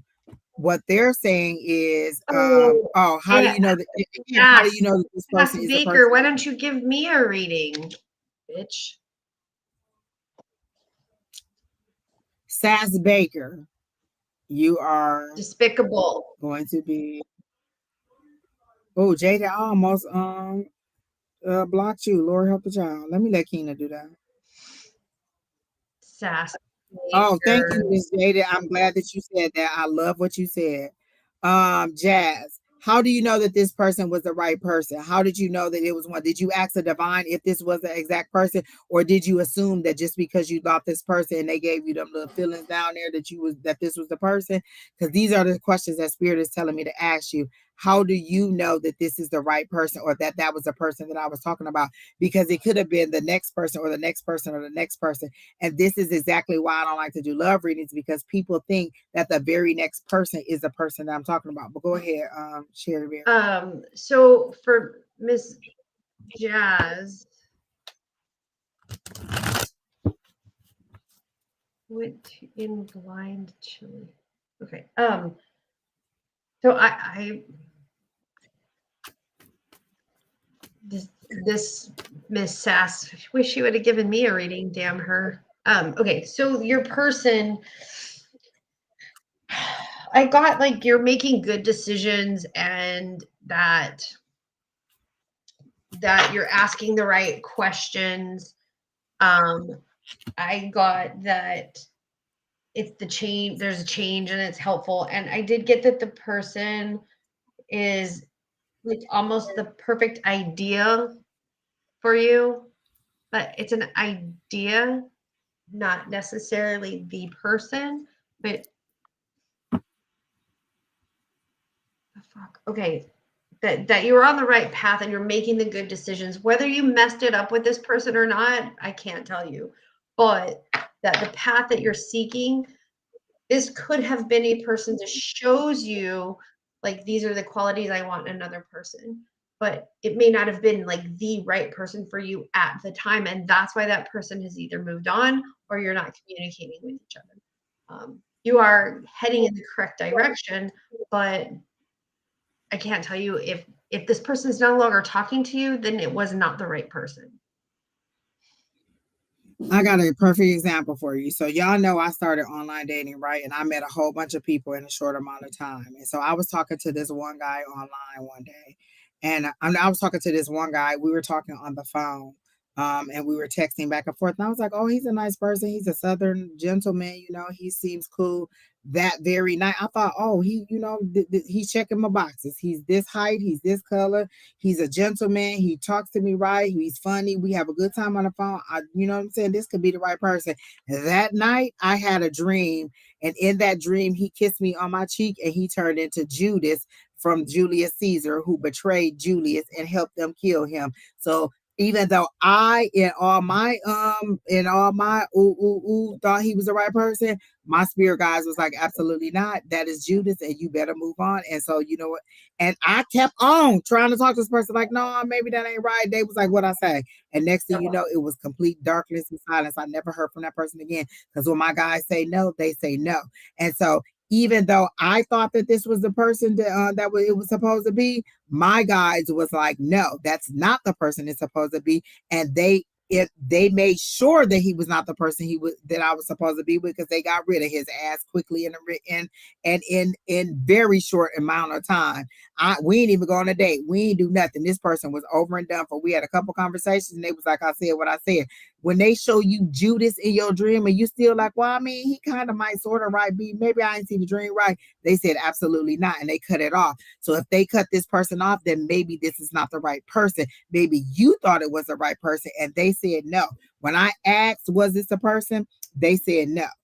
Is the person that Jazz just broke it off with, or that Jazz was in this relationship with, the person that I described or that we described in the reading that we gave for Jazz?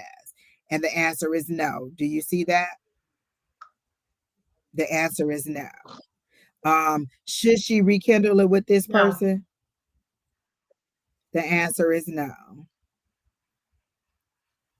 Okay. So just because you thought it was, and that's why I want to give that example. I thought this person was the person that it was supposed to be, and they were like, absolutely not, no. And they showed me clearly that this person was not the person that I needed him to be. All right. So could have been but let me tell you this. This is what they're saying because they're showing me you walking. They're saying you're moving in the right direction. So now you know what that feeling feels like. Okay, that's the feeling that I like. That's what I want to keep. I don't want any to hurt. I don't want any in the pain. That's the feeling that I want to keep. I don't have to compromise who I am. So that's the feeling. So let me take it to the point where we're able to communicate and we're able to coexist and make this relationship move forward. But in every situation, go to your guys and be like, is this the person? Should I move forward? Give me some. I ain't even asked for a sign. My guys was like, absolutely not. You cannot be with this person. And they showed him as Judas. Literally showed him as Judas. You don't get no more clear than that. Don't do it. Look at my face. Don't do it. Don't do it. Don't do it. Look at my face. Do not do it. That's all I'm trying to tell you is don't do it. Don't let them have you think, listen. The drama? Could it be me? Listen, don't do it. I was the drama in that situation. I was like, oh, okay. No, it could be. Let me look at it this way. Let me turn my head that way. No, it wasn't. Did you get her done with her, Michelle? Yeah, I'm done. I think she's on the right path. But I do think that this person was there to show to show her what she wanted, but it's not the right person, and that's why they've moved on. It's not necessarily a test. We want to say everything is a test. It's showing, it's confirmation to show you that you are moving in the right direction. It's not a test. Don't think that everything is a test. I hate that word because first of all, I hate tests and stop testing me. And I told my people, stop testing me. I don't want to be tested no more because let me tell you, I fail on purpose. I just ain't gonna do it. I just don't. Yes, I am the drama with my guys. I know at the end of the day, they be at the bar like, I can't stand this heifer. And you know what? I can't stand y'all sometime too. And that's just okay. We just love each other like that. But I bet they'll be at work tomorrow because you know where I'm going to be tomorrow? Back here with them too. So whether they want me to or not, they still got to deal with me. That's all I'm just trying to say. But again, you know what I'm saying? That's what I'm saying. They got to come back and deal with me every single time. So don't always call it a test. It's confirmation that you're moving in the right direction. It's confirmation that that's the feeling that you want. So don't say, "Oh, they're testing me." No, they're giving you confirmation that you're moving in the right direction. This is kind of sort of what I want the relationship to be like. Okay, so I'm gonna take the qualities from this. This is what I like. Boom, boom, boom, boom. This is what I didn't like. Move on to the next. Move on to the next. So this is confirmation for you that maybe that wasn't the right person. I asked. We both asked Pendulum, and we both asked our guys, and they said no. So just move on to the next thing, but enjoy the feeling that you got from it, and be ready for that for the next one. So if the next person don't give you that feeling, don't make you feel like that, then keep on moving. Don't do it. All right, Keena, who's next? Karma. Hey, Miss Karma. Hey, Miss Karma. She's my sister. Exactly.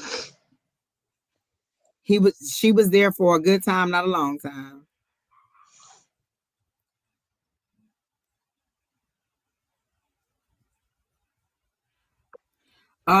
Let me tell you this.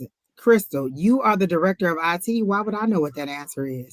Don't come here asking me stuff about technical stuff. You are the director of IT. Google it, swatch it. I don't know, Bing it or something. Ask somebody else how to do it. You really think I know how to do it? I know. How do you get rid of the emoji bubble? No idea.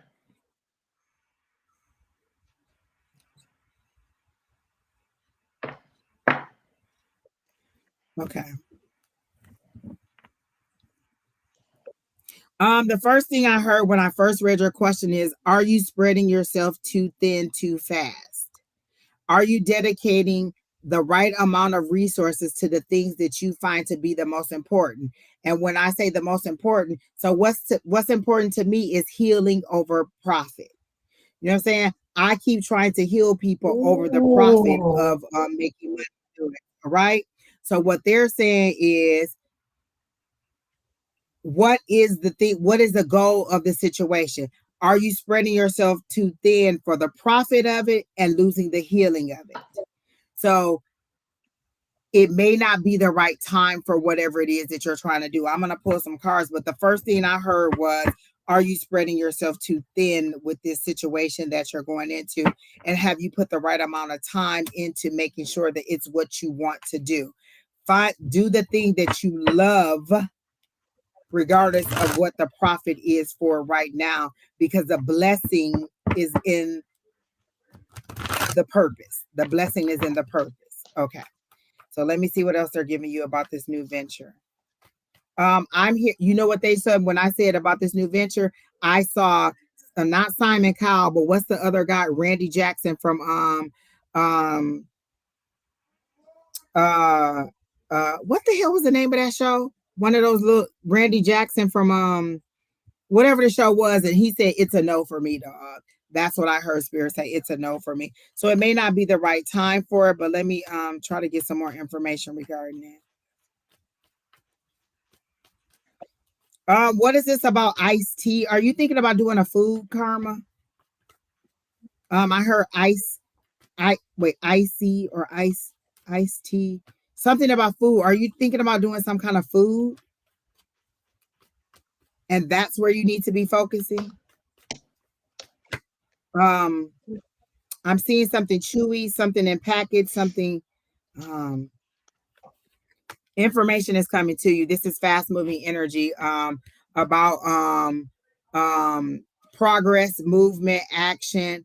Because the 8 of Wands came up, and that's that creativity, that's that passion, that's that good business sense, but that's fast movement. Information is coming in for you regarding your next opportunity, but they're showing me food. They're showing me stuff that people are chewing and putting in their mouth. This is the 8 of Wands. Oh, dang. We both got the 8 of Wands. Well, pretty much. I got the 8 of Clubs, which... Again, the next thing I got was conflict. This new idea is posing a conflict to your this new venture is putting a conflict on what you already have in line. Like, I don't feel like they mesh together well. Like, one isn't going to feed into the other. They're going to be competing interests, so it's going to cause conflict, is how they're making it seem to me. Is that it's not going to work together in your favor. It's going to pull you apart and make you put one against the other, where if you would go with something that's a little bit more aligned with what you already have in the works, then they will feed off of each other and you could come back around to this, because they're saying it's not a no to this. It's not a no. It's just a not a right now. You could come back around to whatever this idea is. It's just a not right now. And so, but they're showing me something with food or some kind of something that you chew. It's something that goes in your mouth.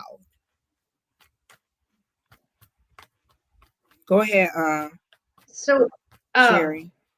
I got that. Okay, I got the 5 of Clubs, which is a prolonged death, but it says that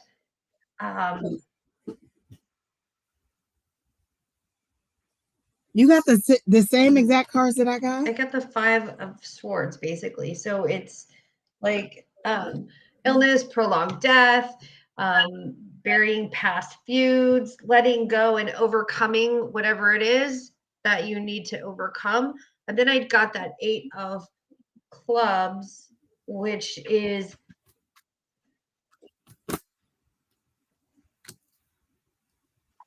Clubs are wands. So the 8 of Clubs, and it says there's like work proceeding in your audience. I think this particular reading is more about like something that's going on personally in your personal life, not work related.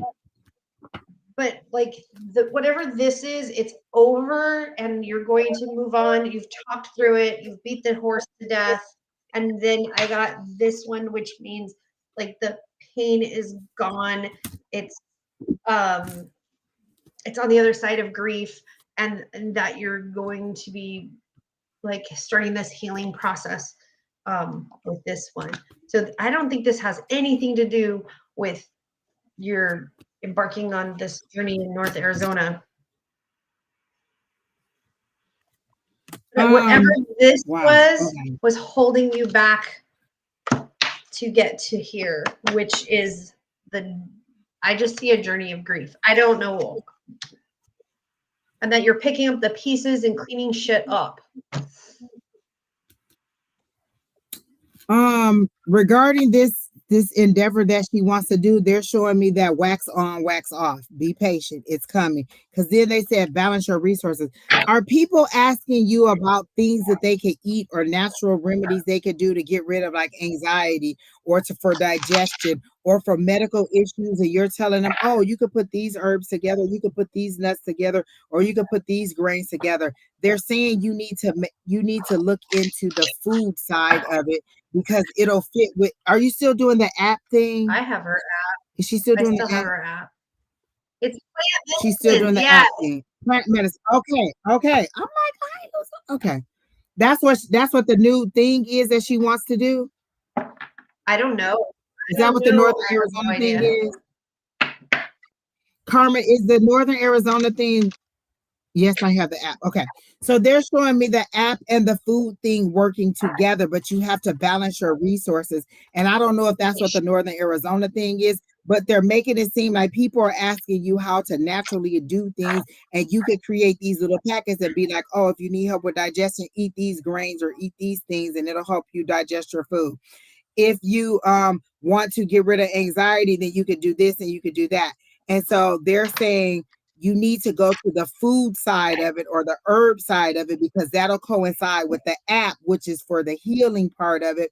And then you can say, okay, well, this is what we're working on in the app, but these are the foods that coincide with it. And then they could click in the app and then order the food or order the packets, and then you can send it out to them. So that's how they work together. This is how this goes. And all your hard work paying off. And then they showed me with this right here, with your hard work, your patience, and all you moving after, that'll take you back to the other thing that you want to do. But right now, if healing is what your 100% is or what you want to do, then the app and the food can go together for you. Or you can just give them little recipes, or you can give them some kind of, like, you can do something where they can pay extra. You know how people be like, oh, I did a general reading, but if you want the extended reading, you can click this link and get whatever. So you can say, oh, well, this is the situation that we're working on you for with this. But if you want to know how to do that nutritionally, you can buy this book. So you write a little book that tells them what foods to eat and what grains to eat and how to do it, and what and how to do things, because a lot of people want to know naturally how to do things, and they're asking you, and you have the knowledge, but you're giving it away for free. Like, oh, girl, you could just go and eat some granola and some prunes and some blah blah blah, and it'll get rid of the bloating or the anxiety or the blah blah blah what you have, or it'll give you something to eat that'll be low calorie. And so what they're saying is, maybe you could make these packets for them, or you could you could make the packets for them and sell them to them, or you can have them to take a nutrition class with you, but you can link it together. Like, oh, okay, if you want the nutrition information, it'll be an additional blah blah blah, or you can sign up for this and I can teach you how to do that. But those two work together, the app and the nutrition part of it, or the food part of it, or the herb part of it, however it is that you're helping people with their physical body. And then you'll be able to come back around to that, and then you can also offer those foods in the bed and breakfast that you're doing. So they're saying it's not a no on the Northern Arizona thing right now. Even if they're saying this is a hot opportunity, you have to do it right now. You have that intuition, you have that gut feeling, and if you haven't moved forward on it, it's because your guides have told you, or your people have told you, hold on, consider all your options, and you're like, let me get some more confirmation, but you already know the answer. And what they're saying is, concentrate on the things that you know everything about. You know about these herbs, you know about healing. Do you really know enough about a bed and breakfast to invest in it, or to take resources from one thing and bring it into this? Because they're saying go with what you know and hear automatically. You can rattle this stuff off to you real quick. If I be that girl, I can't see, you can be like, girl, if you eat some carrots and some barley and some soup and make it together and drink it at 3 o'clock every day, standing on one foot, it'll work. But what I'm saying is, you know how to tell them and you know what to tell them to do. So what you need to do is work with the things together, the balance that works for you, and then you can come back to this opportunity that is causing conflict and that'll pull you too far away. Because what you're wanting to do is move that app up to the next platform and then add to it. You always want to expand. They keep saying expansion packs, adding this, adding this, adding this. And that's why the app was such a labor, because you had to get the right people online. Because every time you need an expansion, or every time that your higher power gives you another idea, you need to have somebody in line who can make your app do whatever it is that you want it to do. And so you're right on track with the app, and you're definitely right on track with the food or with the herbs. That's the direction that you need to go in. But they're saying you already knew it. That's why you were kind of not fully committed to it, because your guides were giving you a little bit of that gut feeling like, do I really have that bandwidth to give that level of dedication, or am I just helping somebody out and they presented me with an opportunity that sounds too good to be true? But so does when they tell you that, oh, every time you sell a house you get $25,000 commission, and then you ain't sold a house because you weren't ready for the amount of legwork that you had to do for the house. And so what they're saying is, know your bandwidth and know when you're giving to one thing, you could be pulling away from something else. But what they're saying with the other option is, you're not pulling away from anything. One enhances the other. So that's what I got for you, Miss Karma. I always love when you're in here. Your energy is so calming and so soothing and so mothering and so genteel. Is that This it, is King? her app. It's called Transformation Magical. I don't know, like it's that one. Can you guys see it? Uh-huh. That Okay. one. And so they're saying, how are you advertising this app? How are you like, maybe you need to do a demonstration online of how to use the app, or maybe you need to have somebody do some testimonials, like give somebody some access to it and have them do some testimonials for you, and put that information up for you to help you to promote the app and get it out there and give you a little bit more transfer magical. Oh, transfer Thank you. magical. I like that. um, and have them to help you to get the word out there so people know what it's for, and like do a little video like, have you ever wanted to know blah blah blah? Well, if you come to this app you can get blah blah blah. So it's just kind of an impromptu, like they're saying social media is free, you need to give some information about it. Like, we don't know what it is. When I see transfer magical, what does that mean? Does that mean that if I come in there, I can put string some words together and get a spell? Does that mean that I can I can go in there and ask for and purchase a spell? Does that mean, like, what does it mean? So they're saying, what is it that you are doing in order to let people know what the app is? And these things are free. And then somebody else just asked me something that said, Jada said, do you think I should stick with the apps? I think you should stick to all options that are available to you. I don't exclude one over the other. Just because I get on the app don't mean I stop talking to people in person. And just because I meet somebody new in person doesn't mean that I stop being on the apps. So you have to decide what your balance is. Like, if you're having a horrible time on the apps, then absolutely not. Try a different set of apps. But if you actually have somebody, if you just be open to all opportunities. With a friend hooking you up, going to a parties, a work event, bumping into somebody at the grocery store, the apps and all that. I don't think that it's a bad thing, as long as you're safe and that you're making sure that everybody that you as long as you're making sure that it's still a pleasing experience for you. So I would definitely say stay on the apps. It doesn't, one doesn't, you don't have to choose one over the other. You can do them all. Do them all. Look, if they have a speed dating round, I might be like, hello, what we speed date? Let's do that So too. they do. Bumble has a speed dating round. No, because on Bubble, I have to choose, and I'm not choosing. You need to Well, choose. they do choose you, and then you choose whether you want to talk to them or not. That's what I do. I just sit back and wait. And They need to choose whether I need to talk to them. No, let me tell you this. The one time I was in the app and I liked somebody and then it popped up and it was like send a message and I was like, hey, and that person either didn't respond or they took too long to respond. I can't do it. To make my nerves bad. yeah, well, you have I can't take that kind 24 of rejection hours. because what I want to do is then call your mom. They, Because what I want to do is then call your mama and be like, what kind of son did you raise that he didn't answer my text? they have 24 hours to respond. Oh, and then what happened? Then if they don't respond in 24 hours, they disappear. They just poof.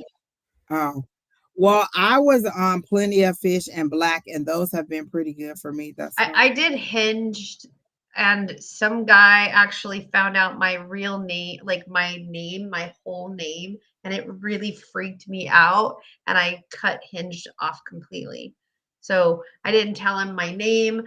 I mean, my last name. And then one day he gets on and he goes, "Hey, Sheri Beery," and I was like, "What the fuck?" So it freaked me out, and I took myself off of Hinged.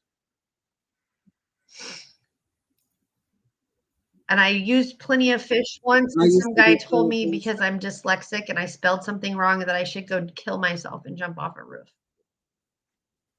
And yep.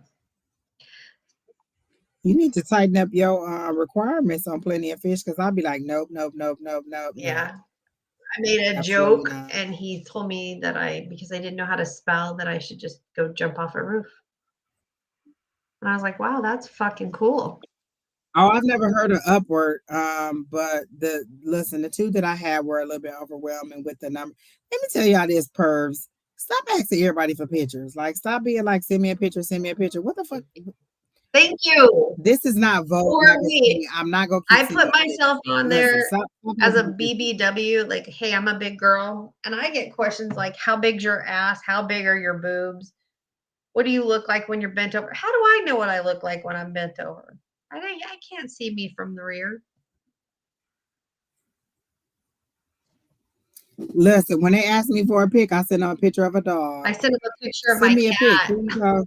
Here's Snoopy. Why is you asking me for all these pictures? What the hell is when they ask me for pictures of my hoo-ha, I send them pictures of my cat, and I'm like, here's my pussy.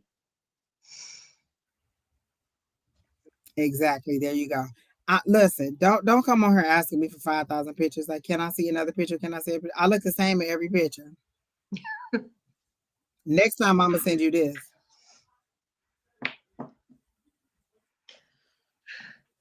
Don't keep asking me the same thing over and over and over again. Like, send me a picture, send me a picture. Last person that asked me for a picture, I said all my pictures that I want to be seen are on the app. Yes. Don't ask me again. Why? You think I look different? Oh, I just want to make sure that's a recent picture. Those were between December and right now, sir. Those are the recent pictures. Yep. I send my cat. I send a picture of my cat. I send. Well, and you know what? I be on there like, am I missing something? When they be like, send me a picture, what am I missing it? Because I'll be like, oh, I really respond to be like, all my pictures are already online. They be like, oh, I just want another picture. So are they really asking me for like naked pictures? Because I don't know, but when they mention, I know they be so disappointed. Like, this bitch do not get it. She know what I want. Oh, okay. When they start asking me for stupid shit, I send them stupid shit. This is my cat. His name is Puck. So if y'all need a picture, if anybody wants a picture of my cat so you can send it to somebody who's asking for you for those kind of pictures, hit me up. I'll send you a picture of my cat. You can use it. Stop being pervy, people. Stop being pervy. That's what I want y'all to know. Stop being pervy. Everybody don't want to be bent over showing you they grace and mercy every time you open your phone. And that's what Pornhub is for. And that is not what you listen. You is not gonna be having my pictures on Pornhub, people. Or so I've been told.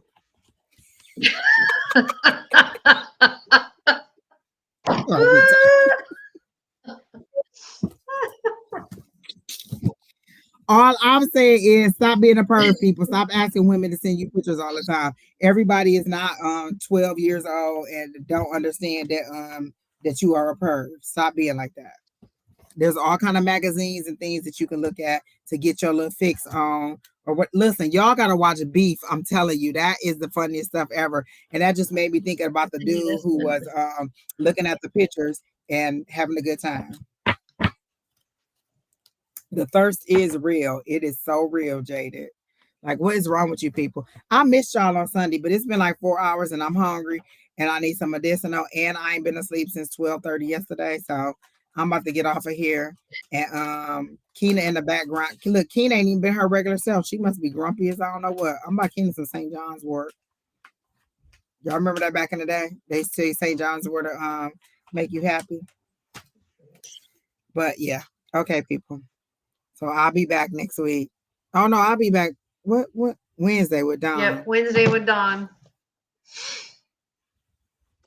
Have a good night, Miss Crystal. And Crystal, don't come calling me tomorrow telling me about Willie Lump Lump because I already know. Don't do it. Don't do it. I have board meetings this week, Tuesday, Wednesday, and Thursday, so I will not. Oh, so you can't come to class at all? My whole week is packed. I was gonna do a Friday Night Live. I can't do it this week, but one day we could do a Friday Night Live. Absolutely. We could go to the bar and do a Friday Night Live. Lord help the child. We gonna get FCC banned because some of the stuff that go in the club, I'm like, what? I'm down. Absolutely I'm game. All right, ladies. It was nice to see everybody who's online. See you all next week or later this week. Have a great week. Remember, believe in infinite abundance and all my wants and needs are met. Don't get into the kidnapping van. Do not listen to them people. Do not go in their inbox. Know your worth. I feel like the whole theme of tonight was know your worth, your self-worth. What are your bottom line? What are your walkaways? What is it that will make you be like, you know what, this jack-o'-lantern needs to be chopped up and turned into a pumpkin pie? Damn. All right, y'all. Good night. Right. Oh, wait, Keena, I got to find my little graphic. Hold on. All right. Bye, y'all.